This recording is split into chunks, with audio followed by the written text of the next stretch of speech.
Hey guys, welcome back to my channel. What if Broken Azula got emotional support from Naruto? Naruto x Harem x Avatar movie. It had been a year since the defeat of Fire Lord Ozai and his forces, and the four nations were at peace. We find ourselves looking into a prison cell with armed guards next to the bars. They are there to monitor and control the fallen Fire Nation princess, Azula. She was a very attractive young woman with long silk-like hair, amber eyes, and a heart-shaped face. Unfortunately, her time in the cell had made her sickly, and she spent most of her time curled up trying to find peace. The voices wouldn't leave her alone. Her father was always putting her down for losing to her brother, while her mother was always saying she was so disappointed in her. "You should have crushed them," Ozai's voice shouted in her mind, and Azula flinched. "Leave me alone," she said to the voice, "you're not real." Ozai's voice laughed, making Azula curl up more. "My dear Azula, I am very real." It said with superiority in its voice, "I am here to lead you to victory." "You gave me nothing but pain," she shouted out loud, startling the guards. She curled up as far away as she could as tears started to fall. "Please, someone, anyone, make the voice stop," she thought as she lay there. In the spirit world, the spirits watched as the former princess fought her demons. She had so much promise, but it had been wasted. A woman with long, black hair, that reached down to her back, watched as well. She wore a formal kimono and walked with an air of authority. She was Kami, the creator of this entire world and many others. She watched as Azula cried. Azula had such a promising future when she was young, but her father had ruined it for her. If she grew up with a little more love, and a lot less hate, she would have changed the world for the better, but alas, that was not to be. "She seems so sad," Kami said to herself as she watched. She switched to another world and smiled. And it was a tall blonde who was about 16 years old. He had sun-kissed blonde hair, striking blue eyes, and whisker marks adorning each cheek. He was Naruto Uzumaki, holder of one of her daughters, Kyuubi no Yoko. He had grown up without family or love, but had turned into such a fine and caring young man. He always smiled and seemed to bring out the best in everyone. He was currently in his home village of Konoha awaiting orders. They had managed to stop Madara and Sasuke Uchiha in their bid to control the world, but the war was far from over. He had been ordered by all the Kages to stay in his village and not to leave. So, he sat there eating ramen with nothing to do. Kami watched as he talked with the ramen stand owner, a huge smile on his face. "He is truly one of a kind," she said, and the other spirits around her nodded. "Wish our world had one like him," said a tall woman, wearing green and yellow armor. She was Avatar Kyoshi. "Yes, it would have been nice," a man, wearing a long red battle dress, agreed. "He would have been an asset in the war." Kami nodded. "You might be right, Roku." Kami said with a smile, "He can truly bring out the best in anyone." "He's not bad on the eyes either," Kyoshi said. Roku looked at her annoyed. She smiled. "What? I can't find someone attractive." "No, that not the problem," Roku said, as he looked at her. "He is kind of young for you." Kyoshi blushed a bit. "Hey, I was just saying," she said, with a hint of annoyance in her voice. "A guy like him could make any girl happy, no matter what age." Kami nodded. "That is very true," she replied, as an idea formed in her mind. "Maybe he is just what she needs." Roku looked at Kami and gave her a puzzled look. "What do you mean?" he asked, just smiled. "You'll have to see," she said, with a huge smile on her face. She looked back at Naruto, then changed her view to Azula. Yes, this might just work. With Azula lay on the ground in silence. The voices had finally stopped. She lay there curled up, not wanting to move for fear that her father's voice would return. She couldn't take it anymore. She wanted the voices to leave. Soon she heard the sound of the door opening, and a guard walked in with a tray of food. "Here's your dinner," he said, and dropped the tray on the ground. She waited for him to turn away before turning towards the tray. She quietly crawled over, grabbed the food off the tray, and returned to her spot on the ground. She quickly ate all of the food and returned to her curled up state. "Oh, poor Azula," Ozai's voice said, making her flinch. "Locked away, no bending, all alone. Such a disappointment. I should have banished you instead of Zuko." Azula tried not to listen, but Ozai's voice wouldn't leave her be. "Destroy your brother, show him who truly should be Fire Lord." "Leave me alone," she said, trying to ignore the ranting voice, but it wouldn't have it. "You are nothing but a piece of filth for failing." Ozai's voice shouted at her, "You're not my daughter. You're nothing but an urchin." Azula started to sing to drown out the voice. It was the song she had heard her uncle sing to Zuko, when they were younger. Leaf from the vine, started so slow, like fragile, tiny shells drifting in the cover. Little soldier boy come marching home. Brave little soldier boy, come marching home, she sang, as Ozai's voice faded. She sighed in relief for the silence.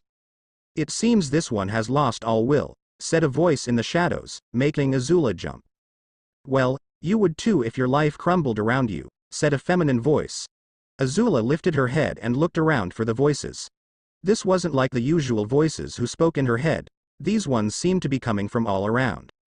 Oh, how cute, she's looking for us, the male voice said with amusement. Stop antagonizing the girl, the female voice said with authority. Yes ma'am, the male voice said, as Azula saw a paw come out of the shadows for a moment. Azula looked around. What do you want? She asked, letting her anger come through. Well, someone got their fire back, the male voice said, with a hint of mocking. Ren, hush, the female voice said, with a hint of annoyance. We are here to help the poor girl, not to antagonize her. She watched, as a small canine-like animal stepped out of the shadows.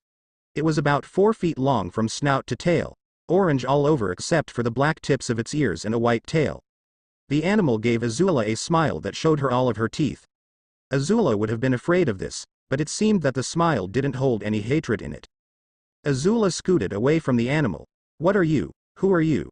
She said as she looked at the animal. The animal smiled once again. I'm sorry. My name is Hina and I am a fox sent by Kami to help you. Fox? Kami? Azula asked, completely confused. You're just here to torture me, aren't you? Hina walked towards Azula slowly. We are not here to torture you, you poor thing, the animal said as she laid down next to Azula. We are here to help. Yeah, listen to Ka-san, Ren said, and stepped out of the shadows, so, relax. He was smaller than Hina but he had a mischievous look about him. He walked over to Azula and laid beside her as well. Why are you here? She asked, not completely convinced they were real, but they were a nice change from her father's voice. Hina looked up at her. We are here on a request of our master, she said. We have been ordered to lead you to a place where you can truly be happy. Azula looked at her with shock, which turned to sadness. I can never be truly happy, she said finally. Hina looked up at the broken girl. That's not true, she said with conviction, which startled Azula. Our master believes that the place we are taking you will bring you happiness, and she is never wrong. Azula looked at Hina. Who is this master you speak of? She asked, not believing a word. Kami, of course, said Ren, as if it was the most obvious thing in the world. Kami? Who is Kami? Azula asked, the confusion evident in her voice. Hina smiled. You would know her as the Great Spirit, Hina said, as Azula looked at her in shock. Why would the Great Spirit want to help me? She asked Hina. Kami always wants to help those who have lost their way, she said to Azula. You have lost your way more than anyone, so she decided she needs to send you to a place where you can be happy. Azula was silent. Was the Great Spirit going to help her of all people? Was it true, or was it another one of her delusions? This is just a trick sent by your brother to torment you, Ozai's voice shouted at her, making her flinch as her body tensed. Hina saw this, and leaned against Azula, letting her body warmth calm the girl down. It's all right, Hina said, as Azula slowly became more relaxed.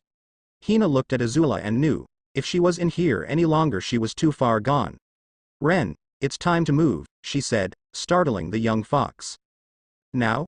He asked in shock. Are you sure? Hina nodded. If she stays here any longer, she won't last, she replied.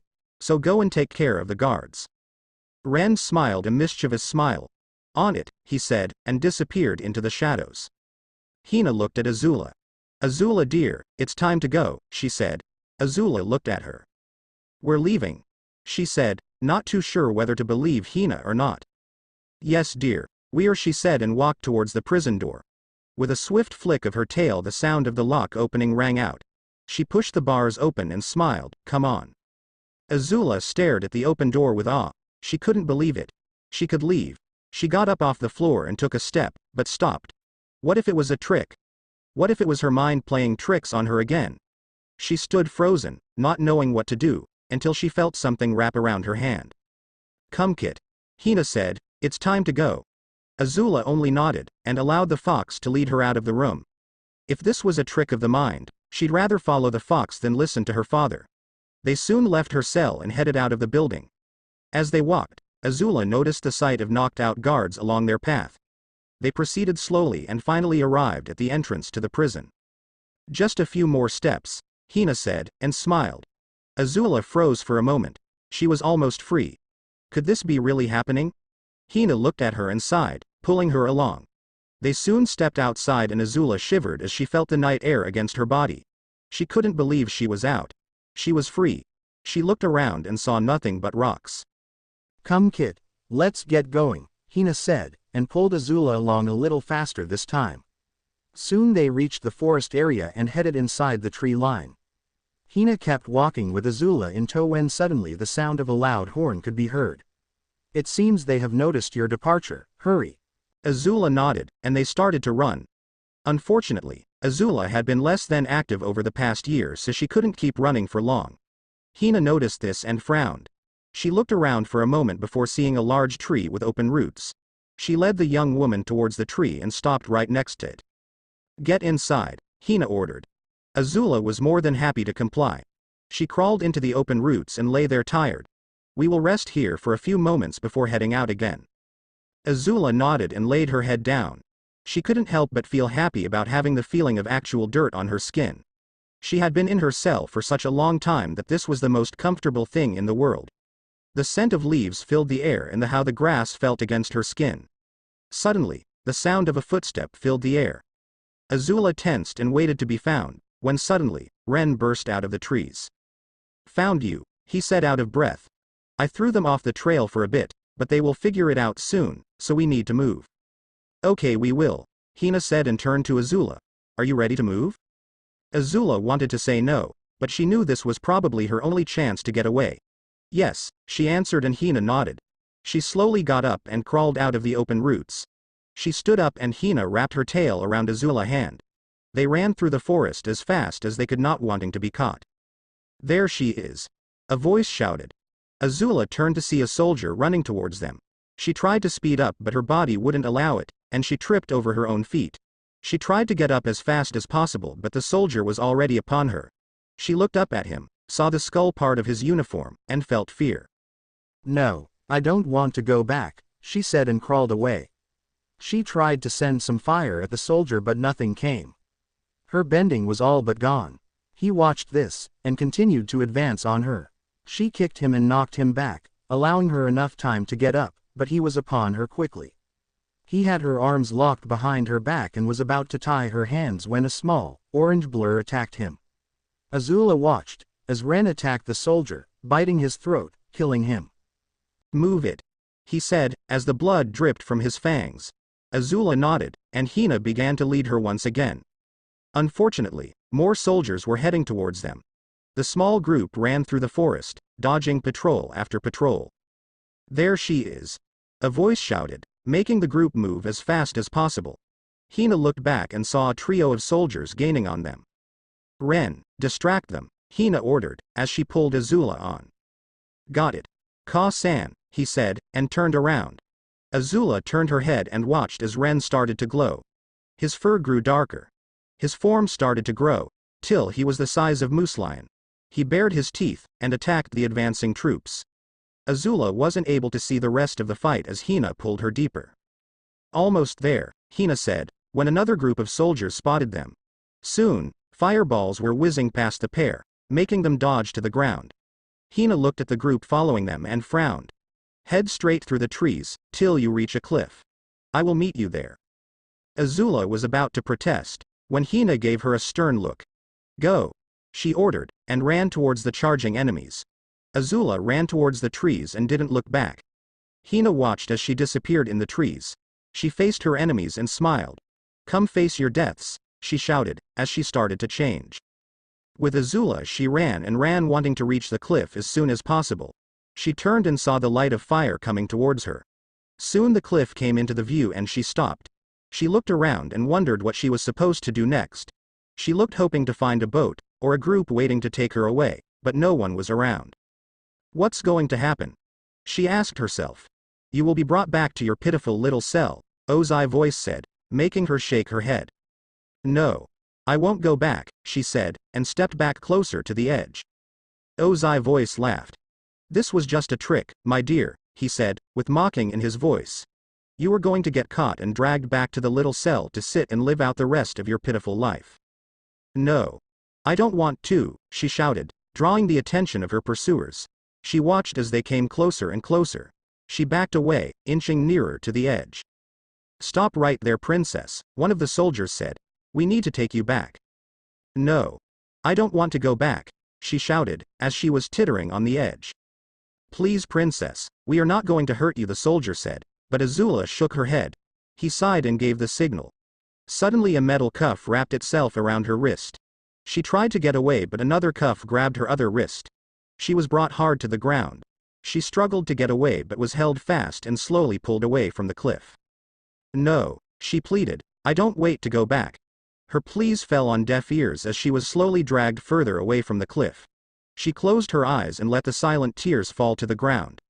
Suddenly, the sound of death filled the air. Azula opened her eyes.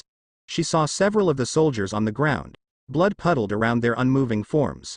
She looked up and saw Hina standing over them, her fangs bared at her enemies.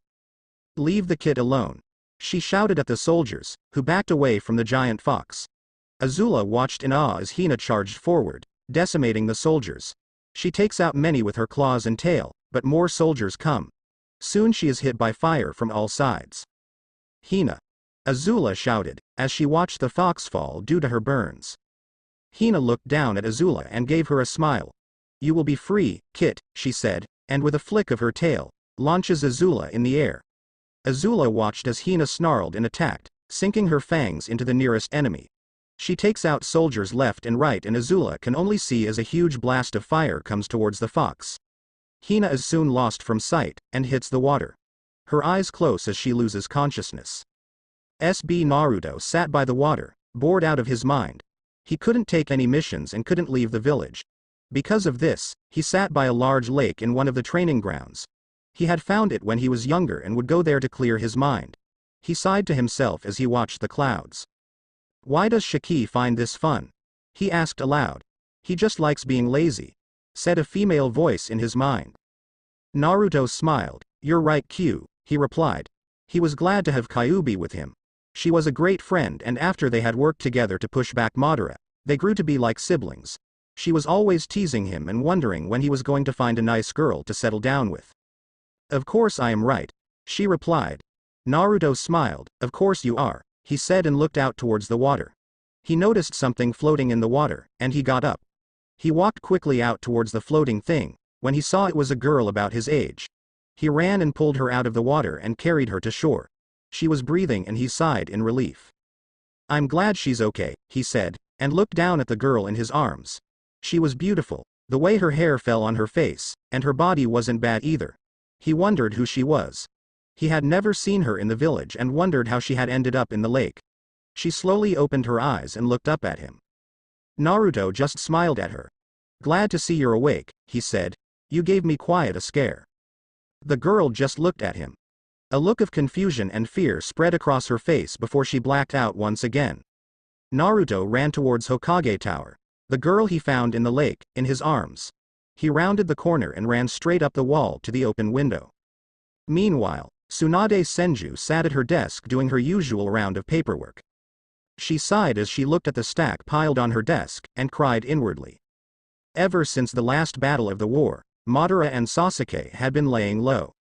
Some of their patrols ran into some opposing forces now and again, but there had been no major contact with the enemy. Since then, she and the other Kages had ordered Naruto and his fellow Jinchuriki, Killer Bee, to stay in their respective villages and take no missions. Naruto was livid when he heard this, and tried to fight it, but Tsunade had shut him down. She threatened to put him in the hospital if he didn't stay in the village. Naruto agreed, due to the fact he would rather be free to move about, than stay in the hospital for any length of time. Why does this always happen? Tsunade thought, as she finished another round of paperwork. She was about to start the next stack, when Naruto burst through the window, with an unconscious girl in his arms. Ba-chan! He shouted, the worry in his voice.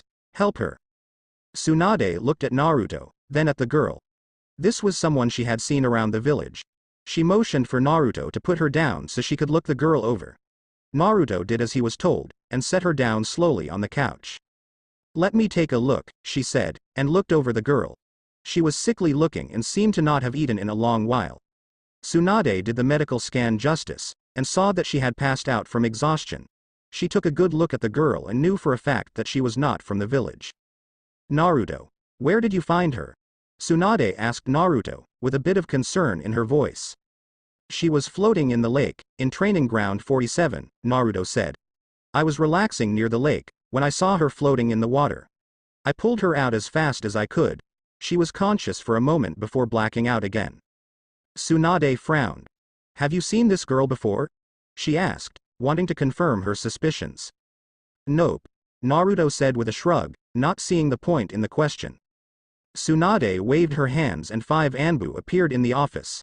Take this girl to a secure room in the hospital, she said with authority. I want her questioned when she awakes. Naruto watched this and attempted to stop the Anbu, but his efforts were frustrated by Tsunade. He stared at her. What are you doing? He demanded. She could be any enemy spy, Tsunade replied, making him frown. She isn't, Naruto said. I found her floating in the lake, half dead. I don't think a spy would do that. Spies do crazy things to get their information, Tsunade said, and watched as the Anbu left the room with the girl. But, he began, but Tsunade cut him off. This is for the good of the village, she said. Naruto just sighed. Fine, he said, with a bit of anger. He didn't know why, but he wanted to protect the girl. She seemed so lost when he found her, and he wanted to hold her and make sure she was okay. As he thought about her, Tsunade was trying to get his attention. Naruto, she shouted, getting him out of his stupor. Yeah, Ba-chan, he said. As I was saying, you will be able to check on her later, on after we question her, she said, making him smile. He gave Tsunade a hug. Thanks Ba-chan, he said, and Tsunade smiled. You're welcome, brat, she said, as the two broke apart. Now get out of here, I have work to do. Naruto nodded and jumped out of the window.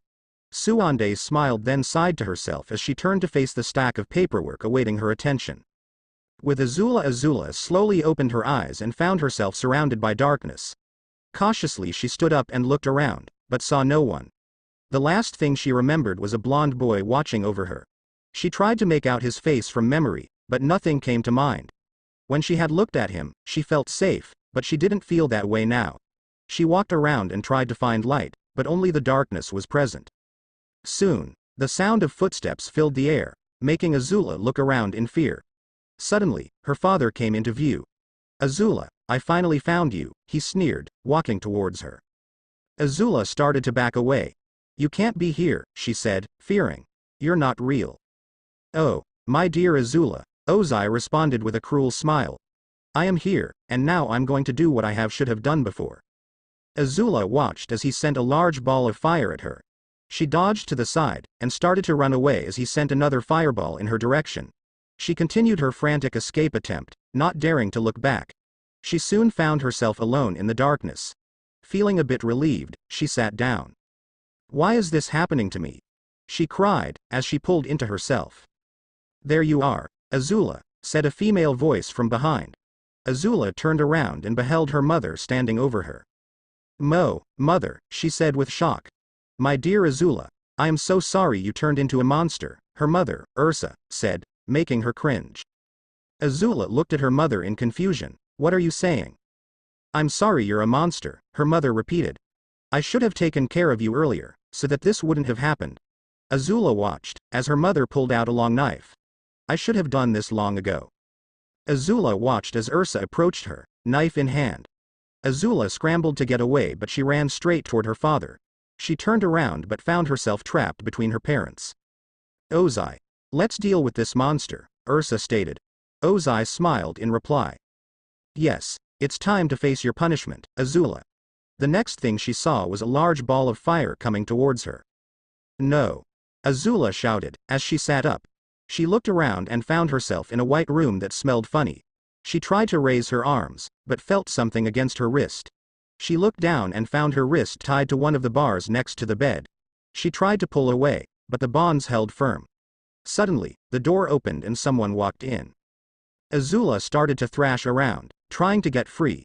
She was afraid she had been captured again, and was going back to her cell. The person who entered saw the terror in Azula's eyes, and called for others. Azula pulled at her restraints as hard as she could. The force of her struggles caused the bonds to dig into her skin, drawing blood. "Someone get the sedative," a voice commanded, as the people tried to hold Azula down, but she wouldn't have it. She wasn't going back. Suddenly, she felt something prick her neck and she slowly started to fall back into darkness. One of the doctors watched as Azula went to sleep. "Get me the Hokage," he said with a sigh, and one of the nurses nodded. He had seen this before and was afraid that getting any information out of the girl would be much harder than he had anticipated. A few minutes later, Suande walked into the room and saw the doctor bandaging the girl's wrist. "What happened?" she questioned, as the doctor finished dressing her wounds. He motioned for Tsunade to follow him outside the room. She woke up and started to struggle. "We had to restrain her and give her a sedative." "Okay, so what the problem?" she asked. From her reaction, "I'm thinking she might be mentally unstable," he deduced, making Tsunade frown. "Are you sure?" she asked. "I have seen that reaction before," he said. "I am almost positive, but I would like you to bring in a Yamanaka to make sure." "I will have Inoichi here as soon as possible," she replied, and headed out of the room. The doctor watched her leave and called one of his nurses to watch the girl. With Naruto sighed as he left his apartment. He had decided to visit the girl from the lake and thought it would be a good time to go see her. They had to be done with her questioning by now, he thought. He smiled to himself and headed out. He grinned as he looked around the village. Even though it was nothing but a huge crater some time ago, but the village came back vigorously. "That is the will of fire for you," he said, as he headed towards the hospital. Naruto soon arrived at his destination and headed toward the main desk. He was about to ask for the girl's room, when he saw a familiar head of pink hair. "Hey, Sakura," he called out, getting the girl's attention. Sakura turned and saw Naruto heading towards her and sighed heavily. "Hey Naruto," she said, trying to hide her annoyance. "What are you doing here?" He began but was interrupted by one of the nurses giving Sakura some files. He sighed and turned. "I'm just going to go." Sakura finished talking to the nurse, and looked around for Naruto. Seeing that he was no longer there, she continued on her way. Naruto meanwhile was headed towards the prisoner wing of the hospital to check on the girl, after finding the main desk to be no help. He entered the wing and saw Tsunade standing next to Inoichi, Ino's dad. He walked over to the pair with a smile on his face. "Hi Ba-chan," he grated. Tsunade turned to face Naruto, a look of annoyance on her face. "What are you doing here?" she questioned curtly. "I came to see the girl," he responded. "You should be done questioning her now, right?" "No, we haven't," Tsunade replied. "She woke up for a few moments, but she started to struggle, so we had to sedate her." "Is she okay?" Naruto asked with concern. "For now," she replied. "I'm going to have Inoichi enter her mind and see if he can get anything from her." Naruto nodded. "Can I come?" he asked. Tsunade nodded. He followed the pair as they entered a room down the hall and saw the girl lying on the bed, her wrists tied to the bed bars. He noticed that her wrists were bandaged and wanted to inquire about it, but remained silent as he watched Inoichi walk over to the girl's side. Inoichi went through several different hand signs and created an open diamond with his hand. "Mind transfer justice," he said, and his body slumped. Inside Azula's mind, Inoichi stood in darkness. He started to walk, his blonde hair swinging behind him. He walked until he reached what looked like a bit of shattered glass. He picked it up and saw that it was a piece of the girl's broken memory. It showed when she was a young girl, talking to a woman who seemed to be her mother. He set the glass down and continued on. Soon, he found more and more shattered fragments of memories. What could have caused her mind to shatter this much? He thought to himself. He started to slowly piece together the memories. He saw that she was a princess of a great nation, who seemed to be able to control fire, without the use of hand signs. This nation seemed to be at war with what looked like the rest of the world. He saw that she was very ruthless and always decimated her enemies. She would have made a great shinobi, he decided, as the memories continued to fall together. He watched the betrayal she received from her companions and her fight with a boy with a burn around the left side of his face. He frowned and saw that she had been in a cell ever since. He was about to leave when he saw the girl run past, the fear evident on her face. He turned and saw two people chasing after the girl. It was the woman who looked her mother and the man he assumed to be her father. He was about to chance after them when he suddenly felt himself being expelled from her mind. He opened his eyes as he felt himself enter his body, only to see that the girl was shaking violently. Tsunade was trying to stop her, but the shaking was getting worse. "What happened?" he asked, getting up in an attempt to help. "She started to have a seizure a moment ago," Tsunade replied. Inoichi watched this, and wondered what they could do for the girl. He suddenly saw Naruto rush forward and put his hand on the girl's forehead. "Naruto, what are you doing?" Tsunade cried, but it seemed Naruto hadn't heard her. His only focus was on the girl. The pair watched as his eyes slowly closed, and wondered what he was up to. With Naruto a few moments earlier, Naruto watched as Inoichi entered the girl's mind. He couldn't help but worry. He couldn't shake the feeling that something bad was going to happen to her, and he wanted to stop it. Kyuubi noticed his apprehension and tried to alleviate his worry. "It's fine, Kit," she said. "Inoichi is just taking a look around." "I know that," Naruto replied, the worry evident in his voice. "I just have a feeling that something bad will happen."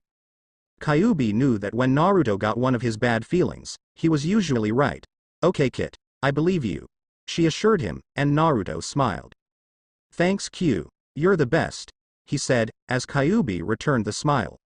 "You know she replied, with confidence. Suddenly the girl began to move about, violently. Naruto watched as Tsunade rushed over to see what was going on. Soon Inoichi was back in his body and started to help Tsunade. "Kit, go over there now," Kyuubi yelled at Naruto. "What can I do?" he asked in a panicked voice. "Just go over to her, and place your hand on her forehead. I will take care of the rest," Kyuubi ordered. Naruto nodded and ran over to the girl. He placed his hand on her forehead as Kyuubi started to move Naruto's and her mind into the girl's. Naruto felt a pull on his mind as he slowly closed his eyes.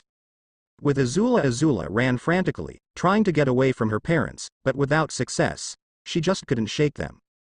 "Leave me alone," she shouted, as she ran, hoping that her pleas would make her tormentors go away.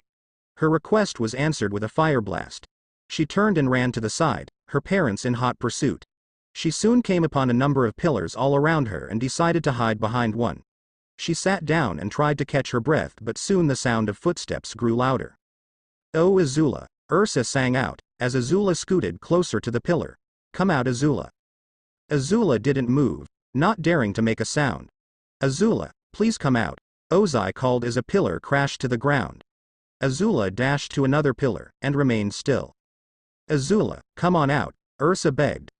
Azula remained frozen as she watched a huge wave of fire take out several pillars beside her. "They're not real," she told herself, but she could still hear the clamor as more and more pillars were smashed to bits. She knew she couldn't stay there any longer and she took off again. She ran as fast as she could, unwilling to look back, not wanting to see what was waiting for her. She wanted to get away from it all, the pain, the loneliness, the sorrow. She wanted it all to end. "There she is," Ozai shouted, causing Azula to run faster. "Please, someone help me," she thought to herself as she fled. With Naruto opened his eyes and looked around. He found himself in darkness with Kyuubi standing by his side. "We are in the girl's mind," Kyuubi said as they looked around. "Okay, now what?" Naruto asked. "We find her and help her," Kyuubi replied. Naruto nodded in agreement.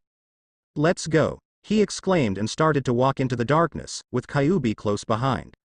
With Azula came from out of the pillars and found herself standing in a replica of the courtyard where she fought Zuko. She tried to head to the stairs, but a wall appeared to be blocking her way. She turned back to see her father and mother standing there. "We found you," Ozai said, satisfied, as he brought out a fire-covered hand.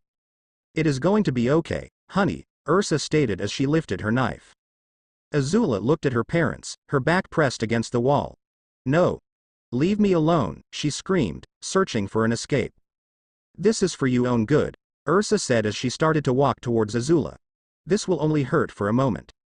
Azula stammered as she watched her mother coming towards her. "No." With Naruto, no. A girl's voice echoed, causing Naruto to look around with a start. "Where is she?" Naruto shouted in frustration. He looked around but still was unsure as to where the sound came from. "Help me." The voice echoed again. Naruto frowned in complete frustration. To hell with it, he shouted, and ran off to the left. Kyuubi followed close behind. Please be okay, Naruto thought as he ran. With Azula managed to dodge another blast of fire. She looked up to find and saw her mother still advancing. She turned and ran back toward the pillars, hoping to find new place to hide. She sprinted and soon felt a familiar surface against her feet. She looked down and saw a metal grate over water. No, she thought, and tried to get off the grate, but she was stuck. Ice began to crawl up her leg, slowly trapping her body. Not again. Not like this. Ursa walked towards Azula as the ice continued to envelop her body. She hovered over Azula, knife at the ready. No more running, she said angrily, making Azula show fear. No, please. Azula begged, please someone help me. Ursa looked at her daughter with sorrow in her eyes. I am sorry this has to happen, she said as she raised the knife, but this is the only way. Azula watched as the knife came down and closed her eyes, waiting for the end, but the end never came. She slowly opened her eyes and saw someone new, standing in front of her. He wore a black jacket, and pants that had orange stripes going down the sides. His blonde hair danced in the wind. You're not laying a hand on her, he said and pushed her mother back. He turned and smiled at Azula. He had a handsome face and 6 whisker-like marks in his face. You okay? He asked reassuringly. Don't worry, I will take care of it. Who are you? She asked hesitantly. Let me take care of this first, he said with a smile and turned to face Ursa. I have no idea why you're attacking her, but you're not going to hurt her, he demanded, and pushed her back. Who are you? Ursa shouted, her attention suddenly diverted to the boy, and attempted to stab Naruto. He easily sidestepped the attack and punched Ursa across the face. He pressed his attack and pushed Ursa back even further. Ozai came forward and attempted to attack, when suddenly a large fox with 9 tails assaulted him. He found it futile to fight back and found himself trapped. Ursa had backed away from the blonde. Ozai had got away from the fox and stood next to his wife. Damn you! Ozai exclaimed as they retreated. He stopped and looked at Azula for a few moments. I will be back for you. Azula shrunk back from that comment and watched as Ozai faded into darkness. Azula turned and saw Ursa watching her. I'm so sorry, she mouthed, and then she too faded into the darkness. The boy walked over to her and started to remove the ice from her body. She was quickly freed and he held her in his arms. He walked over to the fox. It is going to be okay now, he said relieved. She looked at the boy. Who are you? She stammered, making him laugh a bit. I'm Naruto Uzumaki, he said, and who might you be? Azula, was Azula's reply, and Naruto grinned. Well, I'm glad you are safe, Naruto said, and walked over to the fox. Now it is time to wake up. Azula nodded calmly, and everything faded to black. She opened her eyes and found herself back in the white room on the bed. She looked around and saw Naruto standing next to her. Glad to see you again, he said with a smile, and Azula nodded. She looked at the blonde and felt safe, for the first time in a long time. Naruto looked down at Azula and smiled, glad to see her safe and sound. Azula stared at him in wonder and couldn't believe he was standing over her. She was about to say something when the Tsunade came over and grabbed Naruto by the collar. What the hell were you thinking? She shouted at him as she started to shake him around like a rag doll. Naruto tried to answer, but the Tsunade wasn't done yet. Do you have any idea how worried I was? Do you? I am sorry, Chan, Naruto stammered, only to receive a punch to the face. This made a Naruto-sized indent in the wall. Damn brat, Tsunade said as she turned to face Azula. My name is Tsunade Senju, and who might you be? I am Princess Azula, of the Fire Nation, Azula replied, as she looked back at Tsunade. Tsunade looked at Azula, an emotionless expression across her face. Well, princess, she began. How did you end up in my village? I was running from the guards and was cornered at a cliff. Then I fell and landed in the water. The next thing I remember is waking up in Naruto's arms before passing out again, Azula answered, and Tsunade frowned. Tsunade looked at the girl before her and turned. Inoichi, she said, and the blonde man walked over to her. Yes, Hokage-sama? He asked. Tsunade motioned for him to follow her and they headed out of the office, leaving Azula alone with a barely conscious Naruto. What is Azula's mental state like? she asked, once they were out in the hallway. Inoichi gave Tsunade a serious look. Her mind is in fragments, he explained. She's completely broken. From what I could gather, she was betrayed and lost a battle, making her mind break down into what it is today. So, there's no way to get any clear information out of her? She asked, and Inoichi nodded. To get anything out of her, we need to heal her mind first, he replied. A hint of worry was laced in his voice. Fixing her mind might be a problem. It seems that some part of her mind is trying to destroy her as we speak. Before I was ejected from her mind, I saw her running from what appeared to be two people. From what I could gather, those were her parents. They seemed to be out to destroy her. This is bad, Tsunade sighed, as she looked into the room. She noticed Naruto, who was finally able to function again, sitting beside Azula's bed with a smile on his face. She turned and saw that Azula seemed to be calm around Naruto. She smiled as she watched the blonde work his magic. I don't think that will be a problem. Inoichi looked at Tsunade with confusion, when she pointed towards the pair. Inoichi smiled. Well, that's unexpected, he thought, and Tsunade nodded. Tsunade re-entered the room, making the two teenagers turn and face her. She looked at them and smiled. Naruto, I want you to head to my office, please. I have a mission for you, Tsunade said. Naruto looked at her with confusion. A mission? But I thought I couldn't take any missions, he began, but quickly shut up as Tsunade gave him an evil glare. Just do as you're told, Tsunade said, with a sickening sweetness in her voice. Yes, Ba-chan, Naruto agreed quickly and turned to look at Azula. I'll see you later. Will you? Azula asked, with a hint of worry in her voice. I promise I'll be back, he said with a huge smile. It's my ninja way, I always keep my promises. Azula nodded at this, and Naruto stood up and headed out of the room. Tsunade watched him leave and turned to look at Azula. I have a few questions I would like you to answer, she said to Azula, who nodded slowly. A little bit later, Naruto stood in Tsunade's office, bored. It had been a while since he had left Azula in the hospital and he wanted to make sure she was okay. Unfortunately, Tsunade had yet to come back, so he was stuck in her office till she returned. He turned and looked out the window, when he felt a familiar pull on his mind. He walked over to the couch and sat down. Let's see what Q-chan needs, he thought to himself, and entered his mindscape. He soon found himself in a wooded area with a lot of wildlife. He smiled to himself, as he started to walk and found himself standing in front of a small log cabin. Standing on the deck was a woman, with long red hair and red eyes, with 2 fox ears on top of her head, and 9 tails flowing from her tailbone. She wore a black and silver kimono that hugged her body. She walked towards Naruto, a smile on her face. Hey Naru-kun, she said with a grin. Naruto walked over to her and gave her a brotherly hug. Hi Q-chan, he replied, how are you? Just dandy, she said with happiness. Just enjoying the new place. It is so much better than the sewer. Hey, it's the least I could do after your help with the last battle against the Teme, he said.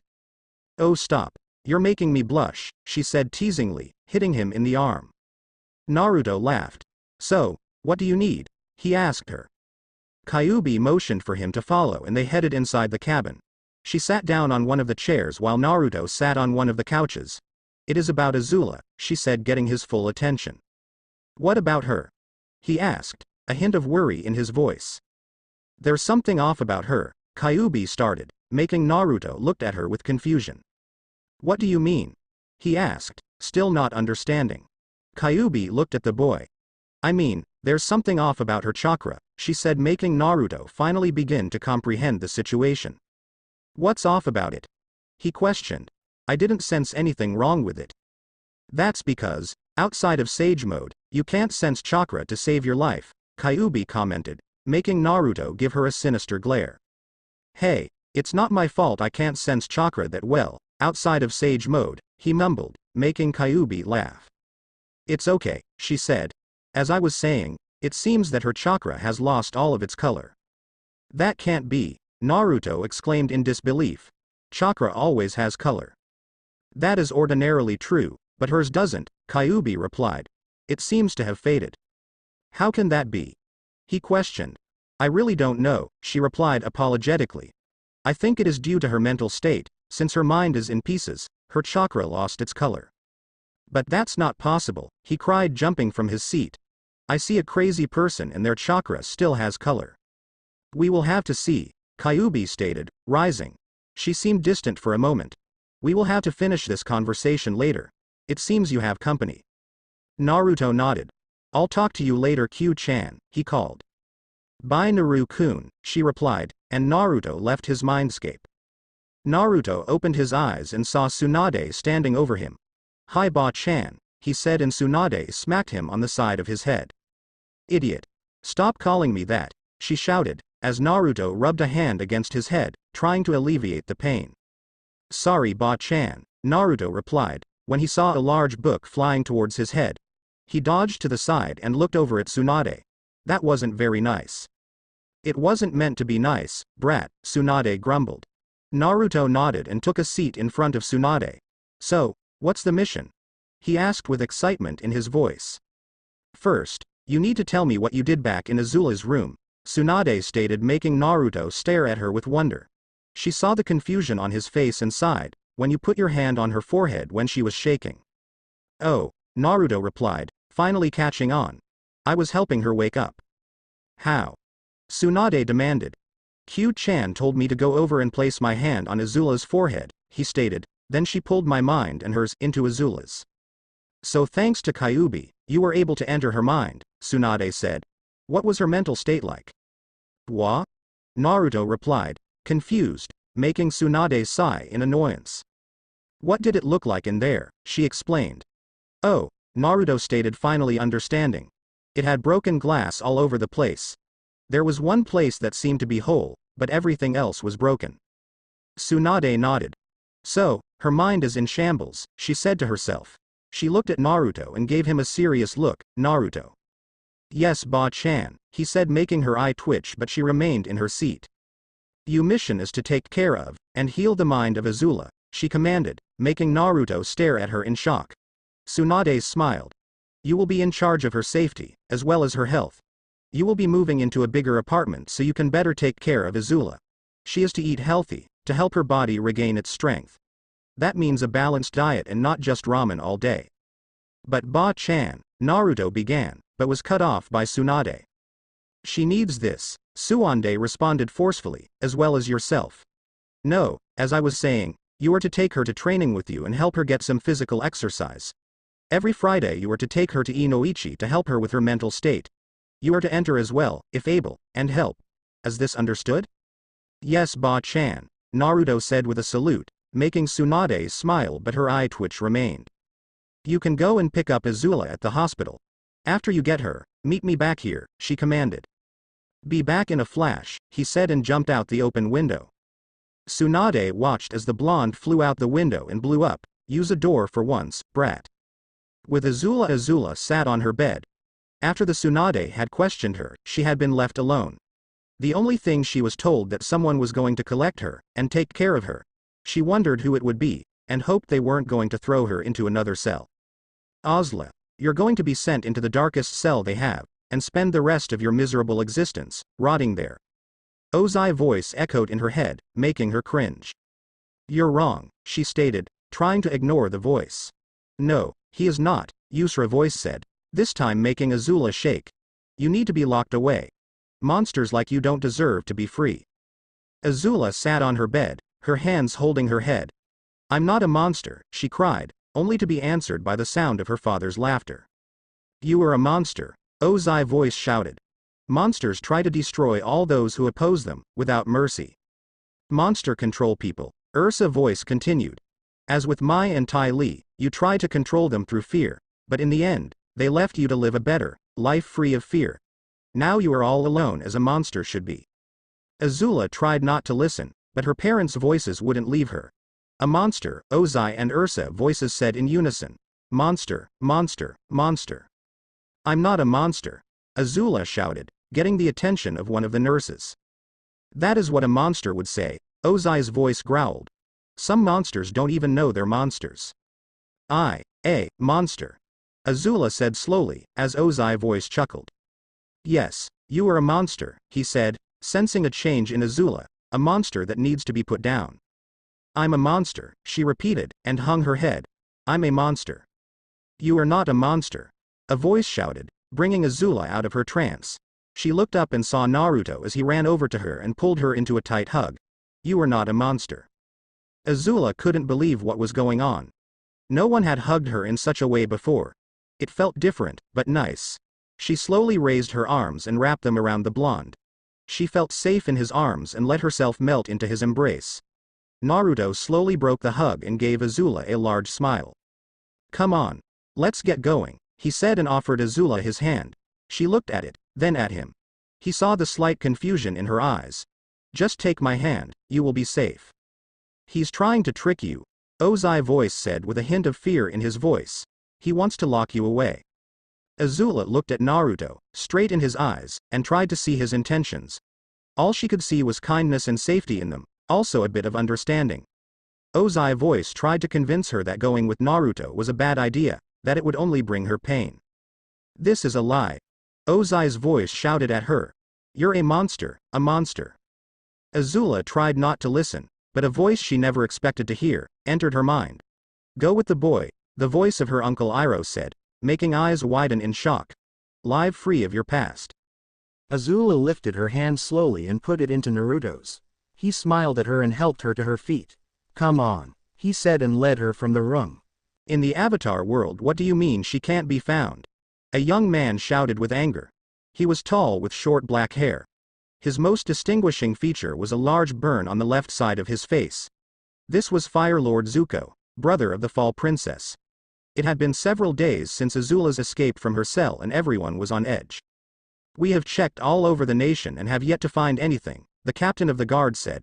This made Zuko frown. This is very bad, he said. Continue your search. I want her found as soon as possible. Yes, my lord, the captain said, saluting. He quickly turned and headed out of the chamber, leaving the young lord to his thoughts. She could start another war, Zuko thought, but he knew that her mind was still broken when he had visited her a few weeks back. Could she have been faking? Zuko sighed and sent out a blast of fire from his hand in frustration. Why did this have to happen, he said to himself. Everything happens for a reason, my boy, an elderly voice said. Zuko turned to face a short man with white hair and a wise face. Uncle, he said and hugged the old man. This was Iroh, former general of the Fire Nation army, brother to the former Fire Lord, and caring uncle to Zuko. It is good to see you, Iroh said and broke the hug. Now what is this about Azula escaping? Zuko sighed and explained what had happened. Iroh listened and nodded. This is very troubling, Iroh said with a frown. She needs to be found, not just for everyone else's sakes, but for hers as well. I know, uncle, but she could be anywhere, Zuko stated, and sat down on the throne. I have all the guards and soldiers looking for her, and they haven't found her at all. Why don't you contact Aang about this, Iroh suggested. I already have, Zuko replied and looked out the window. I just hope we can find her in time. We will, Iroh stated. Now, let's have some tea. I just introduced a new flavor at my shop and wanted to get your opinion on it. Zuko just smiled at his uncle and nodded. It was nice to have him around. As they left the office, he couldn't help but feel a sense of trouble looming on the horizon. With the Avatar, Aang found himself in the spirit world. He wondered how he had gotten there. He turned and saw the trees all around but no one in sight. How did I get here? He thought as he looked around. He slowly traveled around till he found himself standing in front of a large table and several spirits seated around it. Ah, Avatar. Glad to see you have come, said one of the spirits. He was a large tiger, and sitting next to him was a familiar panda bear. This was Hei Bai, the spirit of the forest. At the head of the table, sat Princess Yu, the moon spirit. It is good to see you, Aang, she said with a sad smile, but unfortunately it is at a troubling time. What has happened? He asked with concern in his voice. Princess Azula has disappeared, Yu said, making Aang look at her in shock. What happened? He asked with concern. She escaped with the help of two spirits I have never seen before, Yu said, creating a picture of what happened. These two spirits helped the Azula escape and somehow sent her somewhere I cannot see. What do you mean? Aang said, yet not wanting to hear the answer. Azula is no longer in this world, but in another, Yu said, and Aang looked at her in shock. This is bad, he stated, and many of the spirits present nodded. We can cure, Yu said. We are willing to send you and a few others to the other world to retrieve Azula, so she can't bring her evil there as she did here. How will you do that? Aang began, but you cut him off. That does not matter at the moment, she stated. What matters are that you gather those you feel will be best for this mission. I understand, he said and bowed. I will gather them as soon as possible and wait for your next call. Good, now go. You said, and Aang felt the world around him disappear. He slowly opened his eyes and saw Kataria standing over him. We need to go see Zuko, he said, in the spirit world. You, and the other spirits at the table, sat there talking, when they saw two small canine-looking creatures walk towards them. You saw that they were the spirits who helped Azula escaped. Halt, she ordered. Who are you, and why have you come? My name is Hina, and this is my son Ren, the female canine explained. We are foxes sent by Kami. Foxes? The tigerdillo said with confusion. What is a fox? We are foxes, you idiot, Ren said, only to get smacked in the head by Hina. He is still young, and has yet to learn manners, Hina said, annoyed. As for why we have come, we are here to tell you to leave Azula alone, and not to send the Avatar and his friends after her. She's a monster. You shouted. She needs to be locked away. I have seen what she has done, who she has hurt. She is a menace. Hina gave you a threatening smile. That is where we disagree, my dear moon spirit. Azula is a lost soul who needs to be healed. That is why Kami has sent her to the other world. Who is this Kami you speak of? You asked. She is what you call the Great Spirit, Hina stated, making all of the spirits gasp. That's not possible, you shouted. The Great Spirit wouldn't help someone of such evil. Think whatever you want, Moony, Ren said with a hint of mocking. But when Kami helps someone, there is generally a good reason. I don't care what reason this Kami has for helping that girl, but I believe they are wrong, you said, and all the other spirits agreed. Hina looked at them with anger. You are a bunch of closed-minded fools, she stated. She is a girl who lost her way, and you condemn her to a life of misery. Such a disgrace. Hina turned and Ren followed, leaving the other spirits to their thoughts. Hina stopped for a moment and looked back at the assembly. Mark my words.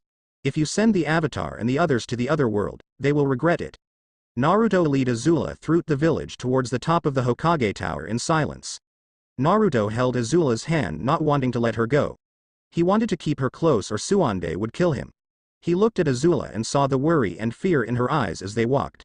He watched as she flinched as she passed a group of people.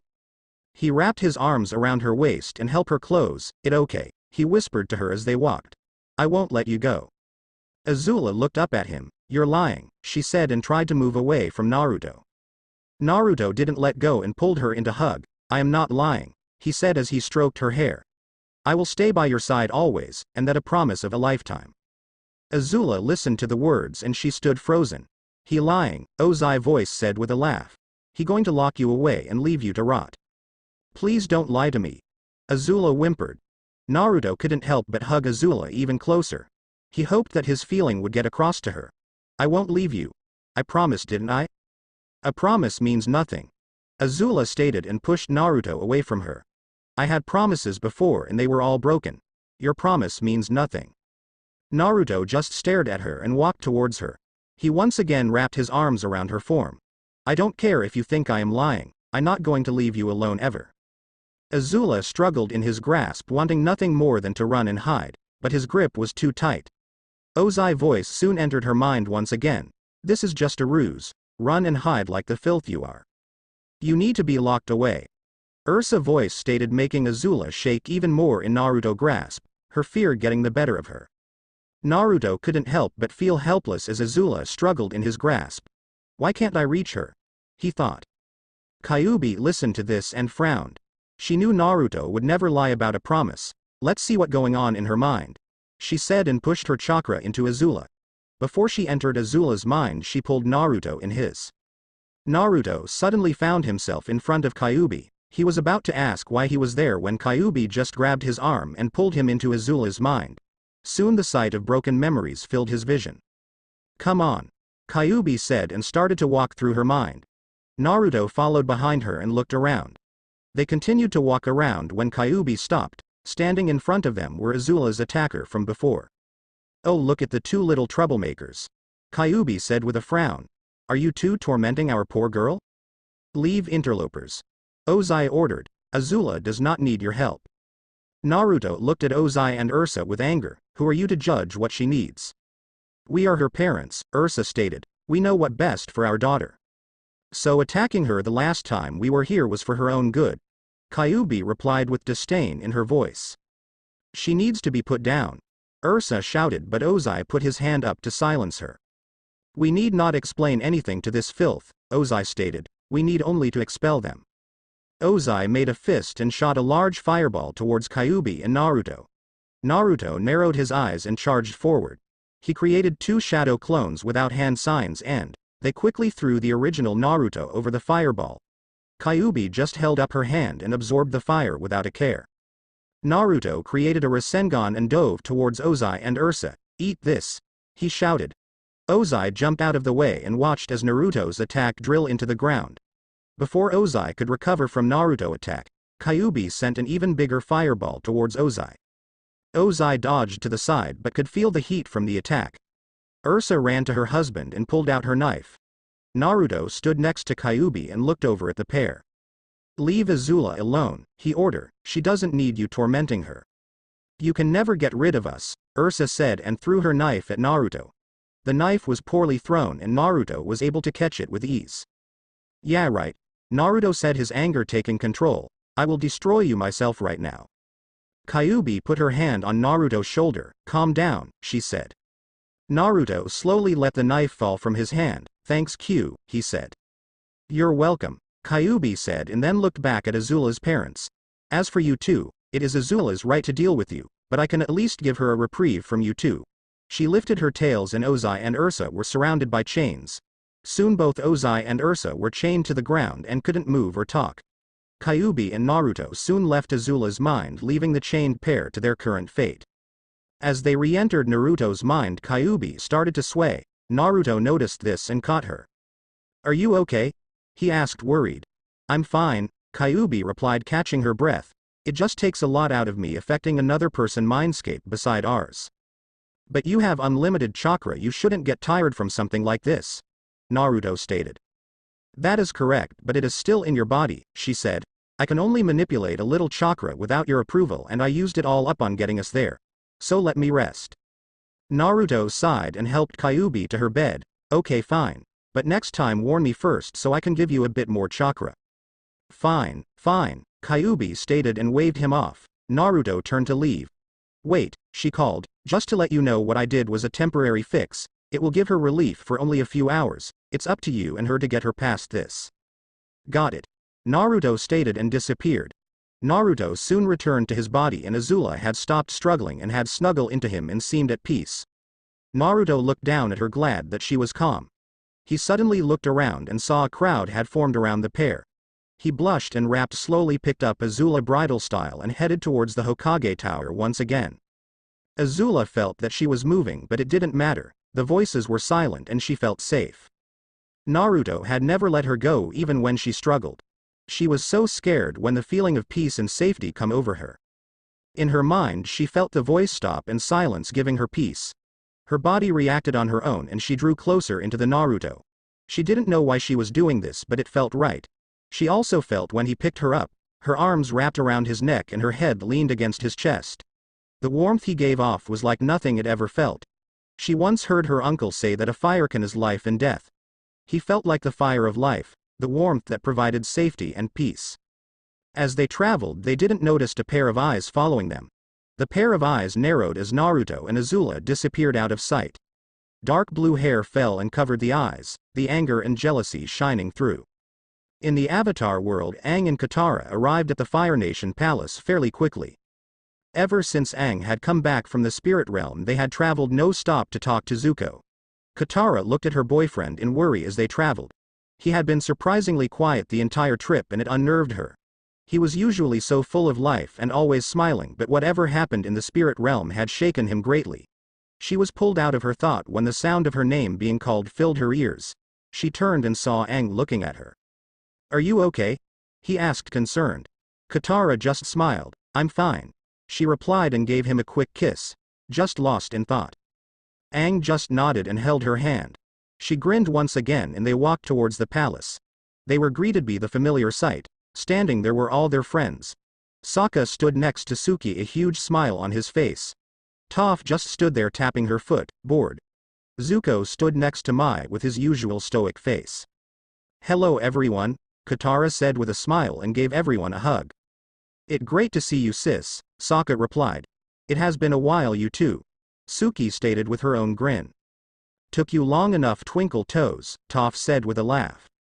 Zuko walked up to Aang and held out his hand. "I'm glad you came," he said, the seriousness in his voice heard by all. "We have much to discuss." Aang nodded. "Yes we do," he answered, and they headed into the palace. Everyone was soon seated around a large table where food was placed in front of them. Sokka just drooled at the sight of all the meat on the table, and Suki was the only thing holding him back from charging the table. Zuko took his seat at the head of the table and Aang took the seat on his right. Everyone ate in silence, except Sokka, who was stuffing his mouth with every meat on the table. Soon the food was cleared away and everyone looked at Zuko. Zuko looked at all his friends and gave them a sad smile. "Everyone, I have some bad news," he stated, getting everyone attention. "Azula has escaped." Everyone except Aang was surprised. "What do you mean she escaped?" Sokka yelled, and Suki nodded in agreement. "Yeah, you said she was too crazy to escape," Toph stated, annoyed. "She is," Zuko stated. "I visited the day before myself and she was still broken. I had guards watching her at all times. She didn't escape by herself, she had help." "Was it the Phoenix group again?" Katara asked, and Zuko shook his head. "No," he stated. "The guards said she was helped by two canines-like animals with amazing abilities. They cornered her at a cliff near the prison. One of the animals pushed her off the cliff and she hasn't been found since." "Good, that means she is dead," Sokka said, and everyone looked at her. "What, I just saying." "She not dead," Zuko said. "A fall like that wouldn't kill Azula, even if she was broken." "So we need to find her," Toph stated. "So what the hold up?" "We have no idea where she has gone," Zuko replied. "Then we tear this place apart till we find her," Toph said, and everyone nodded in agreement except Aang. "You won't find her," Aang stated, getting everyone attention. Katara looked at Aang in confusion. "What do you mean?" she asked, and everyone turned their attention towards their bald friend.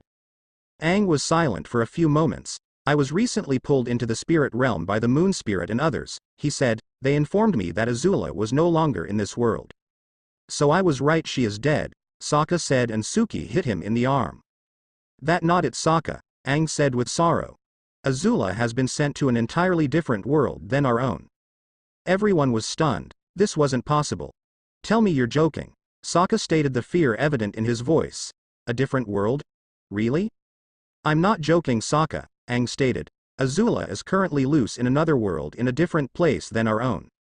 "This is very bad," Toph stated, and everyone silently agreed with her. In the elemental nations, Naruto walked into Suande's office with Azula still in his arms. Suande watched this with a bit of surprise. "Aren't you moving a bit fast, brat?" Suande said with a smirk. "You only met her yesterday."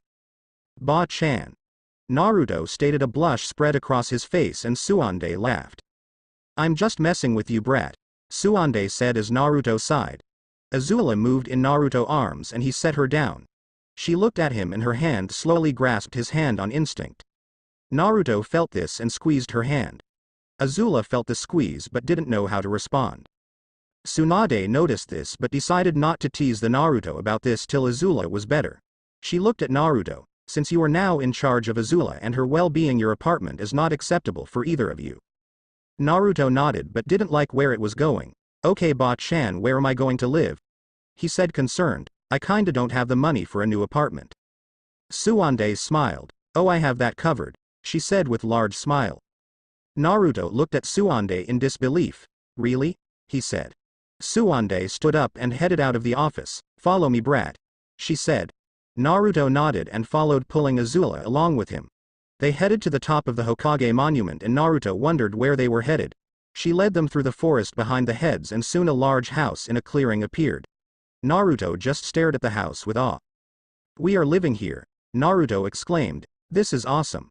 Suande smiled. "I'm glad you like it," she said. "You're not allowed to leave unless it is to take Azula to her sessions with Inoichi or—" Naruto nodded. "Fine, but can I at least have ramen delivered?" he asked, and Suande smiled. No, Suande replied. This is a secret place used to protect VIPs, ramen deliveries not allowed. Yes, Ba-chan, Naruto said, hanging his head in disappointment, and Suande chuckled. I'll bring you some every once in a while, Suande said, and started to head back towards the village. Have fun. Naruto watched her leave, a bit sad for not having ramen, but turned to look at Azula. She seemed to be indifferent to what had happened, but she had yet to let go of his hand. Naruto looked at her and smiled. Let's go check out our new home, he said with excitement. Azula just nodded but squeezed Naruto's hand again. He squeezed back and they headed inside. Later with Azula. Azula lay on her bed looking up at the ceiling. She was surprised at where she was staying. She thought she was being taken to a cell, but after the lady named Tsunade left her and Naruto at the house, Naruto proceeded to explore around the house with Azula in tow. The voices haven't bothered her all day and she wondered why. She thought they were finally gone.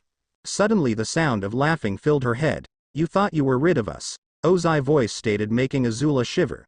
The boy and the fox girl could only silence us for so long. No, go away, Azula said and started to curl up into a ball. No, we cannot, Ursa replied, and Azula cringed even more. We are here to end you. Azula felt the tears flow down her face as she hugged herself. You will never be rid of us, Ozai stated. Your failure caused this and you will live the rest of till you end it yourself. Leave me be, Azula shouted. She lay on her bed, tears streaming down her face. Suddenly she felt a pair of arms wrap around her and pull her close. She turned and saw Naruto holding her. She cried and cried until she had fallen asleep, feeling safe in his arms. It had been a few days since Naruto and Azula had moved into the house behind the Hokage monument. Azula had been mostly silent and only talked when it was necessary. He could see that Azula still didn't trust him, and he wanted to change that. He knew that it would take time, and he was willing to wait. Azula, on the other hand, was trying to think straight as she looked around. It had been days since she came to this place and she had yet to lock away. She stood on guard, not wanting to be ambushed and taken to a prison. The voices were still there and tormented her whenever they could. The one thing that was keeping her from ending it all was Naruto. Whenever he was around her, the voices were silent. He never left her alone whenever possible. He was there when she had her nightly torment. He just climbed into bed with her and held her. She didn't understand the gesture, but it made her feel safe. She understood that a hug was a form of affection. Unfortunately, the way Naruto held her was like anything she had ever felt. Naruto would just hold Azula in his arms and she would feel safe. He was the only thing she felt sure. He going to leave you like all the others, Ozai's voice stated in her mind with a laugh, like I left you. Azula ignored her father's voice, but his words hurt her. Everyone who she cared for left her. Her mother, her friends, and her father all left her alone in the end. She looked at Naruto as he cooked breakfast and wondered if he would leave her as well. He will leave and you will be alone, Ursa stated. When that happens, you will be nothing. Please leave me alone, Azula whispered. Ozai just laughed. Why should we leave a poor little failure like you alone? He commented, you need this to see what a huge failure you are. Azula started cry. Why do you do this? She asked. This is for your own good, Ozai stated. As I said before, a failure such as yourself needs to be told what a big failure you are. Yes, monsters such as yourself should be told what you are. Ursa commented, and soon more tears started to flow down Azula's face. Suddenly a pair of arms wrapped around Azula's petite form. Don't listen, Naruto said into Azula's ear. You are not what they say you are. Azula slowly nodded, tears still falling down her face. She turned to face Naruto, a small knowing smile on his face. He lifted one of his hands, caressed her face. It's okay, let it out. Azula let her tears fall and Naruto just held her in the same manner he always did. It made Azula feel safe and she never wanted to leave that safety. Naruto just stroked her hair and held her. He could smell the food burning, but didn't care. Azula was more important than food. Soon the sound of Azula's sobbing lessened and the pair slowly detangled. Azula tried to say but she didn't know what to say. Naruto gave her a grin. I'm glad you're feeling better, he stated. Now wait here while I try to save breakfast. Azula watched him as he walked quickly back into the kitchen and the sound of pans and dishes were heard. She heard him curse and he walked back towards him with a smile on his face. So who wants to go out to eat? He said. Azula just nodded and stood up. Naruto held out his hand and Azula looked at Naruto for a moment, not knowing what to do. She slowly extended her hand and slowly wrapped her fingers around Naruto's hand. He gave her a soft smile and they soon headed towards the village. Azula watched as the house disappeared and they walked out onto the top of the Hokage monument. She followed behind Naruto as he led her down the monument. It was in the middle of the day and the village was full of life. She watched as people walked past and she drew closer to Naruto. Ozai's voice rang through her mind, "All these people hate you." Azula tried to ignore his voice and drew even closer to Naruto. Naruto felt Azula squeeze his hand and he squeezed back. Much to Azula's astonishment, the simple squeeze, the feeling of fear left her and Ozai's voice seemed to fade away. They soon reached their destination and Azula saw a sign that read Ichiraku Ramen. "Come on," Naruto said with a smile and pulled her inside. Azula looked around and saw a large counter and a row of chairs. Naruto led her to a chair and helped her sit down. He sat next to her and gave a smile. "Hey guys." Azula watched a young girl with brunette hair, wearing very plain clothes and an apron. She smiled when she saw Naruto. "Hello Naruto, welcome back," she said. "Hi Ayame," Naruto said with a smile. "It's great to be back." Ayame nodded, then noticed Azula. "Who your friend?" she asked. "This is Azula," Naruto replied. "She new to the village, so I decided to bring her to the best place to eat in the entire village." Ayame smiled. "Well, that nice of you," she said and looked towards Azula with a warm smile on her face. Azula was silent as she looked back at Ayame. She didn't know what to say. Back when she was in the cell, she didn't have any choice in what she ate, and when she lived in the palace her servants always brought her favorite foods. So now she had no idea what to do. So she remained silent. Ayame seemed to notice her distress. "Let's just start you off with a bowl of miso ramen," she said and Azula nodded. Ayame smiled and turned toward Naruto. "I will get your usual, is that okay Naruto?" "Of course," he said. Ayame nodded and headed inside. Naruto turned toward Azula. "How are you doing?" Azula looked back at Naruto. "I'm fine," she said with a hint of uncertainty in her voice. Naruto heard the uncertainty in her voice and gave her a concerned look. "No you're not," he said, making Azula flinch. He saw the flinch and gave her a soft smile. "Hey, it's okay. I am not going to hurt you." Azula looked at Naruto and was silent for a bit. She didn't know how to reply. She remained silent. Naruto reached over and took her hand. Azula felt this and slowly her fingers closed around Naruto's hand. While this was going on, Ayame had came out with their food. She saw the pair holding hands and a smile spread across her face. She set the food down on the counter. "I hope I'm not interrupting anything," she said, getting Naruto's and Azula's attention. Naruto blushed and Azula looked at her with confusion. Their hands still joined. "You're not interrupting anything," Naruto said quickly. Ayame gave Naruto a knowing look. "Sure I wasn't," she said with a smile. "I leave you and your girlfriend to your meals." Naruto and Azula just watched her walk away in silence. Naruto was the first to come to his senses. He was about to shout after Ayame when Azula gave him a small tug. She gave Naruto the same look of confusion she gave Ayame. What did she mean by girlfriend? She asked him. Naruto looked at her with a bit of shock on his face, but it soon faded away. "It nothing," he said as he pulled his ramen toward him. "Let's eat." Azula gave him an angered look. "Naruto, what did she mean?" she said, letting a bit of her old fire burn again. "Tell me." Naruto looked at her with even more shock on his face. This was the first time he's seen Azula show any emotion except fear and worry. "She was just joking with us," he said as he lifted his chopsticks to start to eat. Azula got even madder. What was she joking about? She asked, a bit of steam rising off her body. Naruto shrank back a bit from the angry girl. "She was saying we are together," he replied. "What do you mean by together?" she asked him, her anger waning a bit.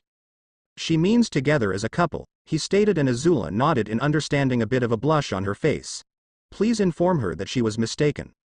Naruto watched her and couldn't help but smile. This confused Azula even further. "What is it?" she asked him with a bit of confusing. "It nice to see you act out," he stated and turned to face his ramen. "Now eats before it gets cold." Azula looked at Naruto with a bit of annoyance on her face and turned to face her ramen. She looked over the food and slowly looked around, reached for her chopsticks. She slowly took some noodles from the bowl and looked at them. She watched as Naruto pulled up several lines of noodles, blow on them and slurp them up.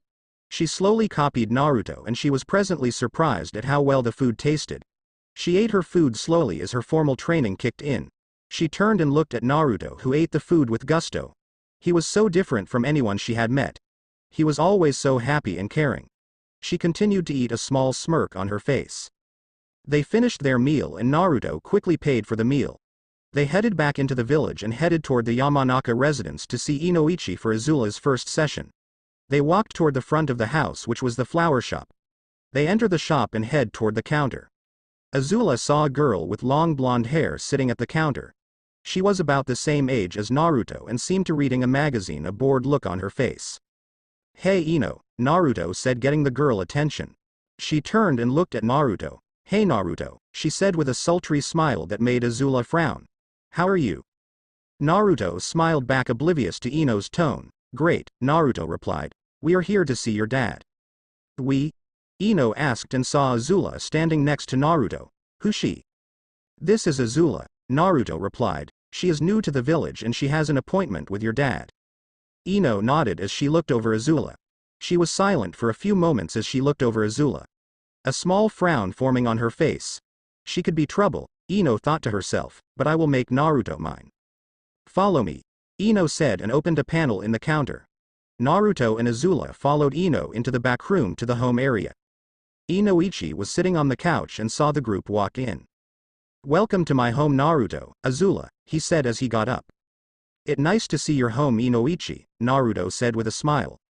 Inoichi nodded and looked toward Azula. "It is nice to see you again Azula," he said, and Azula nodded.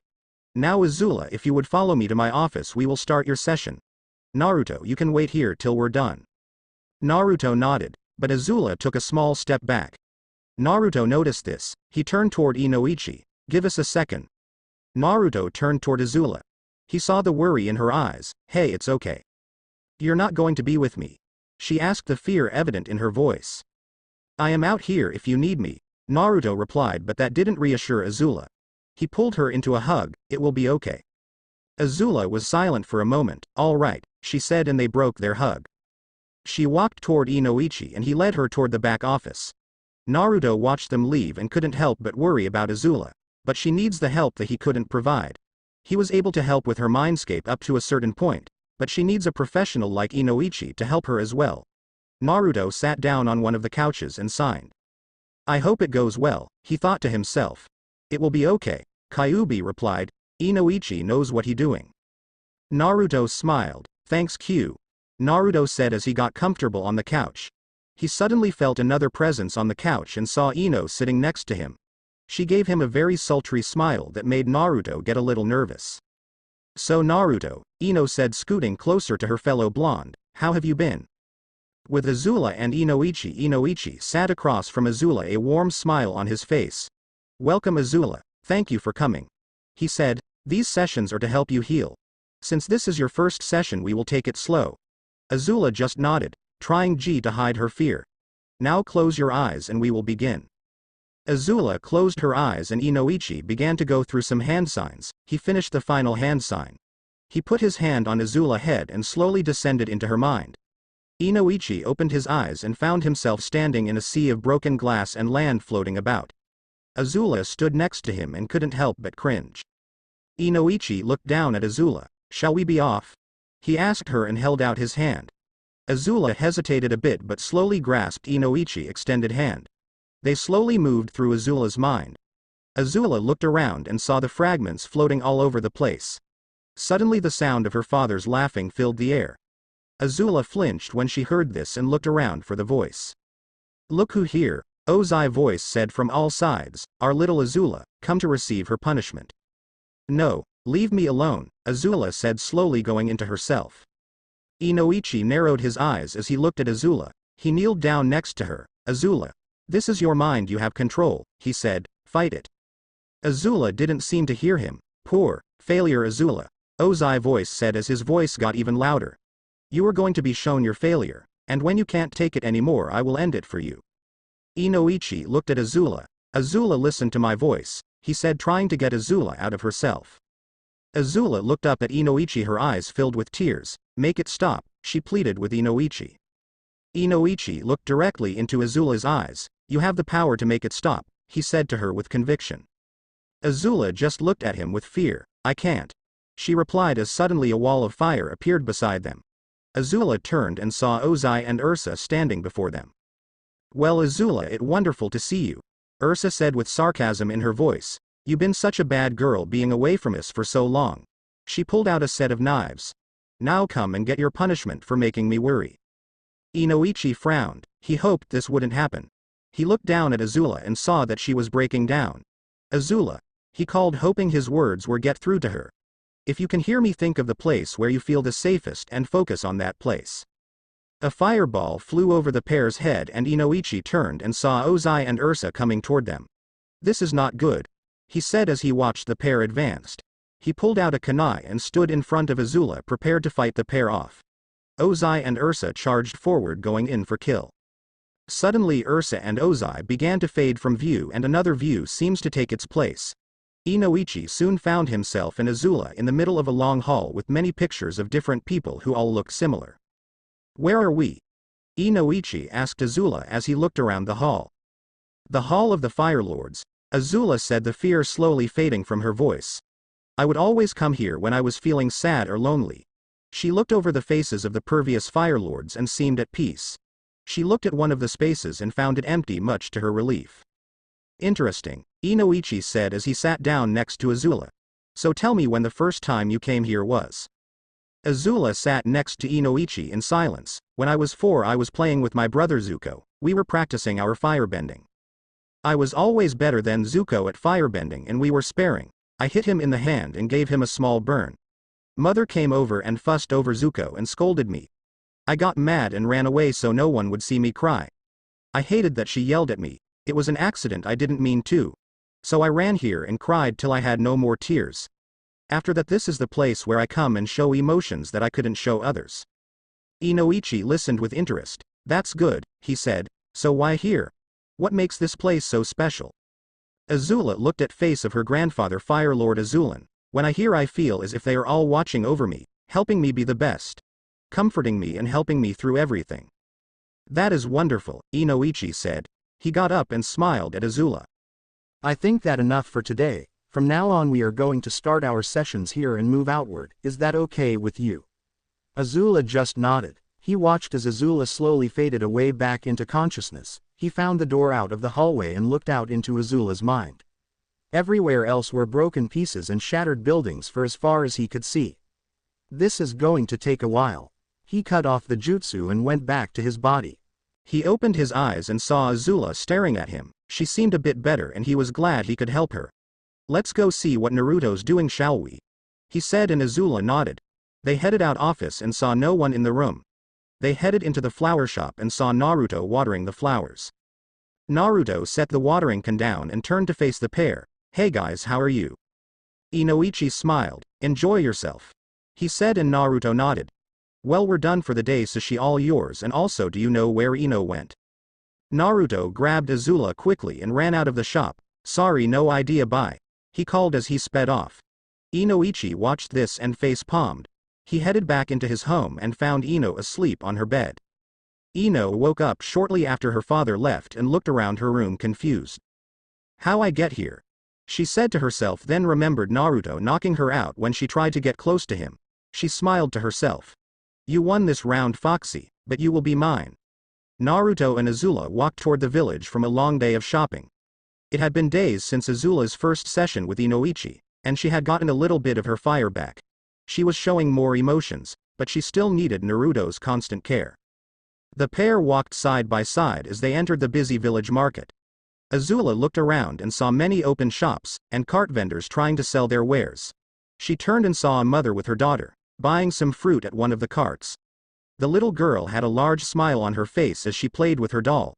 Her mother was talking to the fruit vendor, but always seemed to be able to know when her daughter was about to leave the cart, even without looking at her. Azula looked away, in despair, and turned to look at Naruto. He didn't seem to be his usual happy self. He seemed to be looking around the market with a sense of longing in his eyes. Naruto noticed that Azula was looking at him and gave her a small smile. He didn't want to show her that anything was wrong. He sometimes hated visiting the market. He watched the families interact and it made him green with envy. He watched a father buy his son some candy, and the smile the son gave his father when he got the treat. Is something wrong? He asked Azula, trying to hide his longing. She stared into his eyes. You look sad, she stated, simply. I'm fine, Naruto stated with his masked smile. There's nothing wrong. Azula frowned. You're lying, she replied, a hint of anger in her voice. I don't like liars. Naruto looked at Azula, quite surprised that she saw right through him. He pulled her toward an alley. Was I that obvious? He asked her, as he let his loneliness show on his face. Azula shook her head. It's not obvious, she stated, softly. I have the same eyes as well. Naruto looked down at Azula, her eyes full of sadness and longing. He sat down on the ground and motioned for Azula to sit next to him. Azula looked at him for a few moments, then joined him on the ground. He pulled her close and stared out into the bustling market. I grew up an orphan, Naruto started, looking toward Azula. The sadness of the memories spread across his face. I was hated by the village for something I had no control over. On the day I was born, the village was attacked by a giant fox, known as the Kyuubi no Yoko. The fourth Hokage, my father, went to fight the beast and try to stop it from destroying the village. The only way to stop the beast was to seal the beast away in a newborn. I was that newborn. Both my parents died during the sealing, and I was left alone. Naruto stopped for a moment as he remembered his childhood, the glares, the beatings, and always being alone. I spent most of my childhood alone. The market was especially bad.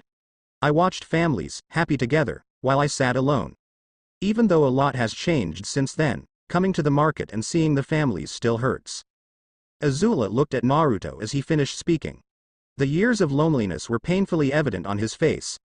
Even for one so young, she could see the outlines of tears shed against his skin. She looked at the man before her, and couldn't think of what to do. She had never seen someone show their weakness openly. It was unsettling for her to say the least. Never in her life did she have to be the comforter, rather than the comforted. Before she could think any more, Naruto had already stood up, and gave her a sincere smile. Let's go, he said, his voice seemingly lighter. We have some shopping to do. He offered Azula his hand, and after a moment of hesitation, she took his hand. Naruto slowly helped her to her feet. Azula was not ready for the sudden pull and tripped over her feet, causing her to fall into Naruto's chest. The pair looked into each other's eyes, faces inches away. Naruto blushed slightly at having Azula so close. He could feel her body pressed against his and it made him feel hot. He looked into Azula's bright amber eyes and couldn't help but feel drawn to her. Azula looked up at Naruto and was equally drawn into him. He was so different from any man she had met. While her father was cold, calculating, and unloving, Naruto was kind, caring, and full of compassion. She didn't understand what she felt when she was near him. He made her feel safe, as well as making her heart beat faster and make her body feel hot. The pair just stood there, Naruto holding Azula in his arms. Naruto was lost in Azula's eyes and Azula, in Naruto's arms. Their faces were inching toward each other. Suddenly a loud crash interrupted the pair. They quickly broke apart, each trying to hide their reddened faces. Azula hid hers better than Naruto. Naruto gave Azula a small smile. Let's go, he said again and held out his hand. Azula took it and the pair joined the market crowd. As soon as they left the alley, they made their way through the crowd to a large shop at the edge of the market. Azula stood next to Naruto as they made their way through the crowd. The great numbers of people frightened her, and she moved closer to Naruto. Suddenly Azula was knocked away from Naruto, her hand slipping from her protector. She looked around and couldn't find him in the crowd. She slowly turned, hopelessly lost in the crowd. Naruto, she called out but to no avail. Everyone just walked past her, minding their own business. She called out his name again but no answer came. As she continued to call out, she noticed that many people stared at her with annoyance in their eyes. See, they hate you. Ozai's voice said to Azula as she continued her search. Be quiet, Azula said to Ozai as she looked around. He left you, Ozai stated with a laugh. He is never coming back. You're wrong, Azula shouted. You're wrong. Ozai laughed. He left you here amongst your enemies, Ozai shouted. Azula looked around scared, when suddenly someone touched her shoulder causing her to turn around. She saw a man with pineapple-shaped hair. Hey, you okay? He asked Azula, a bored expression on his face. Azula looked at him for a moment before bolting. She looked around and saw people pointing at her. "See, everyone hates you," Ozai stated as a panicked Azula looked around. "That man was there to kill you." It seemed that everyone was watching her run, Ozai's voice ringing through her mind. With Naruto felt Azula's hand leave his and he quickly turned. He tried to find Azula but she was lost in the crowd. "Damn," Naruto said to himself as he looked around for Azula. He quickly jumped to the roofs. Unfortunately he could not find her. He quickly searched the crowd by creating 20 shadow clones. Unfortunately they were unable to find her either. "Where can she be?" Naruto said to himself as he hopped from rooftop to rooftop. His eyes quickly scanned the crowd for the lost girl but to no avail.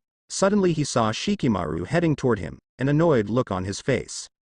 Naruto waved over to Shikamaru. "Hey," he shouted, waving his arms frantically. Shikamaru looked at Naruto with his patented bothersome look. "Troublemaking blonde," Shikamaru grumbled. "What do you need, Naruto?" "I need your help finding someone," Naruto stated, the urgency evident in his voice. Shikamaru sighed. "Who are you looking for?" he asked. "Her name is Azula," Naruto stated. "She's new to the village and we got separated at the market. She a little smaller than I, black hair and amber eyes. Have you seen her?" Shikamaru nodded. "Yeah, I ran into her a few minutes ago," he stated. "She was freaking out and I tried to help. Unfortunately, she ran off." Naruto nodded. A frown spread across her face. "Do you know which direction she headed in?" Shikamaru nodded. "Yeah, she headed toward the memorial stone," he replied. Naruto took off running in that direction. Shikamaru watched the dust trail Naruto left, troublemaking blonde. With Azula stopped running, and found herself in an open field with a few trees. Little children ran past her, while their parents watched from afar. She looked around desperate to find a place to hide from the hatred. "They will find you," Ozai's voice stated with satisfaction. "There is no place to hide for a monster, like yourself." Azula ignored her father's voice and quickly moved through the park. She turned a corner and saw more people. She stopped in her tracks and quickly went another way. "Run. Run as fast as you can," Ursa's voice echoed in her mind. "If you don't, they'll catch you." Azula tried to ignore the voices, but they filled her mind. Ursa was calling her a monster and Ozai was telling her that everyone hated her. She ran into the trees and found a shaded area away from everyone. It was a small clearing with 5 trees surrounding it. She sat there alone, her knees pulled up against her chest. "They will find you," Ursa sang in her mind. "They will find you, and end you." Suddenly, Inoichi's voice entered her mind.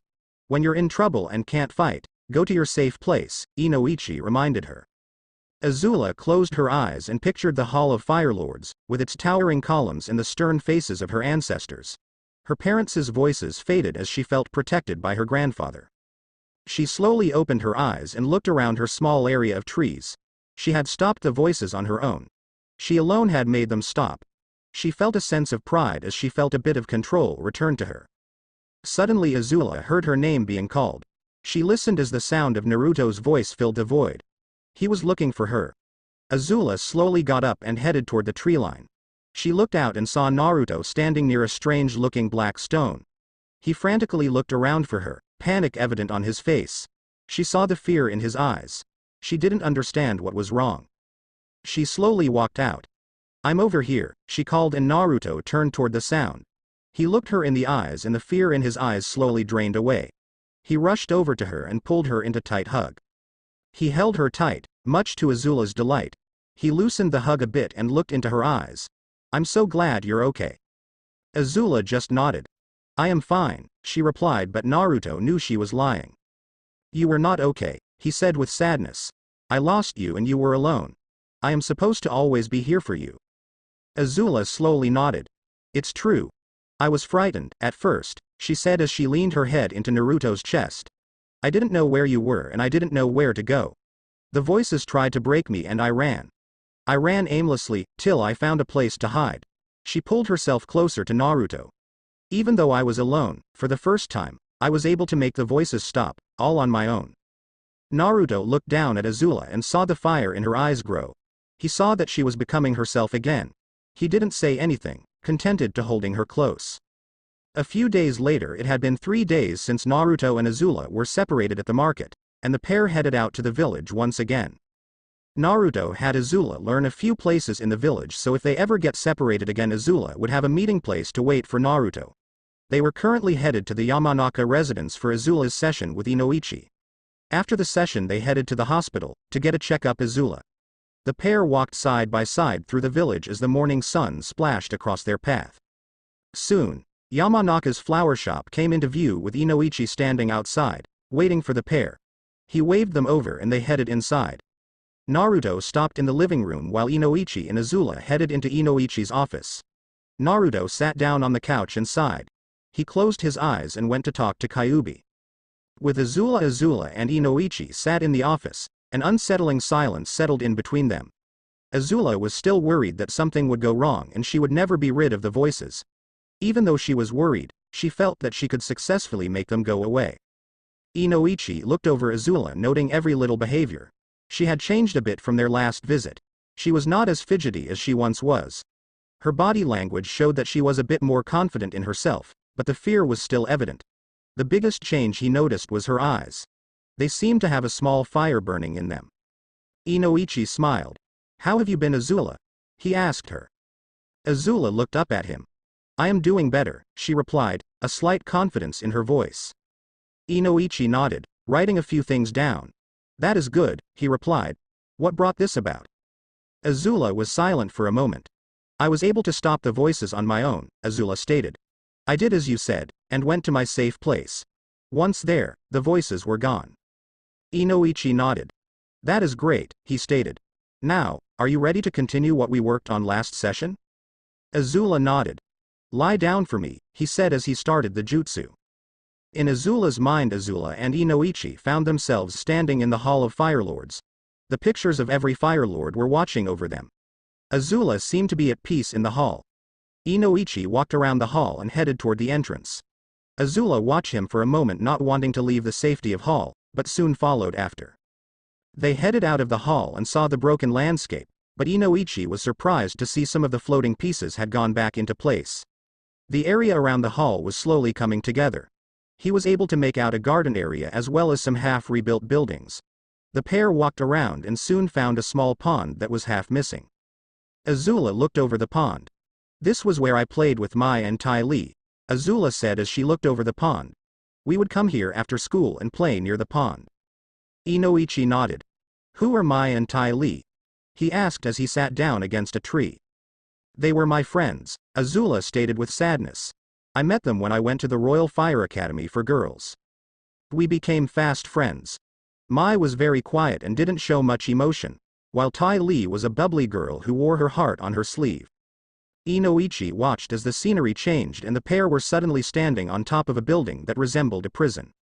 Inoichi and Azula watched as Mai stopped the tram systems, letting the people on board the gondola get away. He watched as Mai told Azula that she loved Azula's brother more than she feared Azula. As the pair was about to fight, the brown-haired girl stopped Azula by doing some weird martial art. "They betrayed me. Mai chose my brother over me. I was going to put an end to Mai for her betrayal, but Tai Li stopped me." The pair soon found themselves back at the half pond. Azula sat at the edge looking out onto it. Inoichi walked over and sat down next to her. "That must have really hurt," he said as he sat next to Azula. "One's friends are very important and betrayal is hard, especially when it's from such good friends." Azula was momentarily silent. "Why did they betray me?" Tears slowly falling down her face. Inoichi pulled into a hug. "It could have been many things," he said in a fatherly voice. Azula continued to cry, so Inoichi held her close. He couldn't help but want to protect her. As a father, he hated seeing a girl so broken. He stroked her hair and held her like he would hold Ino when she was sad. "Let it out," he said as he rocked Azula back and forth. The pair sat by the lake, the cries of Azula filling the air. After a few minutes, Azula ran out of tears. She looked up at Inoichi and he gave her a smile. She couldn't understand the warmth he gave out. It was a different version than Naruto's, but it was still a warmth she desired.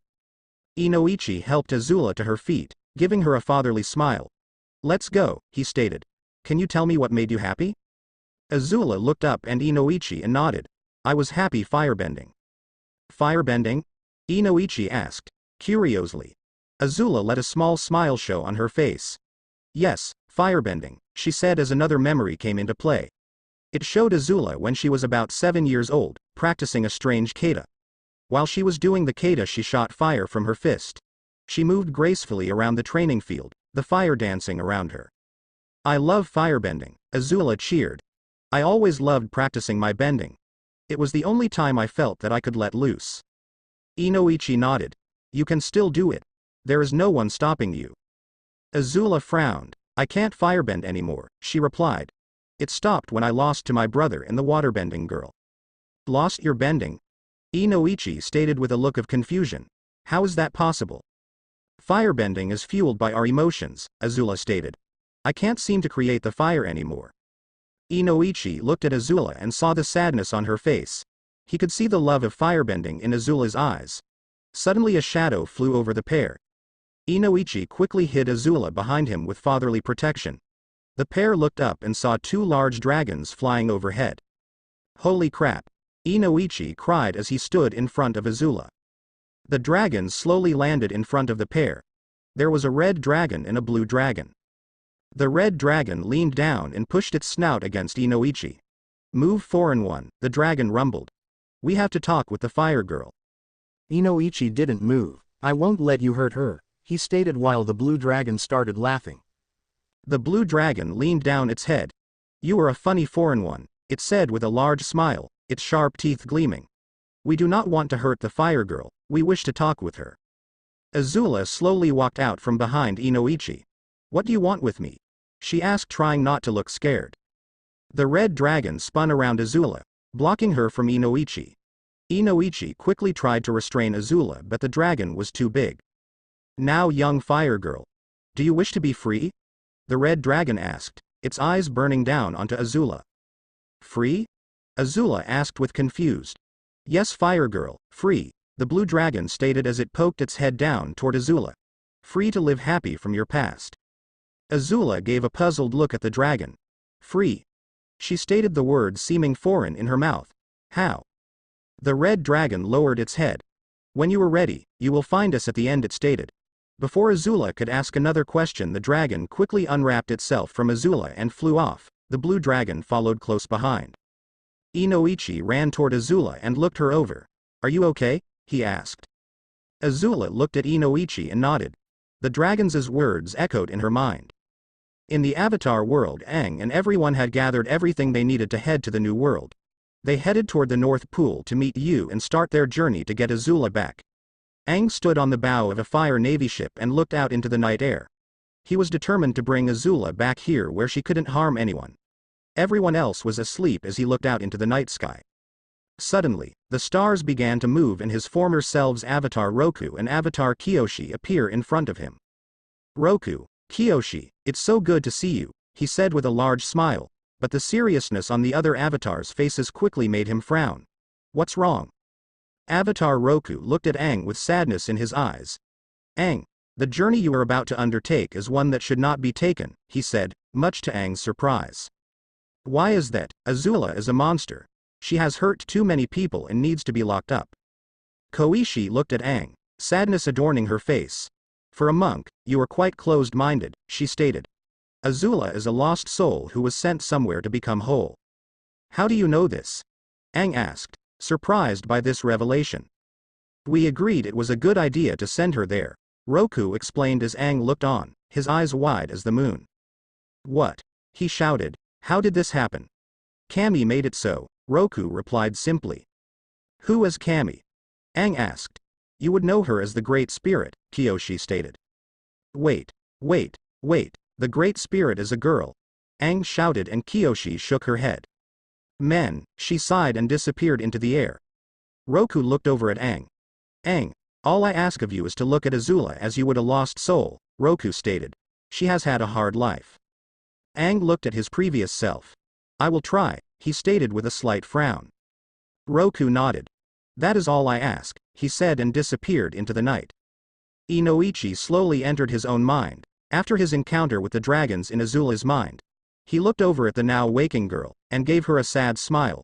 From what he had seen so far, He wanted to go find her parents, as well as anyone else who had hurt her, and destroy each of their minds, slowly, very slowly. Inoichi stood up and walked over toward Azula. She watched him closely, still a bit wary of him. He sat down next to her, a concerned smile still evident on his face. Without saying a word, he pulled her close to him and held her. This confused Azula at first. He wasn't saying anything, but she could feel something from him. It felt warm, as well as protective. She wanted to understand what his intentions were and why she suddenly felt so safe.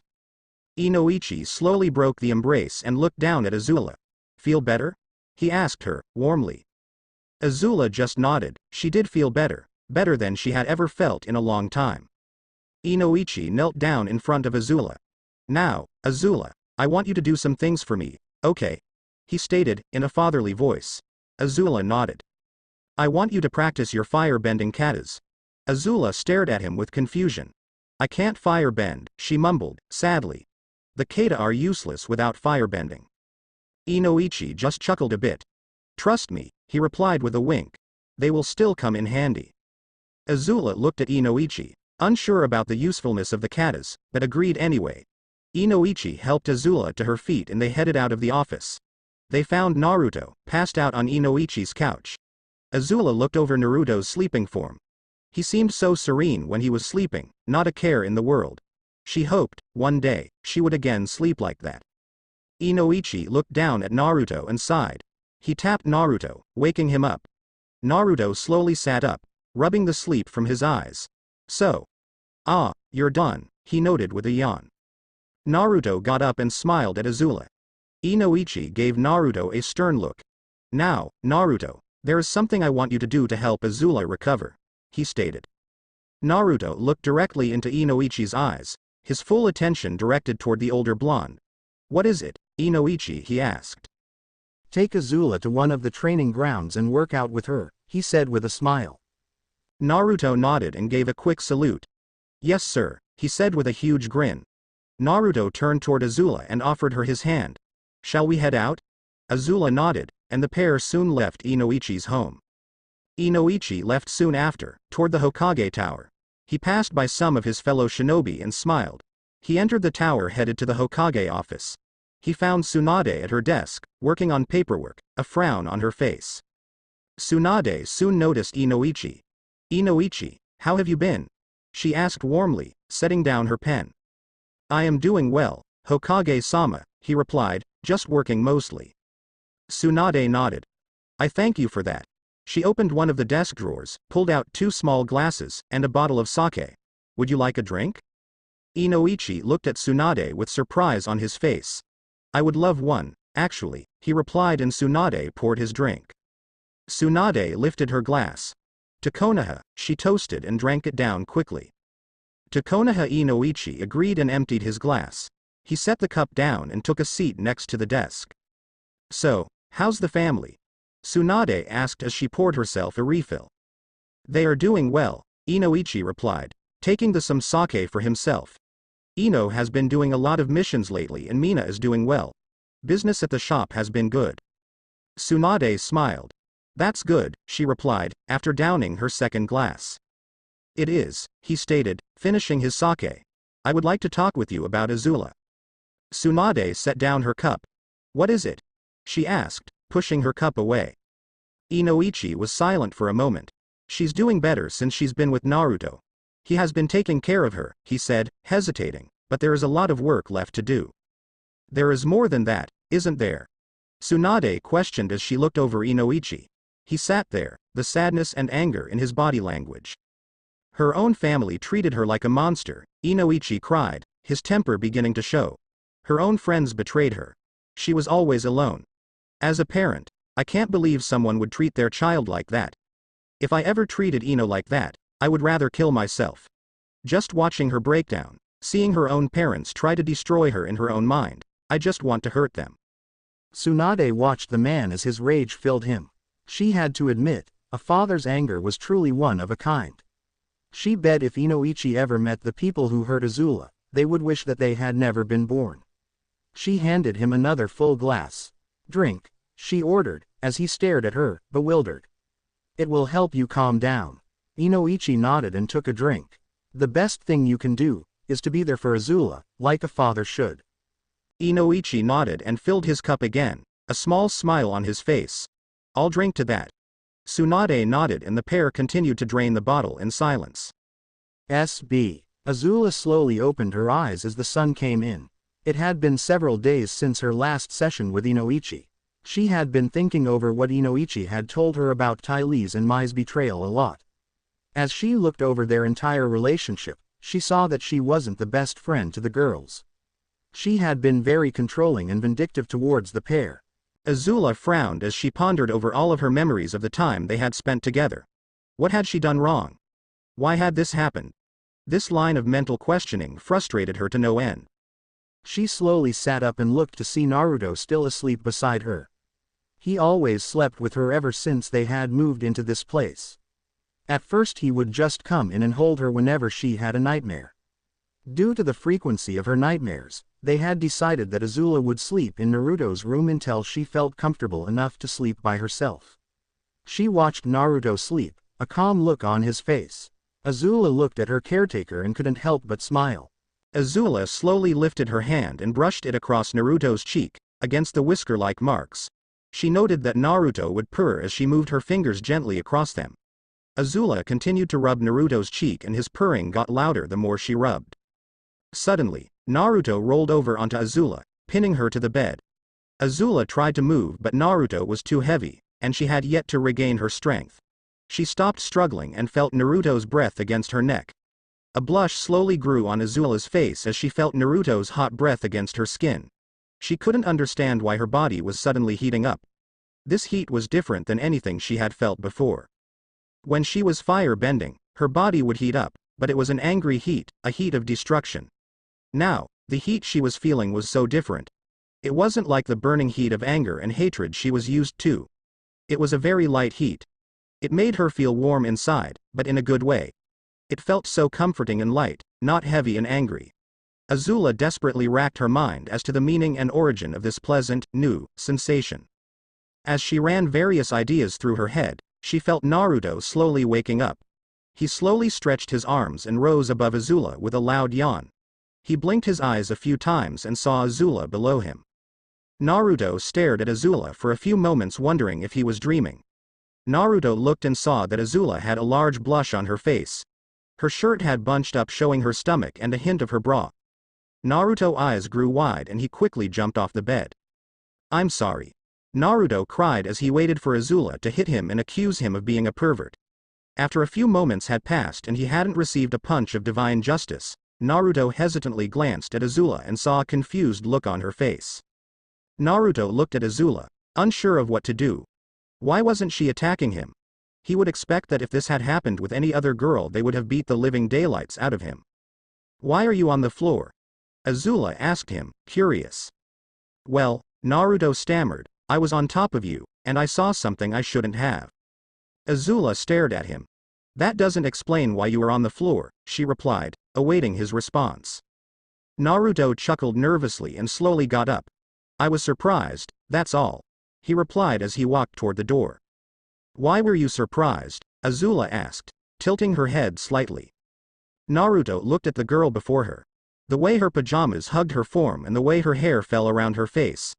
I was just surprised, Naruto stated as he quickly got up, the redness spreading across his cheeks. I'll see you in the kitchen. Azula watched as Naruto dashed out of the room, still confused about what had just happened. She felt him look over her entire form before he left, and his face had turned red the longer he looked at her. What was that all about? Azula thought to herself as she got out of bed and prepared for the day. Azula soon exited the room and joined Naruto in the kitchen. She watched as he moved around the kitchen with practiced ease. She also noted that there were 2 other Naruto clones working with the real Naruto. When she first witnessed this talent of his, it freaked her out. It took her a bit, but she was finally getting used to it. She sat down at the table and continued to watch as the Narutos cooked. One of the Narutos turned and looked over at Azula. Almost done, he promised, sweetly. Azula just nodded as she stretched. Soon the sound of her name filled her mind. She ignored it and focused on Naruto. The voice grew louder and louder. Azula slowly led her mind to the safety of the halls of the Fire Lords, The voice faded away and Azula let out a quick sigh of relief. She had been getting better at blocking out the voices the more time she spent with Naruto. Azula was pulled out of her mind at the sound of a plate being put in front of her. She looked up and saw Naruto standing beside her, smiling. "Someone seems to be in a good mood," he stated, as he set down his own food and sat down next to Azula. Azula nodded. "Just quieting the problems," she stated as she started to eat. The pair ate quickly and Naruto conjured up a few clones to clean up the mess. Naruto stood up and stretched. "Now, let's get going," he said with excitement. "Where are we going?" Azula asked, a bit surprised. She thought that the day was going to be spent at home. "Training," Naruto said with glee, and headed out the back door. "You need to get back into shape.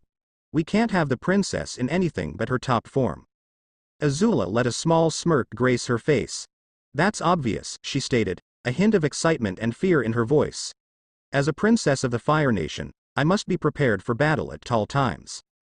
Naruto smiled. "That's the spirit," he cheered. "Now, more training and less sitting." Azula just shook her head at Naruto's antics and soon joined him in the backyard. It was a spacious area, perfect for training. "We're going to start off with some light exercise," Naruto said with a smile as he motioned for Azula to join him. "Let's start with some push-ups, 30, exact."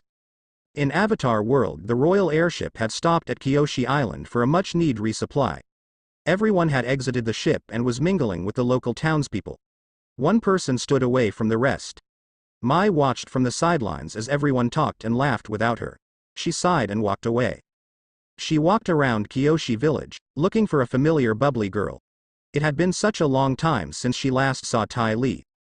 Mai walked around the village with her usual, unreadable expression on her face. When she had first heard that Azula had escaped, she didn't know what to think. Because of the fact that she didn't know in what state of mind Azula was in, she was a bit scared. The last time she saw Azula was when she visited her in her cell. Azula didn't even notice Mai when she had visited. She was too far gone in her mind to notice anyone else. Now Azula was missing, and a great many things could go wrong. Mai sighed as she walked toward the middle of the village. She wanted to find Tai Li and get her opinion on Azula's disappearance. It was always good to get the bubbly girl's differing point of view on any situation. Mai soon found herself standing in front of the statue of Avatar Kyoshi. It had been restored to its full glory. Mai just looked over the statue, trying to glean information as to what the Avatar would do in this situation. "Mai!" A voice shouted and tackled Mai to the ground. Mai noted her friend, Tai Li, hugging her tightly. "Get off, Tai Li," Mai huffed. Tai Li giggled.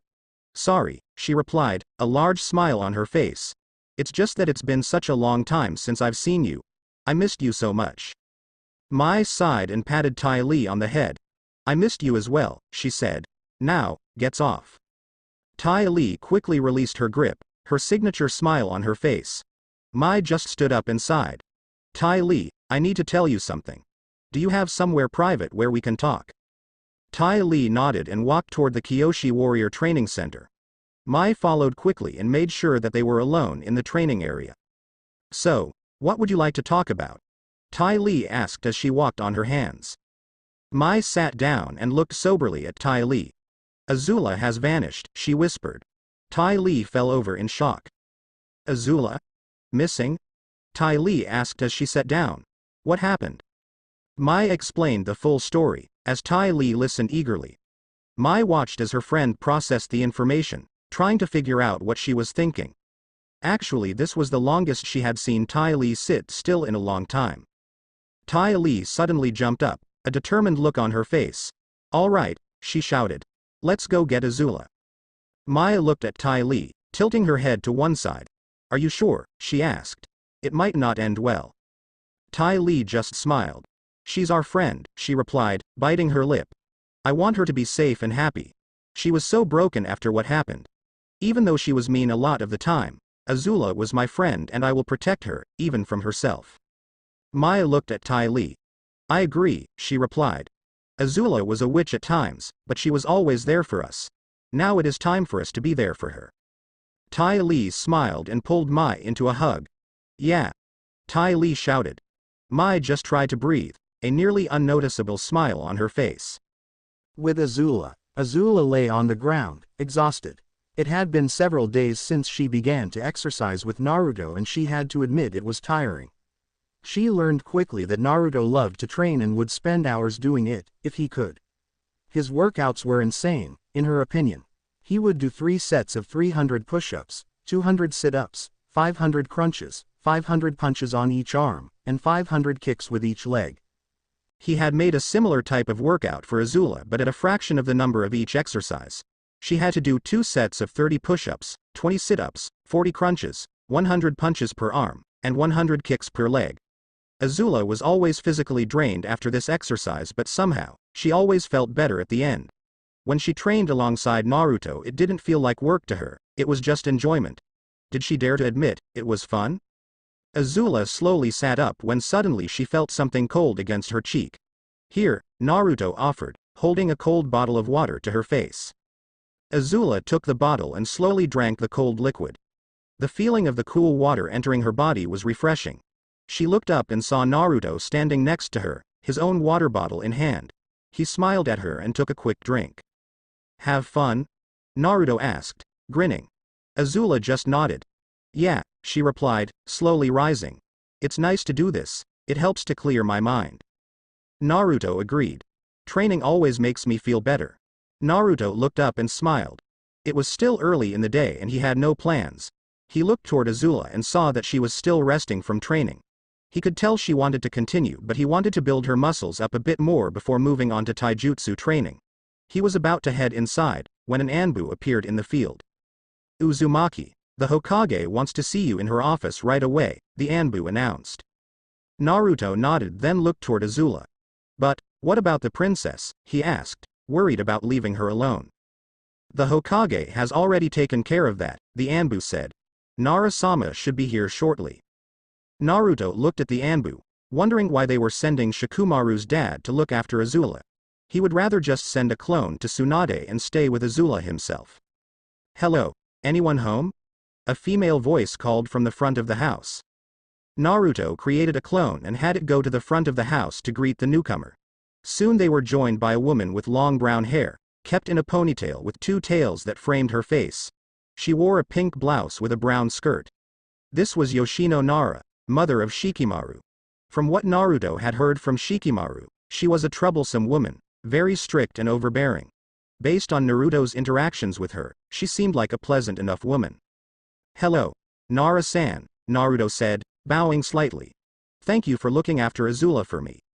Yoshino smiled. Such a nice young man, she thought. "Please, call me Yoshino." "Okay, Yoshino," Naruto replied, smiling. He waved Azula over, with a hand. "I would like you to meet, Princess Azula."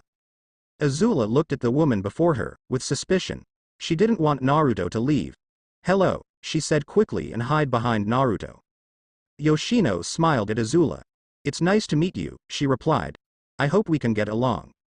The interaction between Azula and Yoshino made Naruto worry. Azula didn't seem to like Yoshino. She seemed to be very suspicious of her. Naruto led Azula aside, a concerned look on his face. "What is wrong?" he asked her. "Do you have to go?" Azula asked, nervous. "Can't you just stay?" Naruto looked at Azula.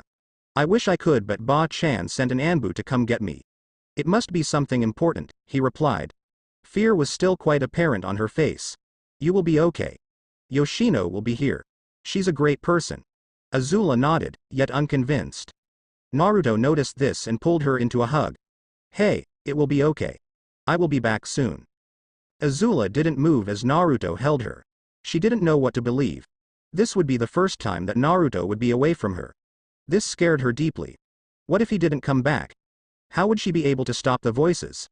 Suddenly she felt Naruto kissed her forehead. Azula was startled at first, but soon relaxed. "I will be back," Naruto whispered. Naruto led Azula over to Yoshino. "Keep her safe," Naruto said to Yoshino, a worried undertone in his voice. Yoshino nodded. "You can count on me," she replied. "Now go. Don't keep the Hokage waiting." Naruto looked at Azula once more and gave her a smile before leaving the house and a nervous Azula behind. Azula watched as Naruto disappeared from the house and quickly headed inside wanting nothing more than to find something to distract her mind. She was afraid that the voices would come back and now she didn't have Naruto to help her. Azula was about to disappear into her and Naruto's room when she felt a hand on her shoulder. She turned to Yoshino. Azula, where are you headed? Yoshino asked, concerned. I am just tired, Azula replied. I was going to take a nap. Yoshino nodded and Azula disappeared into her room. She quickly lay down on the bed and closed her eyes, hoping the voices would leave her be. She slept peacefully for a few hours, when suddenly she was pulled into her mind. She found herself standing in her old room in the Fire Nation Palace. The room looked pitiful and unfit to live in.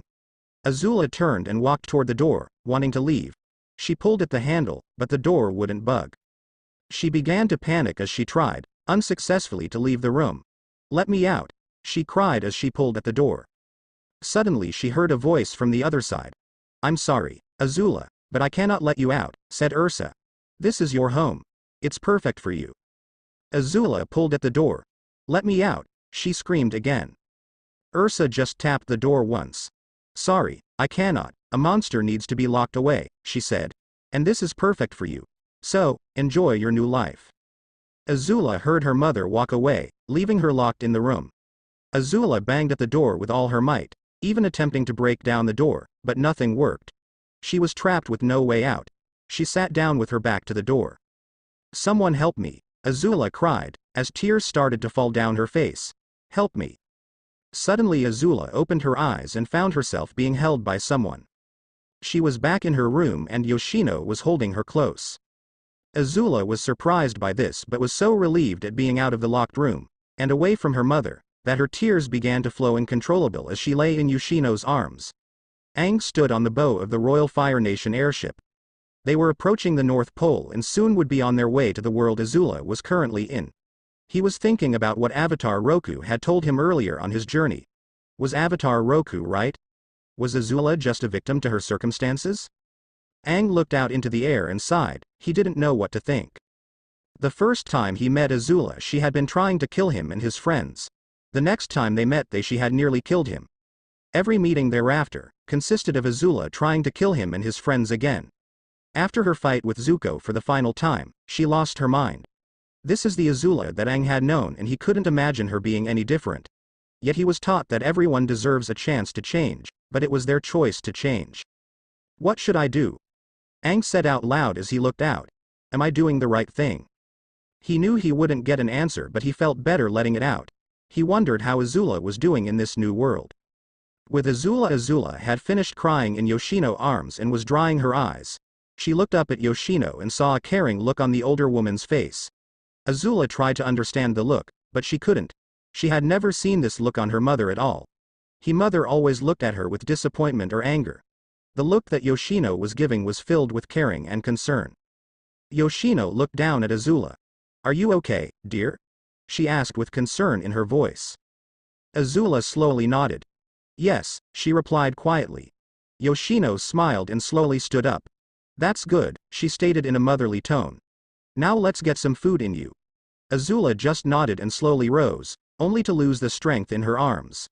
Yoshino caught her. Let me help you, dear.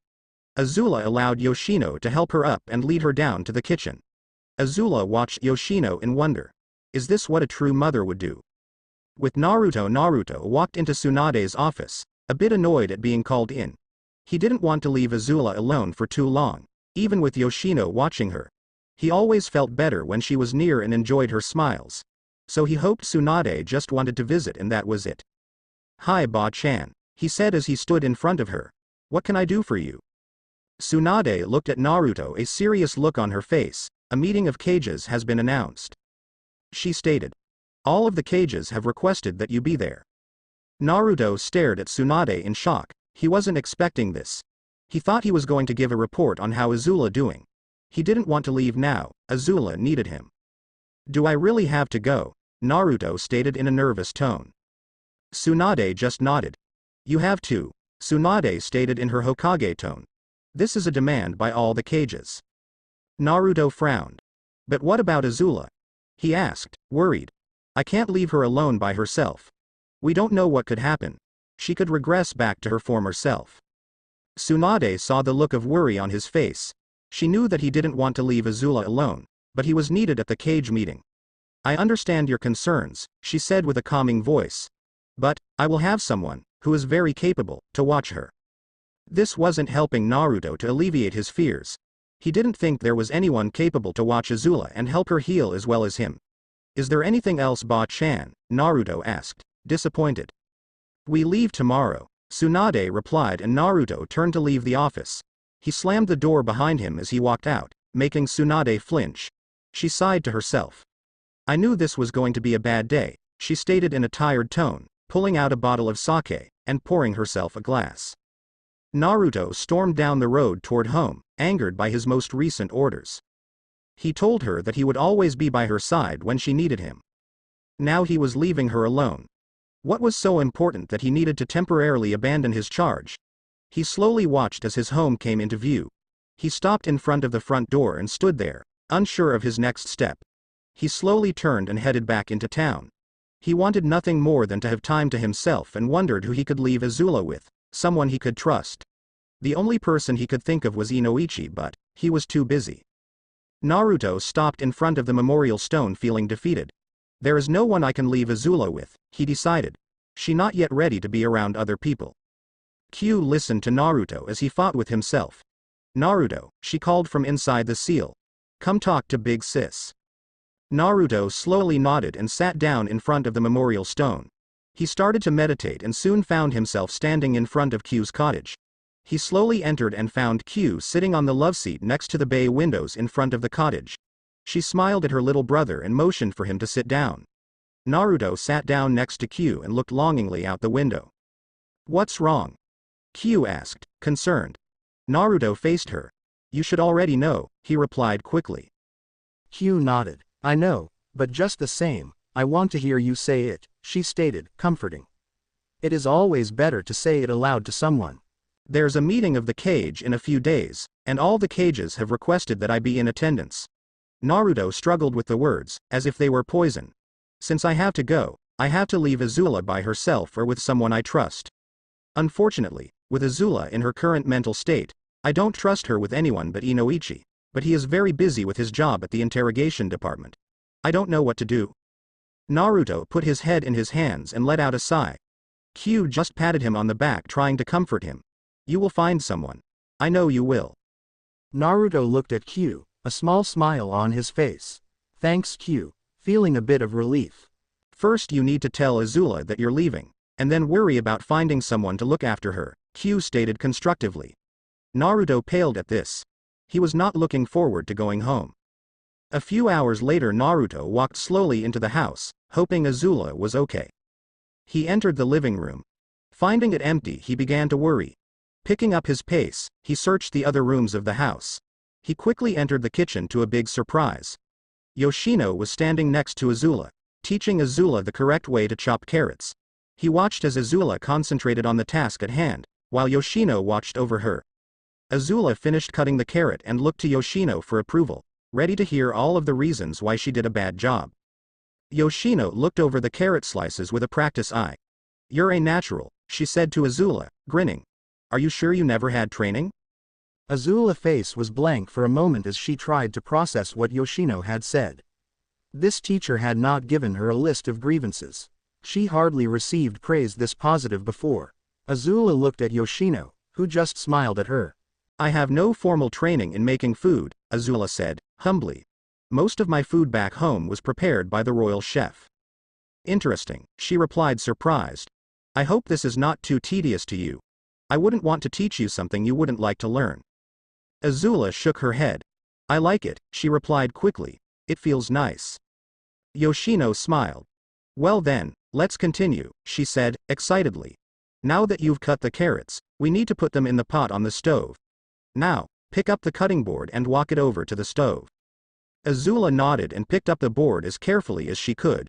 She walked over and poured the content into the pot. Good job, Yoshino said in a motherly tone. Now we let the pot simmer and then we will have chicken stew. We just need to stir it and mix everything together. Will you like to stir? Azula nodded and Yoshino handed her the ladle. Now stir it slowly. Make sure to keep it constant. Azula started to stir the stew with Yoshino watching. She never expected to be learning to cook, but found it surprisingly enjoyable. She didn't know if it was making her own meals, or having Yoshino show her how to do it. It was more than her real mother had ever done for her. "Smells great," said a familiar voice. Azula turned to see Naruto standing there with a large smile on his face. Yoshino smiled at Naruto as Azula stood frozen by Naruto's presence. "Welcome home," she said, in a calming tone. "Did your meeting with the Hokage go well?" Naruto just nodded, a frown on his face. "It's fine," he said, angrily. Yoshino noticed that something was wrong, but didn't press him. "Well, I need to get back to cooking," she stated and turned to look at Azula. "Azula, dear, you can take a break." At the mention of her name, Azula came out of her stupor. She let go of the ladle and walked toward Naruto. She turned toward Yoshino. "Thank you for the lesson," she stated, quietly. Yoshino nodded. A large smile spread across her face. "You are very welcome," she replied. "I would love to teach you more whenever we get the chance." "Of course," Azula replied happily. Naruto caught wind of this and looked at Yoshino. Maybe finding someone to watch Azula won't be that hard, Naruto thought. He was amazed at how easily Azula bonded with Yoshino in such a short time. Azula had not been this open to anyone except Inoichi and himself. Azula walked over to Naruto. "What did the Hokage need?" she asked inquisitively. Naruto looked nervously at Azula. He took Azula's hand and led her to the back porch. He closed the door behind them so as not to be disturbed. He looked Azula in the eyes and sighed. "The Hokage called me in to tell me that I will be accompanying her to a meeting with the other village Kage," he said, sadly. "It is mandatory that I go to this meeting and I will have to leave you here in the village while I am gone." Azula looked at Naruto, fearful. "You're leaving?" she asked, shocked. Naruto slowly nodded. "I have no choice," he stated, vainly trying to console her. "I will try to get back to you as soon as possible."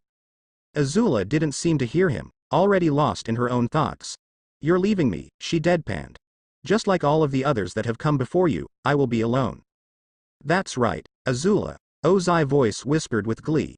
"He's leaving you like I did. He doesn't want to be with a pathetic girl."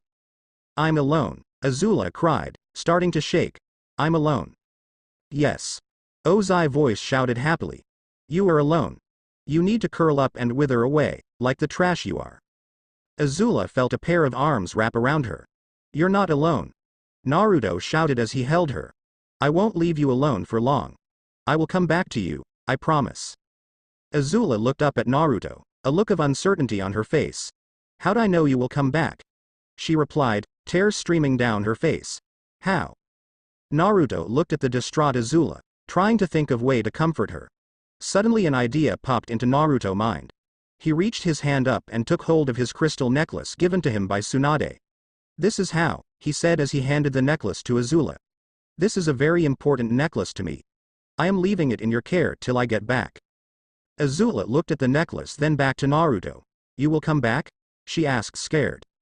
Naruto pulled her into another hug. "It is the promise of a lifetime," he replied, sincerely. Azula felt Naruto's warmth and looked at the necklace. She didn't know why, but she felt that Naruto would eventually return to her. "You'd better come back," she said in a feisty tone as she rested her head on his chest. "I wouldn't want to destroy such a beautiful necklace." "Well, then I have to get back quick, won't I?" he replied with a smile. "Now, while I'm gone, you will be staying with someone I trust." "Who is it then?" she asked. Naruto gave her a sheepish smile. He didn't know what to say. "I can answer that," said a familiar voice. They both turned to see Yoshino standing there with a motherly smile on her face. "Lady Tsunade asked me to watch Azula while you were at the meeting. So, don't worry, she is good hands." Naruto nodded. A hint of happiness appeared on Azula's face. "Thank you," Naruto stated, relieved. "It's my pleasure," Yoshino replied, gladly. The next day, Naruto, Azula, and Yoshino walked toward the main gate. Azula's hand was buried in Naruto's hand as they walked, scared to let it go. Naruto was going to be gone for a while, one of her main lifelines. With him gone, she was even more vulnerable to attacks than before. She wished that he didn't have to go, but she knew that an order was an order and he couldn't refuse. She watched as the gates came into view, and squeezed Naruto's hand tightly, not wanting to let go of the warmth and protection he provided. Naruto squeezed Azula's hand in reassurance. He hated leaving her here on her own. He looked at the scared girl and then at Yoshino, hoping she would adequately be able to protect Azula. He watched as Tsunade and Shizune came into view, a slight frown on his face. "Hello everyone," Shizune said smiling. "How is everyone doing?" Naruto gave her a small smile. "Fine," he stated, sarcastically. Tsunade saw Azula as she clung to Naruto. She felt bad separating the pair, but Naruto was needed at this meeting. Also, she would be able to tease Naruto about his feelings for the young princess. "Good, you're finally here, brat," she stated, bored. "Let's get going. I have some important work to get to." Naruto glared at Tsunade. "You're going to drink and gamble the entire way there," he corrected, annoyed. "So, there is no hurry." Tsunade glared at Naruto. "Cheeky brat," she replied, smirking. "Now, say your goodbyes. We need to get going." Naruto sighed and turned toward Azula. "Remember, be safe and listen to Yoshino," Naruto ordered. "I'll be back as soon as the meeting is over." Azula looked at Naruto, still unwilling to turn him loose. She held his hand tightly and put her head against his chest. "Please don't leave me alone," she pleaded, the fear evident in her voice. Naruto pulled Azula into a tight hug. "I promised I would return to you," he whispered to her. "I always keep my promises." Azula looked up at Naruto and slowly nodded. The pair broke apart and Azula watched as Naruto joined Tsunade and Shizune. He gave one final wave to Azula and Yoshino, then started to walk down the path away from the village. Azula watched as Naruto disappeared from view, her hand holding onto the crystal on the necklace. Yoshino stood next to Azula and put her hand on her shoulder in reassurance. "He will come back to you," she said, knowingly. "The hero always returns to his princess." Azula looked at Yoshino and nodded. Yoshino smiled. "Now, let me show you where you will be staying." Yoshino led Azula toward the Nara compound. Azula looked over her temporary home. It was larger than her home with Naruto. She saw many deer roaming the compound. She watched as a mother doe guided her fawn toward some food. She was gentle in her prodding but didn't let her young one get distracted by the flowers on the other side of the field. Azula frowned at this. She began to realize that in all her memory, her mother never acted like a true mother should. Soon the deer disappeared into the trees and Azula continued to walk toward the main house on the compound. Yoshino opened the front door and led Azula inside. "Welcome to my home," Yoshino said with a warm tone. "I hope you will think of it as your second home. Now, let's get your things to your room." Azula followed Yoshino through the house and saw many pictures on the walls. She saw many with Yoshino and two males. She saw that everyone in the pictures were all smiles and happy, or at least Yoshino was. The two males looked like they would rather be sleeping than taking a picture. Yoshino noted where Azula's attention was currently held. "That is my husband Shikaku and my son Shikamaru," she said with a fond voice. "They are both lazy and good for nothing, but I love them even when they don't do what they need to." Azula just nodded and soon found herself in her new room. It was a decent size room with some nice furniture. "I hope you like it," Yoshino said with a hint of anticipation in her voice. Azula looked around the room. "It's nice," she stated quietly, and watched as Yoshino's face light up. Yoshino clapped her hand together. "Well, I'll let you get settled in," she said. "If you need me, I will be in the kitchen." Azula watched as Yoshino disappeared into the hallway and sat down on the bed. She was still a little nervous that Naruto was not there with her, but she felt that Yoshino would be willing to protect her, like a true mother would. Avatar World Aang and the gang had settled into the palace of the Northern Water Tribe. They had arrived the day before and had been preparing to head to the other world. Sokka had sharpened his sword, which took him months to find, made sure his boomerang was in perfect shape, and gotten all of their supplies in order. Suki had made sure her weapons were properly sharpened as well. Zuko had gotten his double swords ready and had worked hard on keeping his firebending in top form. Mei and Tai Li had prepared in their own special way without letting the other in on it. Katara had gotten several bags of water ready, just in case she was unable to find a sufficient water source nearby. Toph was working on her forms. She wanted to perfect her metal bending. She didn't know what types of people were in the world they were going to, but she wanted to be ready for anything. Unfortunately for Toph, the supply of metal and earth in the Northern Water Tribe was not great. She had to practice on the old wreckage of a Fire Nation ship. She sighed as she finished her exercises. "When is that dang spirit going to get us to this new place?" Toph grumbled as she sat down on the old wreck. If I had my way, your group wouldn't be even going, said a female voice from behind her. Toph quickly stood up and turned to face the voice. She stomped her foot and sent out a feeling wave. She saw a small animal standing before her. Who the heck are you? She stated, annoyed. My name is Hina, the animal said in a calm tone. I am a fox spirit sent to you by Kami. Out of your entire group, you are the most down to earth, no pun intended. Toph nodded slowly, still suspicious of the fox. Okay then, talk, she replied, a bit curious about what this creature could have to say. Hina walked over to Toph and looked up at her. I am here to tell you to look at Azula with new vision, she stated.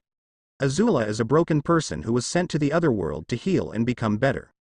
Toph looked at Hina with a look of skepticism. Azula, change, that's laughable, she replied.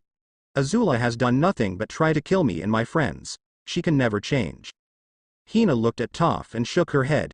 You only saw one part of Azula, she replied. Everyone has more than one side to them. It just takes looking past the side you already know. Look underneath, for what is underneath. Have a good day. Toph watched as Hina walked away from her. She thought about what the fox had said. Was there really more to Azula than what she knew? She didn't know what to think about this, but she felt that the fox was telling the truth. What did she mean about looking at what is underneath? Toph said to herself as she walked back toward the palace. She just sighed and hoped she could eventually figure it out. She walked through the halls with a frown on her face. Dang ice, can't see anything. The next day Aang and his friends stood next to the moon pond, in the spirit oasis, waiting on Yu to come down from the moon and lead them to the other world.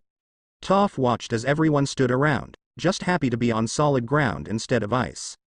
That the spirits for Earth, she said to herself, but then remembered Hina and frowned, stupid fox. She wished the fox had never spoken to her. She couldn't get the voice out of her mind, no matter how she tried. Is Azula really just the angry monster that tried to kill me? Toph thought as she tapped her foot on the ground. Or, is she really someone entirely different? Toph didn't have any more time to think about this when the lake started to glow and Princess Yu, the moon spirit, rose from the water. Welcome everyone, she said in a calm tone.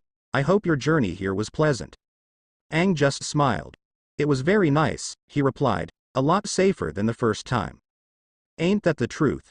Sokka said, only to get hit by Katara. He glared at his sister but remained silent. I see you've gathered all who you feel are needed to go on this journey, Yu stated. Are you all prepared to go to the other world? Zuko nodded. Yes we are, he said confidently. We are ready to find Azula. One question Moon Spirit, Toph said, surprising everyone. Can you tell us anything about the new world? Yu frowned. Unfortunately I cannot, she replied in an angered tone. The moon of that world is unreachable for me. Why is that? Sokka stated, confused. You're the moon spirit, and if there's a moon you're in charge of it. That is true, Yu said with a sad tone. But there is something very evil about that moon. I am only able to open a portal by it, for you. I cannot do anything more. Toph frowned. She wanted more information on this world. She hoped it would help her understand why Azula was sent there. Yu looked at everyone. I am opening the portal everyone, be ready, she said and waved her hand over the pond. The water began to swirl around and change color. Soon a whirlpool was formed. Be safe, my friends, and I hope your mission is successful. Everyone looked at the portal a little scared to start their adventure. Maya looked at Ty Lee and nodded. They were going to make sure their friend was happy. Ty Lee smiled and flipped into the portal. Everyone else watched as Mai followed close behind her and soon no one was left in the spirit oasis. Toph hit the ground, hard, as she exited the portal. She hadn't expected such a bumpy ride. Stupid moon spirit, she muttered as she stood up. She quickly tapped her foot and sent out an earthbending wave. She noted that she was in a forested area near a lake. She saw that Aang, Katara, Sokka, and Suki had been thrown into a pile a few feet away from He. Mai, Ty Lee, and Zuko were all standing and ready for battle. Is everyone okay? Zuko asked as he walked over to help the others. Great, Sokka said as he slowly stood up and swayed a bit. I feel like I drank 3 gallons of cactus juice. That would be scary, Katara stated with a shudder. You on cactus juice is not a pretty sight. Suki looked to Gong. Am I missing something? She asked, a bit confused. Toph walked over to her and patted her on the shoulder. Let's just say, You would rethink dating Sokka if you saw him on cactus juice, she stated in a knowing tone. Sokka overheard the conversation. Was I really that bad? He asked, worried. No, you were worse, Toph corrected. Sokka was soon kneeling on the ground, a dark cloud hanging over him. Suki went over to comfort her boyfriend while everyone gathered, getting their bearings and deciding what to do next. So, what now? Mai asked. We are here, but we have no idea where Azula is. How are we going to find her? Sokka seemed to suddenly appear out of nowhere. First, we need to find a village and see what we can learn about this world, he stated in an authoritative tone. Then we see if we can find any information on a crazy girl throwing around fire, and we'll have her. Okay. Then how do we get back if we find Azula? Toph asked. I have no idea. Sokka said. Suddenly he began to panic. We can't go home. We are stuck here. No.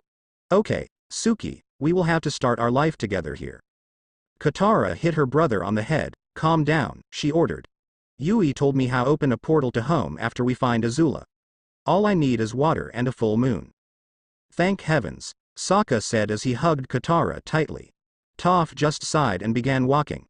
Let's go, she stated as she walked through the trees. The sooner we find Azula, the sooner we can get back.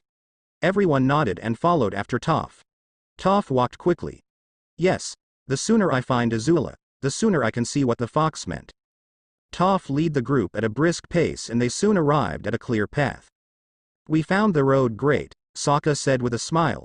Now we can find people. Thanks for stating the obvious, Toph stated with a sigh. Now we need to decide which way we head.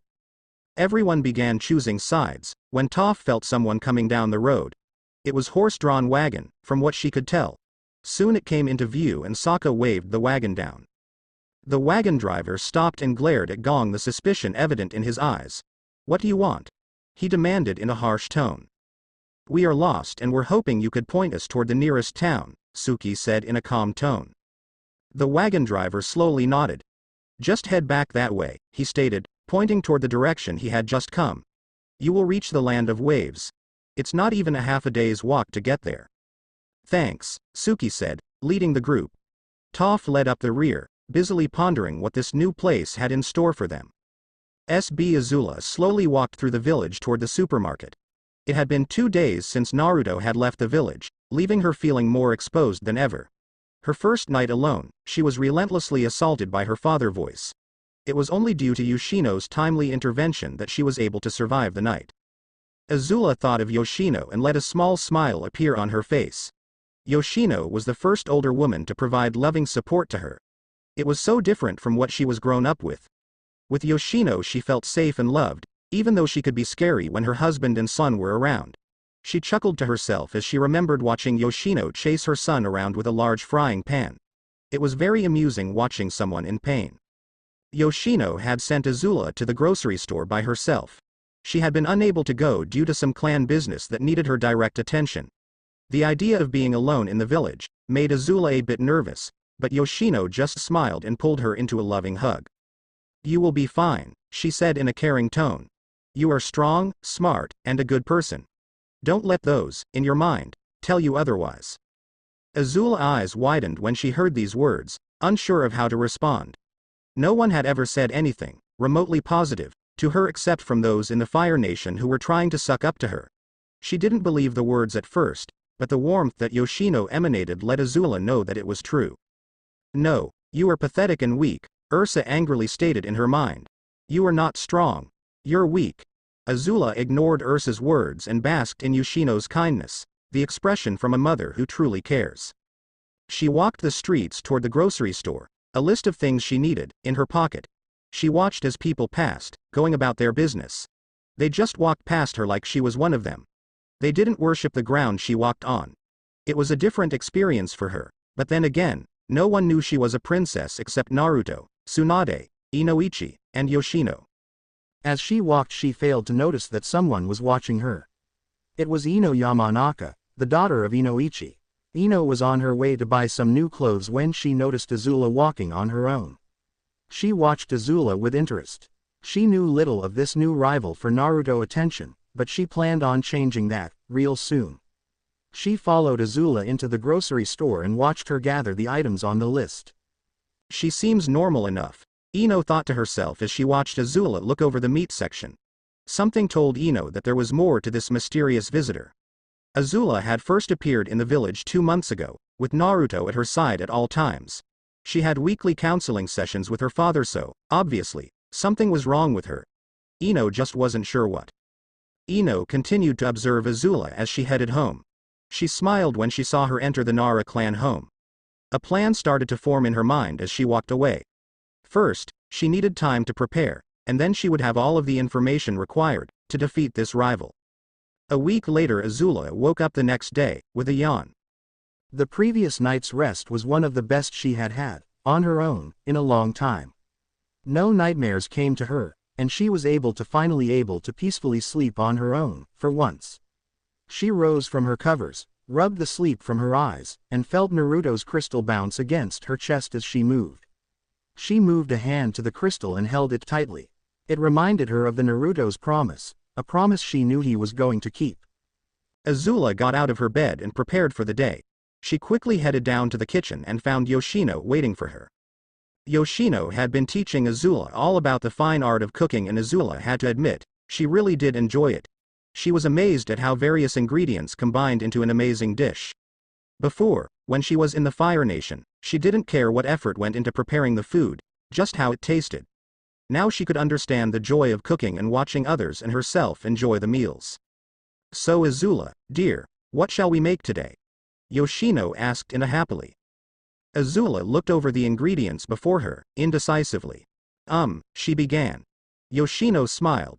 "Take your time, just pick what feels good to you." Azula nodded, a small smile gracing her face. She pondered for a while before finally settling on a carton of eggs. She then gathered a few pieces of bacon, some tomatoes, cilantro, ground pork, and banana peppers. She pulled a bowl down from the cabinets and slowly started to crack open 3 eggs. She quickly whisked them together, forming a smooth, yellow liquid. Azula then added a pinch of salt to the eggs, before heading for the stove. She got out a pan, placed a little oil in it and set it in the stove to heat up. Next she walked over to table and began to chop up the tomatoes and cilantro. She then cut the bacon into tiny pieces and set them aside. She checked to see if the pan was hot. As her hand passed over the flames from the burner, she couldn't help but miss the feeling of controlling the fire with her own hands. She couldn't allow herself to dwell on it and proceeded to pour the eggs, she had whisked earlier, into the pan. She then got a spatula and watched as the eggs cooked. She noted the cooked egg edges, and added the tomatoes, cilantro, and banana peppers to the middle of the eggs. She then carefully folded over the eggs, encasing the veggies, and slowly flipped the omelet over. She then put in the cut-up bacon and let it cook next to the omelet. Soon the dish was done and the omelet was on a plate with freshly cooked bacon bits on the top. Yoshino looked over the dish, approvingly. "Very good, Azula," she said, excitedly. "This is very well made. Shall we dig in?" Azula nodded, picked up a fork and picked up a piece of the omelet. She took a bite and smiled. It had a good balance. The eggs were fluffy and filling. The veggies provided contrasting flavors and textures, and the bacon on the top added a sweet kick to the dish. "This is amazing, Azula," Yoshino said as she finished another bite of the omelet. "You're becoming quite the cook.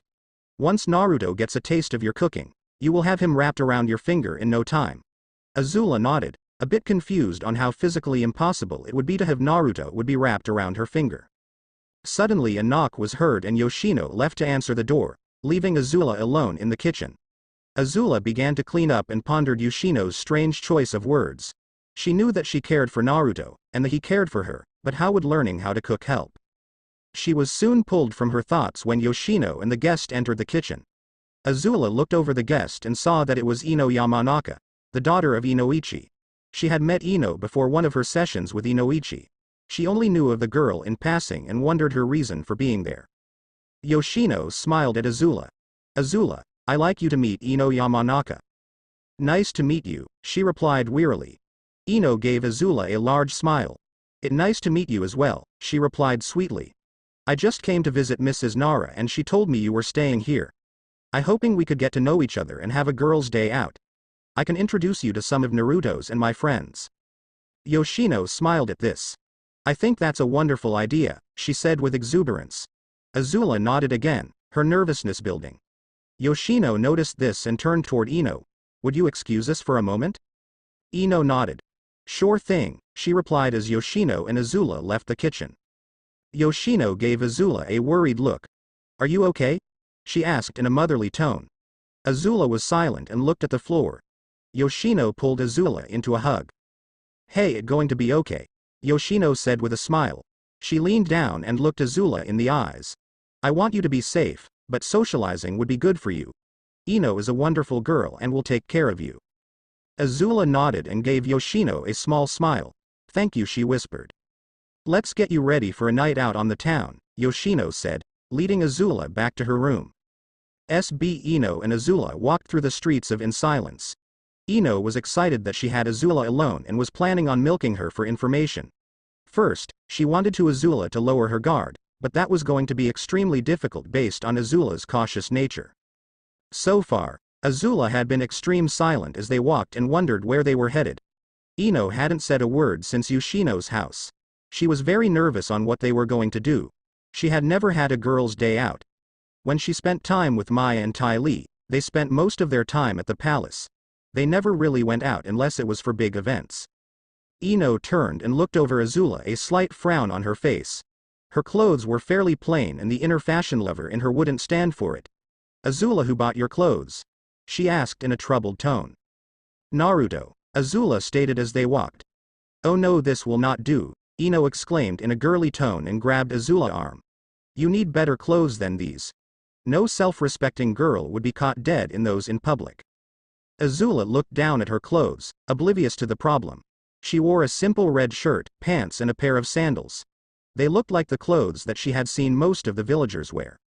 I think they're fine, Azula said, confused. She never really picked out her own clothes. Back home, clothing was provided by the royal tailor back home. She mostly wore her war armor when she was out in public. Ino shook her head and sighed. You poor girl, Ino stated, sadly. You are missing out on the wonderful world of clothes and fashion, but do not fear, I will be your guide. Azula didn't have time to answer before when Ino grabbed her arm and started to run like lightning, down the streets, dragging Azula behind her. Soon Ino stopped in front of a stop and Azula fell to the ground, dazed from the trip. She slowly stood up and saw a smile on Ino's face. Welcome, Azula, to one of the best places in the village, Ino said in a grand voice. Kona has beautiful leaves, the best clothing store in the world. Now, let's get you into something that will knock guys' socks off. SB Naruto, Tsunade, and Shizune had just entered the Land of Iron and were headed toward the Three Wolves Mountain where the cage meeting was taking place. Naruto was bored and eager to get back to Azula. As they traveled, she was always on his mind. Ever since she entered his life, he couldn't help but want to be near her. At first it was just to help her get better, but as time went on there was more than that. It just felt right when he held her in his arms as they slept together every night. Leaving her alone in the village was one of the hardest things he had done. I hope she is safe, he thought. Q listened to her brother's worried thoughts. She will be fine, she said in a caring tone. Yoshino will keep her safe. I know, Naruto replied, but I still can't help but worry. She means a lot to me. Q smiled. She knew that Naruto was falling in love with Azula, and she couldn't be happier. She wanted Naruto to be happy and settle down with a wonderful girl. Aside from Azula, no girl had played a big role in Naruto's life. Now, his feelings for Azula were growing and Q began formulating plans to get Azula and Naruto together. Worrying is only natural, Q stated in a sisterly tone. Now let's get going. The sooner we get this over with, the sooner you can get back to Azula. Naruto smiled, picking up speed. Tsunade and Shizune noticed Naruto's increased pace and raced to catch up. They soon saw the Wolves Mountain come into view. Naruto smiled and was about to sprint, when his danger sense kicked in. He jumped to the side as a bolt of lightning dropped onto where he was once standing. Tsunade raced toward Naruto. Are you okay? She asked as they looked around for the attacker. Naruto just nodded when suddenly, he detected a laugh. Naruto frowned. He knew that voice very well. He stood up, a serious look on his face. Come on out, Sasuke, Naruto stated coldly. Tsunade angrily looked at Susaki. but her attention was diverted when she was attacked by a few kunai. She jumped away from Naruto and looked around for her own attacker. Be safe, brat, she thought, as she got ready for her own battle. SB ha ha ha ha ha. Sasuke laughed as he walked out into the open. You had to ruin my fun. What fun, Dobi? Naruto replied coldly. Trying to kill me, again. Sasuke just shook his head, and slowly drew his blade. You should have just let the lightning kill you, he stated. Now, watch as I show you how strong I've become. Sasuke disappeared and reappeared in front of Naruto, attempting to impale Naruto with his sword. Naruto twisted away from the sword thrust and punched Sasuke in the face. Sasuke just smiled as he ducked. Naruto jumped away from Sasuke. Missed me, Teme, he stated as he lifted up his hands up and formed a familiar cross-shaped hand sign. Kage Bushin no Jutsu. Smoke filled the area around Naruto and 10 clones of himself stood beside the original. Sasuke just looked at Naruto and his clones and closed his eyes. He reopened them slowly to reveal the Sharingan. Bring it, Dobi, he taunted. Naruto needed no invitation before he and his clones charged. While the clones charged, Naruto created 2 more clones to go and gather nature chakra. The clones swarmed Sasuke, who used his sword to destroy clones left and right. The real Naruto charged in with a small blue sphere in his hand. Rasengan, he cried as he thrust the sphere toward Sasuke's stomach. Sasuke saw this coming and jumped away from the attack, then went through some quick hand signs and lifted 2 fingers to his mouth. Kaiten. Gokaku no Jutsu, he shouted and sent a large fireball toward Naruto. Naruto dodged away from the fireball, quickly unsealed a Fuma Shuriken and threw it at Sasuke. Really, Dobi, Sasuke stated and blocked the attack with his sword. I expected more than this. Naruto just smiled. You should know better than to underestimate me, he reminded, as he created 2 clones. It will cost you your life. Suddenly the Fuma Shuriken turned into a Naruto clone and kicked Sasuke in the face. Sasuke stumbled back for a second, but it was all the time Naruto needed. 4 clones ran toward Sasuke and kicked him into the air. The real Naruto appeared above Sasuke and used a heel drop on him. Uzumaki Naruto Renden. Sasuke hit the ground and suddenly turned into smoke, revealing a log. Nice try, Dobi, Sasuke said with a small smile on his face. But, it's not good enough. You cannot beat the Sharingan. Now, it's my turn. Sasuke went through high sign quickly and smiled. Chidori Iso, he cried and threw a spear of lightning at Naruto. Naruto dove to the side as the spear of lightning flew past him. He glared at Sasuke but smiled when he felt the familiar power of nature chakra fill him. His eyes slowly turned orange with a horizontal bar in the middle. Well, Teme, he stated as he stood up. That was a fun attack, but this ends now. Naruto creates 5 clones and had them charge Sasuke. Sasuke closed his eyes again and activated his Mangekyo Sharingan. No you don't, Dobi, he stated and charged toward the clones. Naruto just smiled, and with the help of 2 clones, created one of his ultimate weapons. Resin Shuriken, Naruto stated, and threw it toward Sasuke. Sasuke watched that attack come toward him. Susanoo, he stated and became covered in a skeleton-like chakra armor. The Rasen Shuriken hit Sasuke's Susanoo and expanded. Naruto watched as the ultimate defense faced against his great attack. The air filled with smoke as Naruto waited to see if his attack was effective. Suddenly, a large arrow flew out from the fog and struck Naruto in the shoulder, passing his Sage Mode defenses and sending him flying back, pinning him to a tree. Naruto screamed out in pain as he lost his Sage Mode. The smoke cleared to reveal an unharmed Sasuke. See, Dobi, he stated as he walked toward the trapped Naruto. You can't defeat me. Now, be a good little Dobi and let me take the fox. Naruto glared at Sasuke and grabbed the chakra arrow, holding him in place. You will not take Q, he growled as he grunted in pain while pulling the arrow out of his shoulder. I won't let you. Naruto was suddenly covered in an orange glow as he entered Tail Beast mode, allowing he and Q to work as one. Sasuke watched as Naruto's wound quickly closed and frowned. Naruto stepped from the tree and charged forward at high speed. Naruto gathered a small black ball in his hand. Cho Mini Bijudama, he cried and thrust the attack toward Sasuke. Sasuke quickly activated Susanoo and blocked the attack. The 2 forces pushed against each other, resulting in a massive explosion, sending both boys flying in opposite directions. Naruto landed on his feet and looked around for Sasuke. Susanoo! Sasuke shouted and charged Naruto at full speed. The Susanoo's bow pulled back, ready to fire. Naruto quickly created another Cho-Mini Bijudama and charged forward. Suisake fired the arrow and Naruto thrust his Bijudama. The two attacks collided and exploded on impact, destroying everything in a 3-mile radius. Naruto landed on the ground hard, and slowly stood up. Sasuke was in the same shape as Naruto and was struggling to stand. "Damn you, Dobi!" Sasuke shouted and was about to attack when the sound of others filled the air. Sasuke knew he was out of time. "I will kill you, Dobi. Count on it." Naruto watched as Sasuke disappeared. "Not if I kill you first," Naruto whispered as he sat down on the ground, tired from the battle. Soon he was joined by Killer Bee, Jinchuriki of Gyuki, the 8-tailed beast. "You, 9, you all fine?" he asked as he entered the battlefield ready to fight. Naruto slowly nodded.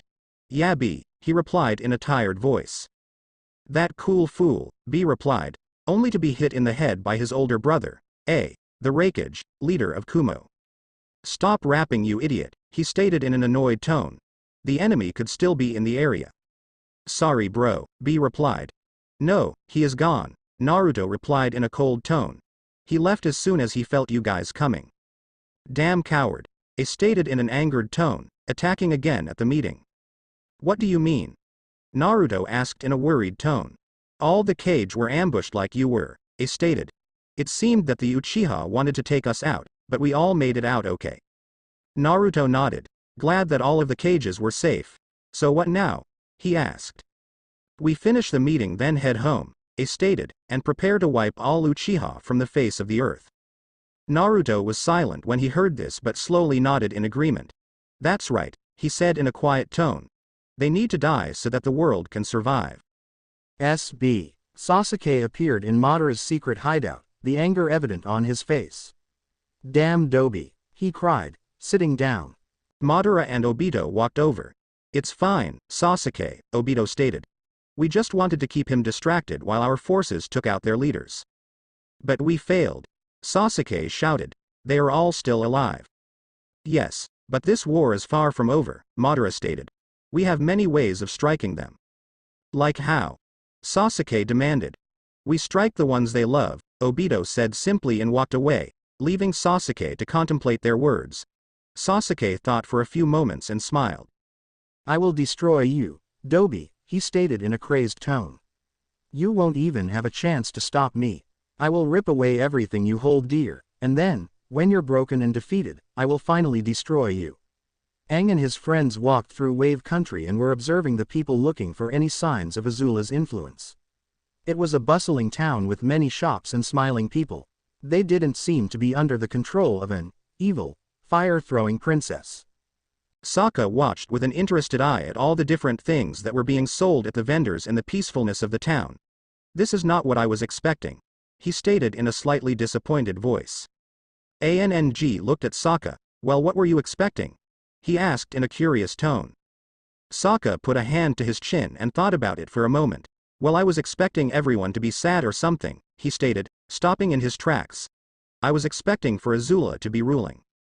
Zuko looked at Sokka and shook his head. "Azula is good," he stated in a knowing tone. "But she couldn't take over this land that fast." Sokka looked at Zuko, then glanced around. "You never know," he replied in a paranoid tone. "She could have spies watching us right now." Everyone just sighed and kept on walking as Sokka began to glare at the villagers with supervision. Toph walked in the back of the group as this was going on, using her earth bending to see if anyone was watching them. Some of the villagers had stopped to look at them, but it was only for a moment, just normal curiosity when someone new comes into town. What she did notice was that Tai Li and Mai stood to the side a little away from the gong. They were following the group, but they could also slip away and do their own thing. She watched as they slowed down and turned into an alley, leaving the group. What are they up to? Toph thought and was about to voice the disappearance of Azula's former friends, but something kept her silent. The words of the foxes coming to her mind. Maybe if she went with Mai and Tai Li she would get her answers. Toph used some earthbending to create a hole in the ground and disappeared into it, following Mai and Tai Li as they went their own way. With Mai and Tai Li and Mai walked quickly through the village, wanting to put some distance between them and the Avatars group. They wanted to find Azula on their own and see if they could convince her to come quietly with them home. Mai was against the plan at first, but after much begging from Ty Lee she relented. Secretly she wanted to find Azula first as well. She wanted to see how her former friend was doing. Ty Lee, she stated as they walked, and appeared onto another main road. Let's ask one of the villagers for help. They might know of a bigger city we can go to and find more information about Azula. Ty Lee smiled at this and did a quick cartwheel. That's a great idea, Mai, she stated in a happy voice, and looked around for someone to ask. She spotted an old man wearing a black shirt, black pants, white scarf, with glasses walking by. Hello, sir. Ty Lee called out and skipped over to the old man, who stopped at the sound of her voice. He looked at Ty Lee with a warm smile. What can I do for you today, little lady? He stated in a grandfatherly tone. My friend and I are new here, Ty Lee stated in a happy tone. And we are looking for our lost friend, but don't know where to look. Do you know of a large city or place we can go to see if we can get more information on our friend? The old man thought for a moment. There is always Konoha, he stated as a small smile spread across his face. That is probably the best place to start. You can hire shinobi to help you find your friend. Ty Lee nodded, a bit confused at some of the words the man had said. How do we get there? She asked. Actually, I will be heading to Konoha soon on business, he replied as he wiped his face with his scarf. You can come with me and my grandson. My name is Tazuna, nice to meet you. I am Ty Lee and that is my friend Mai. Ty Lee replied and grabbed Tazuna's hand. Thank you for the help. Tazuna just smiled. It not a problem, little lady, he replied and started to walk. Let's head to my home and we will head to Konoha from there. Ty Lee nodded and was about to follow Tazuna when someone grabbed her wrist. Ty Lee, said Mai in a cold tone. Can I talk with you for a moment? She turned to Tazuna. We will be with you in a few moments, she stated and Tazuna nodded. Ty Lee nodded. What is it, Mai? She asked in a confused tone. Should we trust this man? Mai asked in a quiet voice. He might be leading us into a trap. Ty Lee smiled. He's fine, she replied with a smile. His aura is quite nice, and is someone you can trust. I have to agree with Ty Lee, a voice said from behind the pair, making them jump.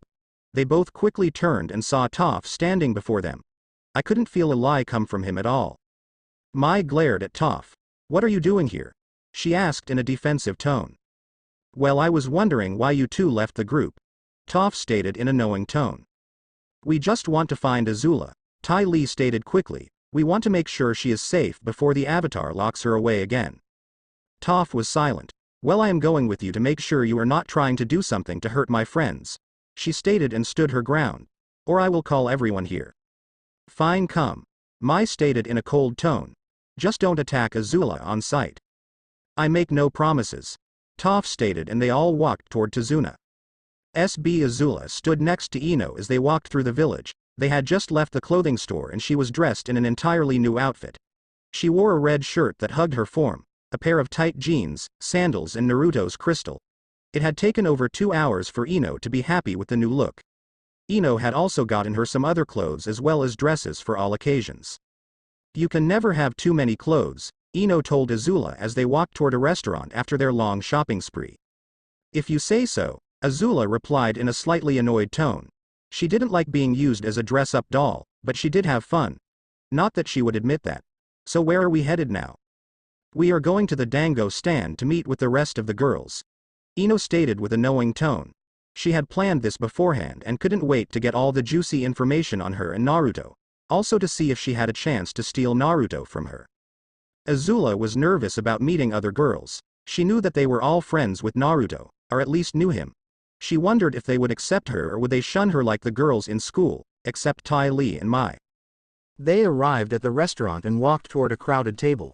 There was 3 girls sitting at the table they were headed toward. The first had pink hair, green eyes, and a bored look. The second was a girl with brown hair, up in 2 buns, and a large scroll at her side. The final one was a girl with long blue hair, purple eyes, and a shy look on her face. Ino waved at them. Hello, she stated in a happy tone. I brought a new friend. This is Azula. Hello, the 3 girls said at once. Azula just nodded. Hello, she replied as she took her seat next to Ino and the panda hair girl. Ino chatted animatedly with the other girls while Azula sat in silence. She didn't know what to say or what to do. These people were entirely new to her and could potentially be harmful. Azula, the panda girl said in a warm tone. My name is Tenten, it's nice to meet you. Azula looked at Tenten, nice to meet you. She replied quickly and turned to look at the menu. Tenten could feel Azula's nervousness and wanted to get her to relax. Let me introduce you to everyone else, she stated in a calm tone. The girl with the pink hair is Sakura. She is Naruto's teammate, the other girl in Hinata Hyuga. Azula just nodded as she learned the names of everyone there. Thank you for informing me, Azula stated quickly. Tenten just smiled, watching as Azula relaxed just a bit. So Azula, where are you from? She asked, making Azula freeze for a moment. I come from a kingdom far away, Azula answered quickly. She was told by Naruto, and everyone else not to mention anything about the Fire Nation or it will cause problems that would be very troublesome to deal with. Tenten just nodded, that's interesting, as she took a sip of her drink. Do they have any interesting weapons? Just swords and spears mostly, Azula stated in a calm tone. Tenten just nodded a little sad she couldn't learn about new different types of weapons. Soon the waiter came over and they all ordered their food. The food soon came and everyone ate, small conversations going on between the friends. Hinata had spent most of the time glancing over at Azula, much to Azula's annoyance. Azula finally had enough. Why are you staring at me? She asked in an annoyed tone. Hinata seemed to shrink into her jacket. Well, she stuttered trying to form her words. I was wondering how. Do you come to live with Naruto? Everyone went silent. Azula looked at Hinata for a few moments, slight steam starting to come off her body. That is none of your concern, she stated in a very angered tone, talking through her teeth. Hinata seemed to flinch at this at first. I want to know, she stated in a more demanding tone. I want to see why you were with Naruto-kun. Azula began to get even hotter. Why I am with Naruto is none of your concern, Azula stated as she slowly stood up, glaring at Hinata. Now leave me be. Suddenly the table caught fire, much to everyone's surprise. Azula quickly ran out of the restaurant and headed back to the Nara's home. Suddenly a familiar voice filled Azula's mind. Such a disgrace, Ozai's voice stated in a disgusted voice. You should have burned the stuttering girl to a crisp. Where is your fire? Azula ignored Ozai and kept walking. She just pictured her special place and soon Ozai's voice was all but a whisper. Azula? A voice suddenly said from behind her. Azula turned and saw Hinata standing there, her fingers touching in a nervous tick. What is it? She replied in an angered tone. Ozai's voice slowly starting to creep back up in her mind.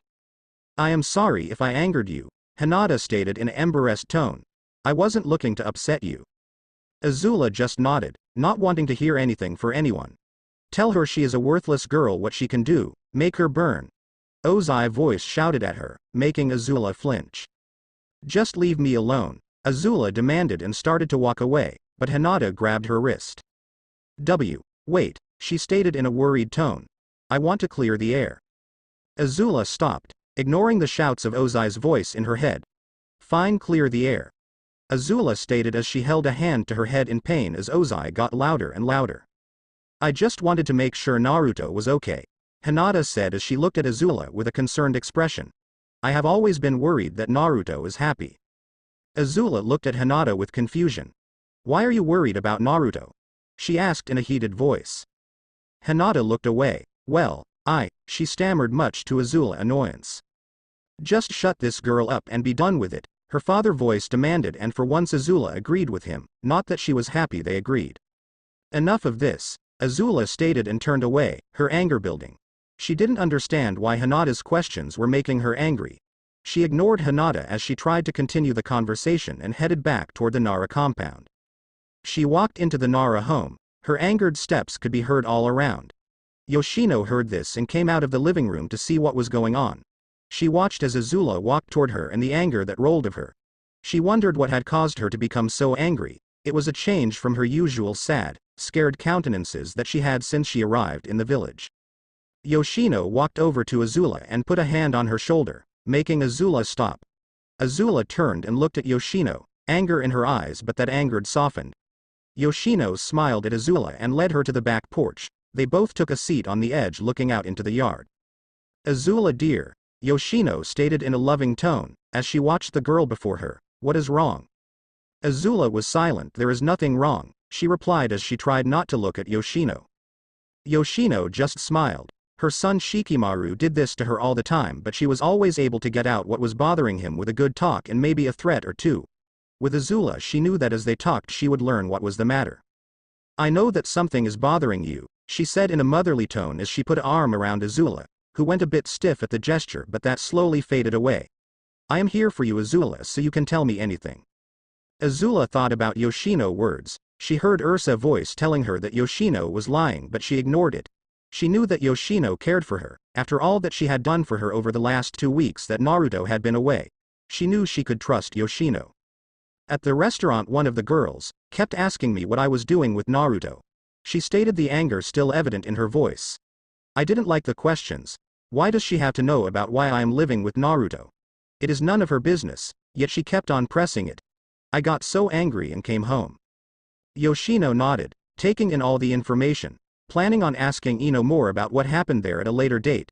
So you didn't like the questions and got angry, she said simply, and Azula just nodded. That is okay. Everyone gets angry at things that bother them or make them uncomfortable, so that is fine. Yoshino's reaction to her anger surprised Azula greatly. She didn't get angry with her for being angry or use that anger to hurt others. So she didn't know how to respond to her. She just looked at her with slight awe. Not much if could be seen on her face though. She tried to figure out the best way to respond, but nothing came to mind. Yoshino stood up and motioned for Azula to follow her. I think we should go and do some training, she said in a sure tone, even more confusion appearing on Azula's face. Yoshino noticed this and chuckled to herself. When I am mad and want to get rid of those feelings I like to train. So that what we are going to do. Now go change and meet me out here when you're done. Azula nodded and headed into the house. What Yoshino stated about training did make sense. It was a good way to release energy and feelings. That was one reason she trained so much before. Also she had to be the best so no one could touch her. She entered her room and changed when a voice she had not heard before came into her mind. You are regaining your fire, it said in a deep, booming tone. Azula listened and focused on the voice. She closed her eyes and found herself standing in the Hall of Fire Lords. This surprised her a bit due to the fact she had not been alone in her mind for the past several months. Please meet me out here, the voice said through the hall, and Azula slowly approached the main doorway. She rested her hand against the door, a slight hesitation as she thought of who was out there. Yet she felt as if she need to go and face the voice. So she took a breath and opened the door. She walked out and came face to face with the blue dragon, its eyes peering into hers with calm intent. Welcome young one, the dragon said. Azula looked at the dragon. Who are you? She asked, a slight commandish tone to her voice as she looked up at the dragon. The dragon chuckled for a few moments. You will find out when you are ready, my dear child, he replied in a sage-like tone. He leaned in closer till his eye was directly in Azula's face. I am here to give you back a small piece of your fire. Before Azula could say anything, the dragon had moved away from her and opened its mouth, breath a large breath of blue fire at her. Azula was consumed in the fire and soon found herself back in the waking world, laying on her bed. She slowly sat up, a bit dazed from the small adventure in her mind. She heard Yoshino call her and she went outside, the talk with the dragon still on her mind. As she reached Yoshino, she saw that she had changed from her usual outfit to one that was suited more for training. Are you okay? Yoshino asked her in a slightly worried tone. You took a bit longer than I expected. Azula just nodded. I am all right, she replied in a calm tone. Yoshino looked at Azula for a few moments, trying to detect anything amiss, but found nothing, much to Azula's relief. Okay.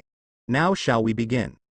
Yoshino led Azula through a series of different exercises and other things. She even showed Azula how to throw a kunai. Using weapons was something foreign to Azula, since before all she did was fight with fire bending, so it took a bit to get her throws on target. As they moved on to the next part of the training, Azula vowed to become proficient at kunai throwing as soon as she possibly could. Yoshino walked back to the house and sat on the porch. She let out a small tired sigh. I haven't trained like that in years, she said in a tired tone as she rested. I need to get back into shinobi state. Azula had joined Yoshino and nodded. So you were a shinobi before? She asked. She had learned about the shinobi after talking with Naruto about it before. She liked the system a lot and was very interested in all the abilities they had. She could see how if they had shinobi were much more adaptable than most of the people back home. Yoshino nodded. Back before I was married, she said in a nostalgic tone. I only made it to Chunin level but I was still pretty good. I was known for my skills in taijutsu, one of the few Naras who could do it very well. Azula just nodded. Can you show me some of your taijutsu? She asked, a hint of excitement in her voice. Yoshino looked at the younger girl before her, a smirk appearing on her face. Shall we have a small spar? She asked. Azula thought for a moment and slowly nodded. I would like to, but all I have is my fire-bending stances, and I can't fire-bend. So they are useless, she stated in a frustrated tone. Yoshino nodded. Noting the frustration on Azula's face, she placed her hand on Azula's shoulder. How about you show me some of those stances? She said in a caring tone, standing up. We can see what training you have and work from there to help you learn something new. Azula was silent as she processed the information. Learning a new way of fighting would be hard for her, but it would give her something to focus on. She knew that without her firebending she was useless, and she didn't want to be useless because in her experience people always throw away useless things. I would like that, she replied in a calm tone as she set her resolve. She would not be useless. A small smile spread across her face as she prepared to move forward. She could hear in the back of her mind the voices of her parents, but they couldn't touch her. It had been over a month since Naruto had left the village and Azula was on her own once again. She had started her training with Yoshino and she had been slowly getting back into fighting shape. Yoshino had looked over her stances and stated that they were perfect for adapting to close combat. She had taken her to see a funny-looking man named Guy, who looked over her stances as well and agreed with Yoshino's assessment. He did say she needed to gain some more muscle to have power behind her strikes. So they created a training regiment to help her gain muscle as well as get used to fighting hand-to-hand. She enjoyed the training and it helped to block out the voices of her parents even more. She had spent the last few weeks without their torment in her mind. She was happy to be free of their cries for the time being, yet she knew she would have to get rid of them completely at some point. She let the thought drop as she entered the home of Inoichi. They had made progress in her mind and more of the broken pieces had reformed, bring much of the landscape back into place. What was once a broken set of floating lands were forming a beautiful island and castle. There were still areas that had yet to reform, such as the courtyard where she fought Zuko and the mountain behind the palace. She knew that she had to enter those places to fully be healed, but as she was now, she was not ready to face all of those things yet. She let out a small sigh as she assessed herself, knowing there was much work for her to do. She was pulled out of her thoughts as Inoichi came over to her and gave her a hug. Since the time of the dragons he had taken it upon himself to act like a loving father to her. It had surprised her at first, but she quickly came to enjoy the time they spent together. He even showed her a bit on how to arrange flowers. How are you feeling? He asked as he broke the hug and looked at her with a comforting smile. Azula just let a small smile grace her face. I have been doing well. Yoshino has been helping me train, it has been wonderful, she replied as she looked up at Inoichi. Inoichi nodded, a smile on his face. That is good, he replied as they moved through the house toward his office. I am glad you are enjoying training. Azula nodded in agreement as they entered the office. Inoichi watched as Azula lay on the couch and closed her eyes. He quickly preformed his jutsu and found himself standing next to Azula in the Hall of Fire Lords. Azula led him out and into the palace. They walked past the pond and down a hallway lined with pillars. They stopped at an area where there was no ground. This was where the gate to the rest of the palace would be. Inoichi looked at the floating lands in the area and then to Azula. They had made much progress on her mind, and much of her personality and traits were beginning to come out once again. Since this was occurring, he knew they were coming to the hardest part of her healing. Azula, he said in a calm tone as he looked down at her. I want to ask you about your relationship with your mother. Azula was silent, not wanting to talk about that, a small fear that she would appear to try and torment her. All right, she said as she steeled her resolve, casting away her fear. My mother and I never seemed to get along. When I was little she seemed more concerned with my older brother Zuko. The world around them changed as Azula's memories started to play. They watched as Ursa would spend more time with Zuko and leave Azula alone with her father. Sometimes they would spend time together, but Ursa would always seem to be worried about the way Azula acted. The memories played until Ursa was banished, and they soon found themselves back at the edge. She seemed to always have love for Zuko and I was only a monster, she stated in an angered yet sad tone. It got to the point where I actually agreed with her. Inoichi watched as another memory played before them. It was Azula, Zuko, Mai, and Tai Li at a beach surrounding a campfire. They each shared something, and Inoichi saw as Azula talked about Ursa and agreed with her, but Azula said it still hurt. She never really seemed to love me. Inoichi nodded, placing an arm around Azula's shoulder. I do not know her reasons behind why she was the way she was, he stated in a comforting tone, but one thing I do know is that you are not a monster. Azula looked at him. Are you sure? She asked in a low tone. More memories of her past appeared. The taking of Ba Sing Se, the hunting of the Avatar, capturing the Kyoshi warriors, and other things played for Inoichi to watch. Azula looked at him. I did all these things. I enjoyed the suffering of others. I controlled others. If you did not do as I say, I got rid of you. Does that not make me a monster? Inoichi was about to answer when Ursa's voice rang about, that makes you a monster. She said in a sad tone as she appeared before the pair. Only a monster does those things. Azula just stared at her mother with anger and hatred. You did nothing to stop it. She shouted at Ursa, her right arm thrown to the side to emphasize her statement. Ursa just looked at Azula with confusion on her face. What could I have done to stop it? You seem to enjoy being that way. She replied in a matter-of-fact tone. Ever since you were a child you were that way. Azula began to shake. That was the only way I could receive attention from you or father. She replied through her teeth, her eyes bearing into Ursa. You only loved Zuko. You never cared for me at all.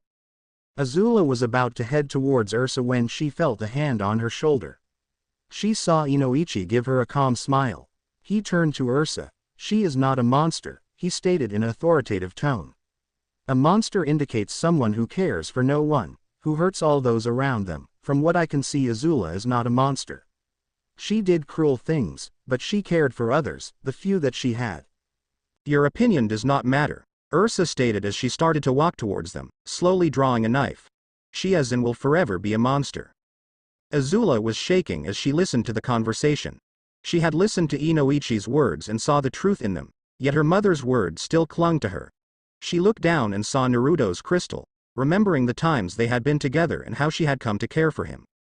Azula looked up at Ursa, fire slowly building in her eyes. You say I am a monster, she said to Ursa in a heated tone, slowly taking an attack stance. Well, your opinion no longer matters. Azula shot her fist forward and a large ball of red fire shot from her fist, surprising Ursa, who barely had time to dodge out of the way. Azula didn't stop there, she sent another large blast of fire at Ursa. Ursa moved out of the way, an angered look on her face as she faded away. Azula panted as she stopped her attacks. She turned towards Inoichi, a small smile on her face. I am not a monster, she said in a quiet tone. Inoichi smiled as well. That's right, he replied as they walked back toward the Hall of Fire Lords, his arm around her shoulders in a parental manner. Naruto jumped quickly from tree to tree. The meeting of the cages had ended 3 days prior and they were headed back home. He had wanted to travel at a quicker pace to get back to Konoha, but Tsunade had taken a day to talk with Gaara. Naruto was happy to see Gaara, but he wanted to get back to Azula. She had occupied a lot of his thoughts over the past 2 months since he had left the village. Azula was someone he had grown to care for. She had gone through a lot in her life, and it had left a deep scar on her. Naruto had seen the scar heal and peace replace fear. Her once sad face had been turning into one of happiness. Just being around her made Naruto never want to see her sad again. He was pulled out of his thoughts as the gates of Konoha came into view and a smile began to come across Naruto's face. He was about to pick up the pace even more when he heard Tsunade call his name. He turned and saw her motion for him to stop. Naruto nodded in agreement, a little miffed at having to stop. He hopped down onto the main road and waited for Tsunade to join him. Tsunade landed next to him, a large smile on her face. Now Naruto, she stated in calm tone. No ramen before seeing Azula, okay?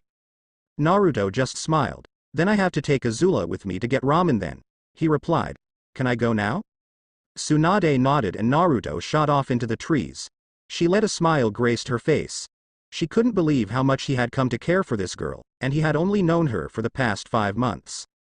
With Naruto quickly made his way into the village, only stopping for a quick moment to say hi to the gate guards. He ran quickly over the rooftops, his destination soon coming into view. He hopped down from the rooftops and landed in front of the Nara compound. He took a few breaths before he knocked on the door. his excitement clearly evident on his face. He heard the sounds of footsteps and the door slid open, revealing and tired Shikamaru. He looked at Naruto with annoyance. "What is it, Naruto?" he asked with a yawn. Naruto gave Shikamaru a large smile. "Is Azula here?" Shikamaru shook his head. "She is out with Mom." Naruto nodded. "Thanks, Shiki." He jumped away and headed into the village. Shikamaru just sighed and closed the door, ready to go back to his nap. Naruto ran quickly and was soon in the village's main shopping area. He looked around for any sign of Azula or Yoshino, but found nothing. He frowned slightly but continued his search. He created a few shadow clones and had them go to different parts of the village to see if they could find the pair. He ran all about until he felt one of his clones disappear. He smiled as the information came into his mind. He turned quickly and ran towards Training Ground 7. With Azula dodged another punch as she sparred with Rock Lee. She turned quickly and kicked at his side. He blocked the kick with his arm and threw another punch at Azula's chest. She redirected the punch to the side and got in close, brought her hand into her chest, and struck Rock Lee with her elbow. He stepped back a few paces and smiled. "What a youthful hit," he stated happily, bringing his hands back up into his basic stance. Azula just smiled and charged forward. She brought her right leg up and kicked towards Lee's head. He blocked the attack and sent a punch at Azula's shoulder. His attack hit, knocking her a bit off balance. He pressed his advantage and struck with a lightning-fast kick, knocking Azula to the ground. Azula got up quickly, her eyes filled with resolve. "I will not lose," she told herself, and she charged in once again. She engaged Lee and they continued to fight, each blocking and countering as best as they could. While this was going on, Yoshino and Guy watched from the side, evaluating the two fighters. "She has gotten used to being up close," Yoshino stated as she watched Azula send a low kick at Lee, who blocked and countered with his own kick. Guy just nodded. "She has," he replied, as he crossed his arms under his chest. He then noticed a shadow out of the corner of his eyes, which then disappeared into smoke. A smile spread across his face. He walked toward the sparring pair and held up his hand. "That is enough," he called, stopping Azula and Lee. The pair looked at Guy for a moment but stopped fighting. Azula gave him a look of confusion. "Why did you stop the spar?" she asked, slightly annoyed. "Our time is not up yet." Guy just gave her a smile. "We have a visitor," he said, and suddenly someone appeared. Azula's eyes widened as she saw Naruto stand up and give her a happy look. "Hi Azula," he said with a large smile. Azula's body acted on its own and she rushed over to Naruto, wrapping her arms around him, and rested her head on his chest. She didn't know why she did this, but it felt right. She felt him wrap his arms around her and held her tightly. "I've missed you," he said, resting his head on top of hers. "I've missed you as well," she replied with joy. He was back. He had kept his promise to her. "That is so cute," they heard someone say, and turned to see Yoshino. Guy had a camera in her hands, a large smile on her face. Naruto and Azula quickly broke apart, Naruto having a large blush on his face, while Azula had a look of anger and annoyance on her face from the sudden break of contact. Guy walked over to Naruto and slapped him on the back. "Welcome home, Naruto." Yoshino just walked over to Naruto as well, a warm smile on her face. "Welcome back," she said as well, sliding her camera back into her pocket. Naruto just smiled. "It is great to be back." His eyes rested on Azula. Yoshino followed Naruto's vision and giggled. "I bet you are." A knowing smile on her face. "Now let's go back to the house. I bet you and Azula want to catch up." Naruto smiled. "That sounds great." He turned to Azula and held out his hand. "Shall we go?" Azula just smiled, her hand sliding into his, and stood beside him. She couldn't explain the feelings she was having, but she knew that it was something that she wanted to have.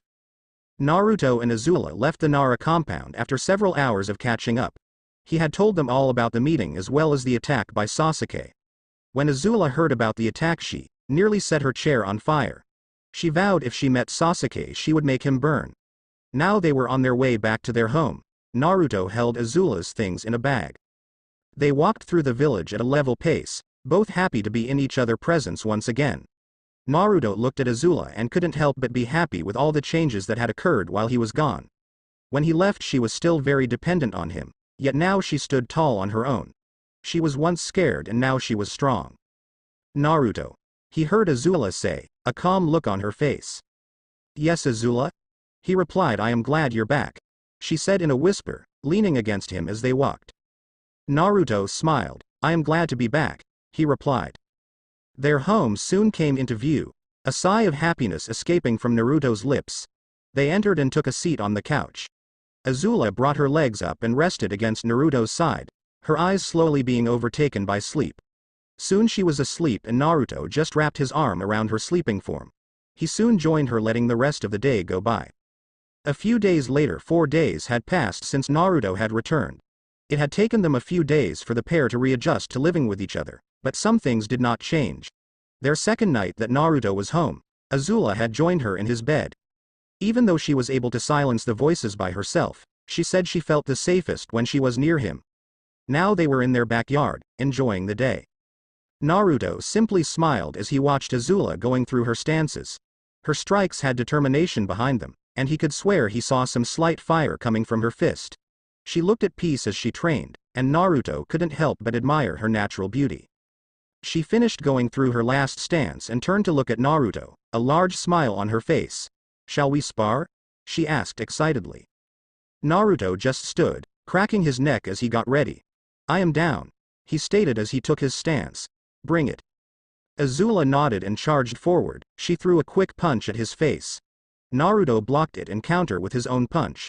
She redirected the punch and struck his chest with her fist. Naruto didn't show any pain from the hit and brought his foot up and kicked at her side. Azula blocked the attack, but it made her slide away from him by the sheer force of the kick. Her arm was slightly numbed from the attack, but that made her more determined. She didn't have time to think when she saw Naruto in front of her throwing a large haymaker at her. She ducked under the punch and got in close, using her palm to push Naruto away. He slid back a few feet and smiled. She just smiled. It seems that you were weaker than I thought, she stated with superiority. I expected more from you. Naruto continued to smile. I am just getting warmed up, he replied as he settled into his stance. Azula tilted her head to the side, a wicked look on her face. Then show me, she shouted and charged forward. With Mei, Tai Li and Toph, the trio sat in a wagon with Tazuna. It had been about 5 days since they left Wave Country to go to Konoha. Tai Li had spent most of the trip talking with Tazuna and learning about his family.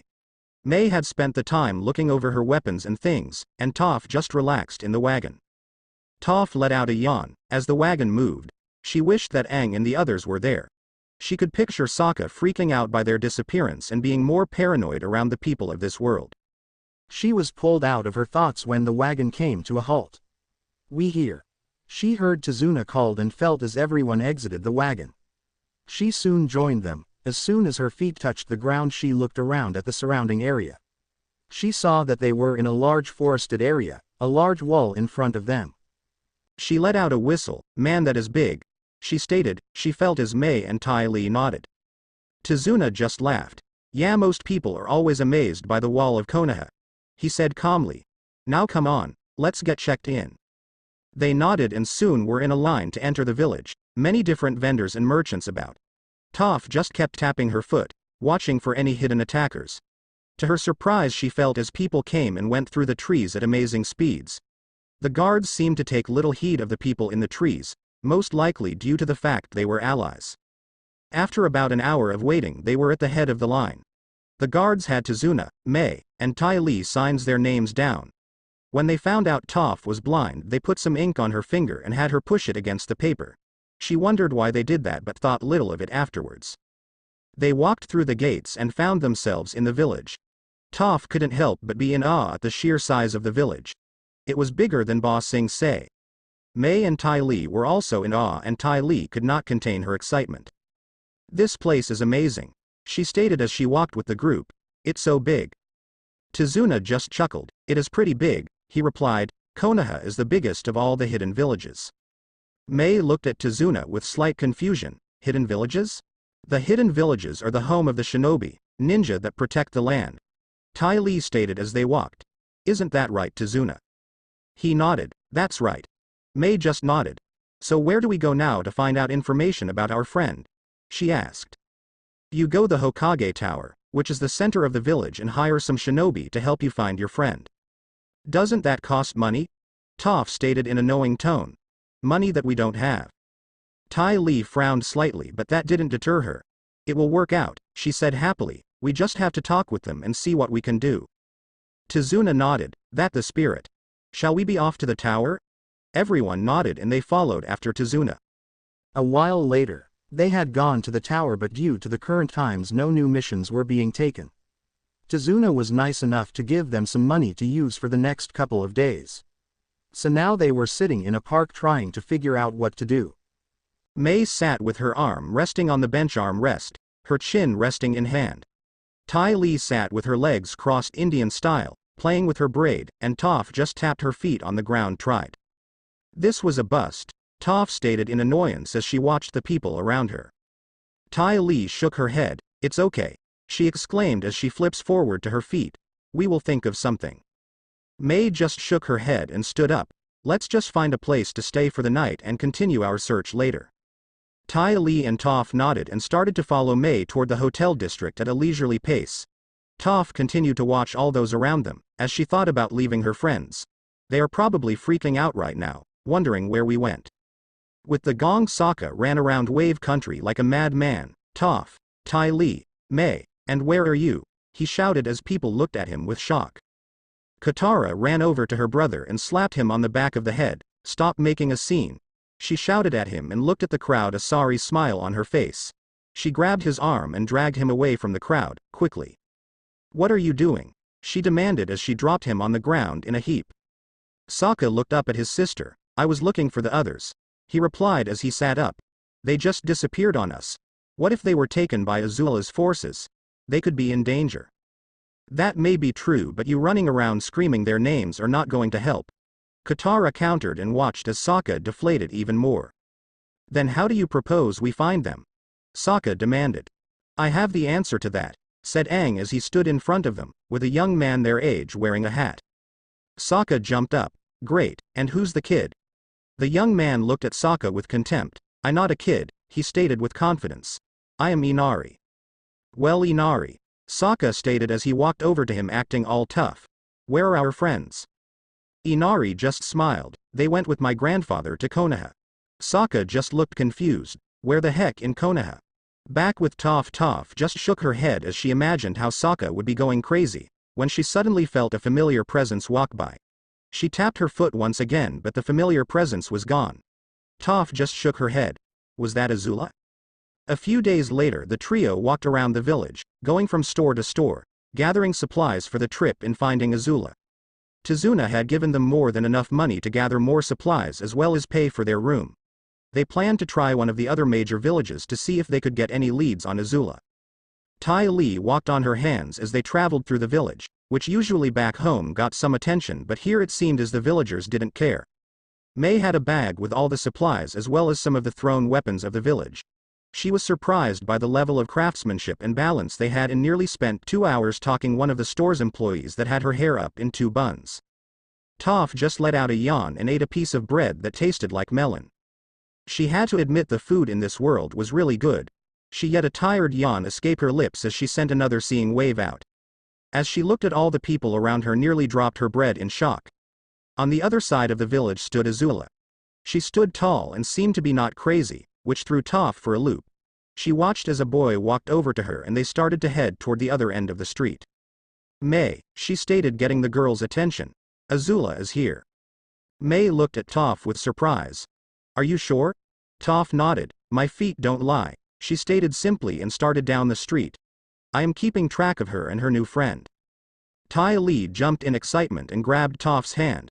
Let's go see her, she cried and started to pull her along, only to feel Mei's hand on her shoulder. We got to approach this with a plan, she stated, making Tai Li deflate a bit. She turned to Toph, who nodded. Can you keep track of them? That not a problem, Toph stated as she started walking. Now make a plan, because mine is to trap her in rocks.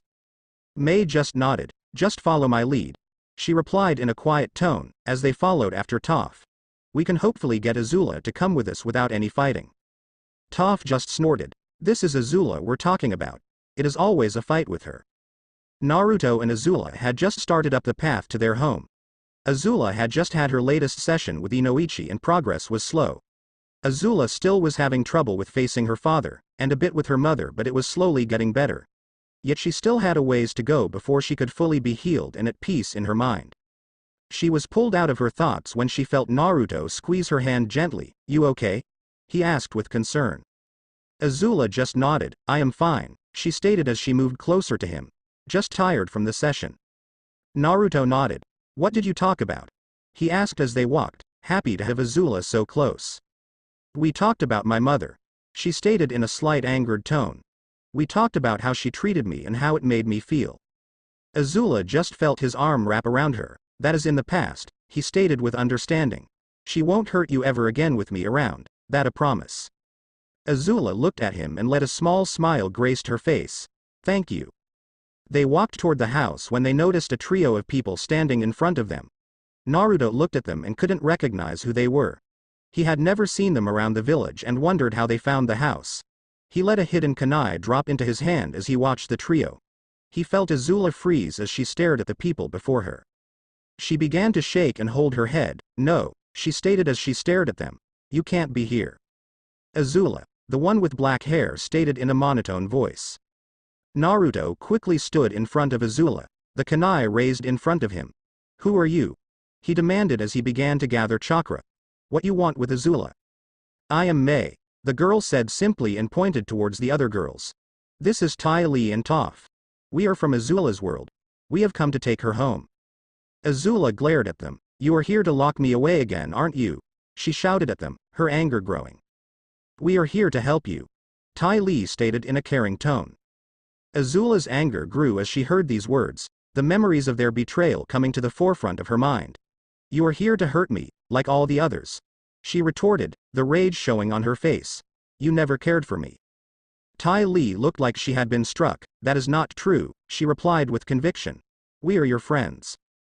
Azula began to laugh, but quickly stopped. "Then why did you betray me?" Mei looked at Azula. "You know why," she said simply, "but we still are your friends." "You are no friends of mine," Azula shouted, grabbed the kunai in Naruto's hand and charged the group. Tai Li and Mei were surprised by the sudden charge, but a wall of earth blocked her way. Toph stamped her foot down and sent the wall of earth flying at Azula. She was then surprised to feel it gets destroyed by the boy.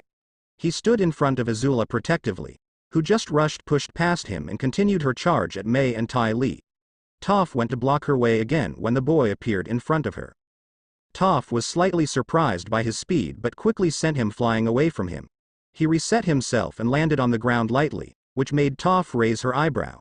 She had only met one person that could, and that lightly, and that was Aang.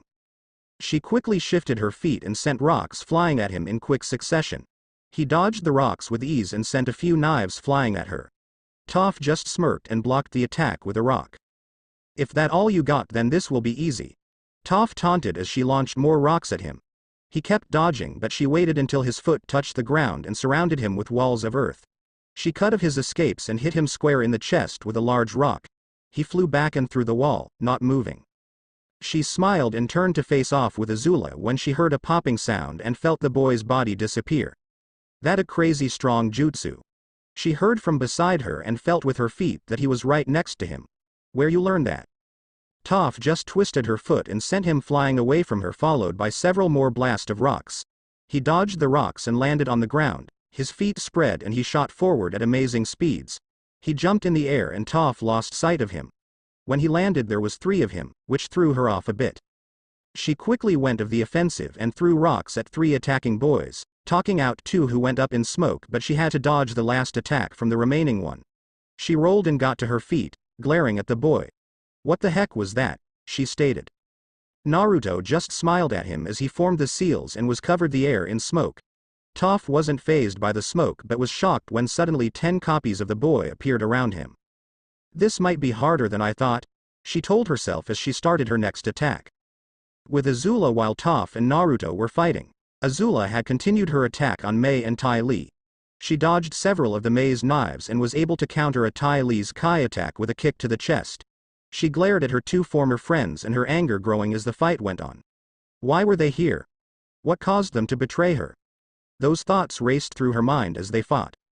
She was pulled out of her thoughts as she dodged away from Mei's knives. She then barely dodged Tai Li's attack on her arm. She put some distance between herself and the duo, panting a bit from their exchange. Tai Li looked at Azula with sadness. Azula, please, she said as she lowered her arms. We just want to talk. Azula just growled. There is nothing to talk about. She spat back, not lowering her stance. She charged forward, her attack aimed at Mei. Mei dodged to the side, but Azula was hit by Tai Li's attack, making her arm go limp. She put some distance between them, not wanting to be taken out by Tai Li once again. Azula, Mei stated as she aimed her knives at her. Calm down. Never, she shouted, you left me. Why? I needed you. Tai Li looked at her with sadness. You didn't listen to us, she stated, you never took into account what we wanted. Mei lowered her knives. You are the one who left us, she said in her emotionless tone. Azula growled, small tears pouring down her face. You chose to leave me, she replied, her emotions getting the better of her. You left me, you didn't care for me. You were just like my mother, you never cared at all. All those memories we had mean nothing. Tai Li started to cry. We do care for you, she stated with conviction. We just wanted to stop you from doing something you regret. Enough talk. Azula screamed and charged forward, ready to remove Tai Li and Mei completely from her life. Tai Li dodged to the side as Azula tried to sweep her legs out from under her. She frowned as her friend stood there panting in rage. None of their words reached her as she continued to attack. Tai Li was pulled from her thoughts as she dodged a high kick to the face, and was about to counter-attack when Azula put some space between them. Mai stood next to Tai Li, her knives at the ready. What do we do? She asked her bubbly friend as she threw several knives at Azula to keep her at bay. Tai Li looked at Mai with a worried look. I don't know, she replied. We just need to stop her from attacking and go from there. Mai nodded and was about to start another attack on Azula when she heard a familiar voice fill the air. She turned and saw Toph flying towards them at amazing speeds. She and Tai Li jumped back as Toph landed. Toph slowly got to her feet, stumbling a bit. That hurt, she stated with annoyance in her voice, spitting a bit, which had a slight red tint to it. She stomped her foot on the ground and launched 10 rocks into the air. She turned to Mai and Tai Li. We need to go now. Tai Li looked at Toph with confusion. Why? She asked. She heard the rush of the wind and saw the boy that was Protect Azula appear in front of them, looking as nothing had happened. Toph pointed at him and frowned. He's why, I can't hit him and he can do crazy magic stuff. The boy cracked his knuckles as he stared at the trio with anger. Azula was behind him, her anger still evident in her eyes, yet she had not moved. You three will stand down and be taken in. Mai frowned. We need to speak with Azula, she stated in a diplomatic tone. If he was powerful enough to make Toph worry, she needed to be cautious. The boy just stared at her with suspicion and confusion, not moving from his place in front of Azula. Why did you not go to the Hokage and present yourself to her? He said, his voice biting at Mai's words. If you were here to talk, you would have gone through the proper channels. Toph just stomped her foot, rock shooting up next to her. We don't have time for that, she stated in annoyance. Then attacking her was the best course of action. He countered, making the confidence Toph extrude falter a bit. Princess Azula is currently under the protection of this village. As a leader of a foreign power, we have offered her asylum. With you three attacking her, you have just made yourself enemies of Konoha. I must detain you three for questioning by the Hokage and the IT department to see what your true intentions are. Toph just shook her head. How about no to all of that and you hand Azula over to us? Tai Li put a hand on Toph's shoulder. We do not need to fight, she stated as she walked forward slowly. We came to talk, so we will talk. We are sorry for the misunderstanding, but we truly wish to speak with Azula. We are her friends. You are no friends of mine. Azula spat at Tai Li, her eyes burning in rage and sadness. Friends do not betray each other. Tai Li gave her a pleading look. We had no choice, she stated, her word filled with anguish. You were going to kill Mai. I couldn't allow you to do that. She chose Zuko over me. Azula countered. She showed where her true loyalty laid. She was to be removed for her betrayal. If you killed her, I know you would have feel so much anguish in your soul, Tai Li stated, tears starting to flow from her cheeks. You were going to break at that moment if I let you go through with it. Azula looked at Tai Li and suddenly began to laugh. It started off slow but began to build into a hollow laughter of sadness and rage. I would have broken, she said finally after the laughter died. talking step towards Ty Lee. She stopped only a foot away from Ty Lee, her eyes looking directly into the girl before her. Unfortunately for you, Ty Lee, I broke. Azula brought her palm back and slammed into Ty Lee's chest, the sound of a bone break filling the air. Ty Lee stumbled back, the look of surprise on her face from the force of the attack. Ty Lee quickly reacted as she dodged Azula's next attack, but stumbled from pain from her broken ribs. Azula continued her attack and brought her leg up, high and dropping it down towards Ty Lee's head. She was stopped when large rock hit her in the shoulder, sending her sprawling to the ground. She saw Toph with her foot planted firmly on the ground with more boulders next to her. Azula stood quickly, the rage of her lost vengeance evident on her face. Toph launched another rock at her, which was dodged, but she failed to notice a second rock coming at her quickly. An orange blur quickly appeared in front of Azula, and stopped the rock with a punch. Enough! Azula's protector shouted. Azula looked at him. Naruto, she stated, her anger subsiding a bit. Naruto just looked at Azula, a warm smile appearing on his face. It will be okay, he told her with assurance. These people will be dealt with, and you are safe. Azula slowly nodded, the angry still in her eyes. Just make them go away, she told him, turning away, flanked by one of his previous clones, her body still tense in anger. Naruto just nodded and he turned to look at Mai, Ty Lee, and Toph. I will ask you again to stand down, he stated in a level tone, or I must do it by force. Toph frowned at his words. She had fought him for a moment and got her butt handed to her, but they needed Azula. Sorry, but how about no? Toph stomped her foot hard on the ground, launching a barrage of large boulders at him at rapid speeds. Naruto smiled. The hard way it is then, he stated and made a cross-shaped sign with his hands. The boulders reached him and smoke covered the area. Maya looked at Toph. Did you get him? She asked as she had several knives at the ready. Toph just shook her head. Not even close. The smoke clear and standing before them were 5 Narutos, each ready to attack. Maya looked at Ty Lee, with shock, but was quickly brought out of her shock as she dodged Naruto's attack. She tried to retaliate but lost sight of him as he punched her directly in the stomach. Maya's eyes widened as she was sent flying back. She felt as she was hit by a boulder, her ribs breaking as she landed on the ground. Ty Lee cried as she dodged the other clone of Naruto, her flexibility the only thing keeping her from getting hit. Yet she faltered, and took a hit to the shoulder, making her sprawl on the ground. Toph stomped her foot hard, pulling the 2 girls towards her. She watched Naruto as he charged, twisted her hands and brought up 5 levels of thick earth walls all around them. She let out a small sigh but quickly reacted as Naruto came from above. Crap, she shouted as she dodged out of the way of his attack, sending several rocks at him to keep him busy. Maya looked at Toph. We need to get out of here, she stated as she slowly stood up, looking at Ty Lee. We can't fight him. Ty Lee nodded but frowned. But we need Azula, she replied, the sadness evident in her voice. We need to help her. We can't help her if we are captured, Mai countered. We need a better plan.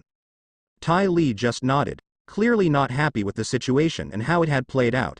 They didn't have time to think when 5 clones came at them at once. Mai could barely get one knife out, hit a clone, and dodge to the side.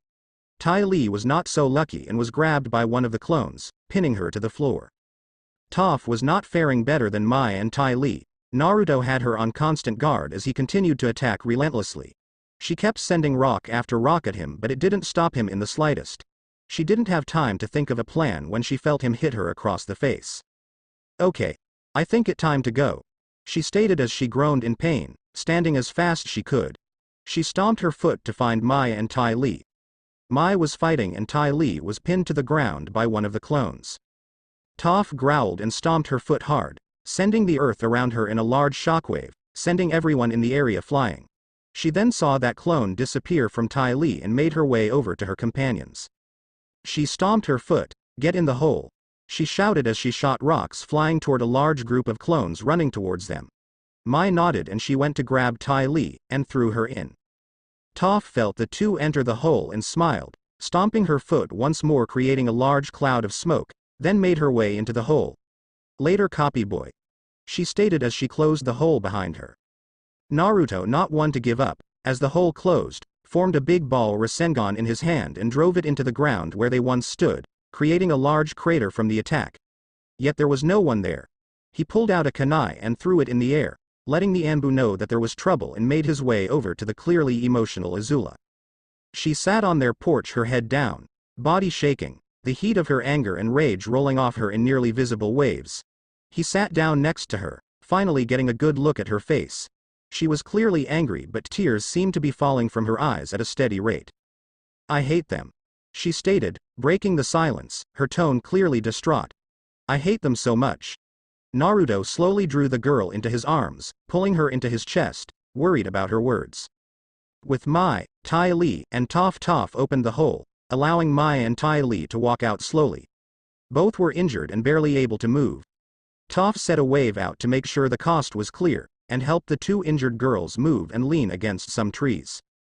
That did not go as planned, Toph stated, only to receive a small glare from Tai Li. "What?" Mai sighed, but grimaced in pain. "We didn't really plan," she replied. Toph nodded. "So what do we do now?" "We need to go back," Tai Li said. "We need to go to Azula." "We can't," Toph countered, walking over to Tai Li. "She is protected by that boy who can make copies of himself and stuff. We won't get close." "I don't care," Tai Li replied as she slowly stood, and tried to walk but couldn't. "She needs to know that we didn't mean to hurt her. She needs us." Mai stumbled over to her usually bubbly friend, and pulled her into a hug. "We can't right now," she stated in her usual flat tone. "We can say sorry next time." Tai Li let her mask drop and tears began to run down her face. "I want to tell her I'm sorry," she said through her tears. A few days later, with Naruto and Azula, Naruto stood next to Azula as they went through their respective kata, the morning rays washing over them. After the girls had left, Yoshino and Shikamaru showed up, and soon the entire village was on high alert for the three girls. They had yet to be found by Tsunade was already putting together a team to track them down and bring them in for questioning. This was good news to Naruto, but as he looked at Azula as she went through her katas, he couldn't help but worry. She had become more distant to him, and he could feel the rage roll off her as if it was a storm. For the past several days she had done nothing but train and eat. She missed her session with Inoichi, stating she didn't want to take up his time, and that she was fine. Yet Naruto knew she was not. As they finished the kata, she saw several strands of hair in her face, and growled in anger. "Not good enough," she stated, and began the kata again. Naruto stopped and looked at her. "It was fine," he told her, only for her to glare at him. "It was not," she stated, her anger rising. "I need perfection. I need to destroy those who hurt me, and that was not good enough." Naruto frowned, not liking this part of Azula at all, and stood before her, blocking her way. "You're done," he stated with authority. Azula looked up at him. "I say when I am done." "You are not thinking clearly," he countered. "You are letting your anger get the better of you." "This is none of your concern," she countered as she balled her fist. "Now out of my way." She threw a punch and hit Naruto directly in the face with all her might. Yet it only turned his head. He looked at her with caring eyes, and this made Azula even more angry. "He doesn't know what I've been through," she thought to herself as she threw another punch at him, wanting to make him fall before her. "I need to be prefect so nothing can hurt me." Suddenly the voice of Ozai filled her mind, his laughter becoming louder and louder. "Azula, Azula, Azula," he stated in a condescending voice. "You are showing your true colors. Show those who are not needed their place." Azula slowly found herself agreeing with her father.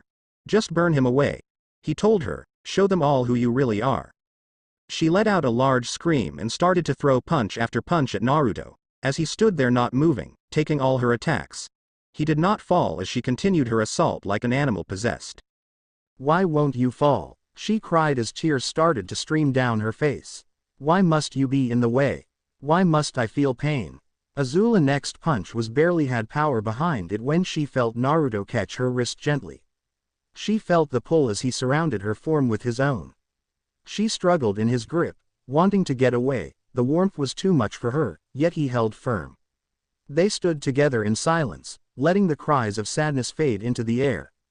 "Thank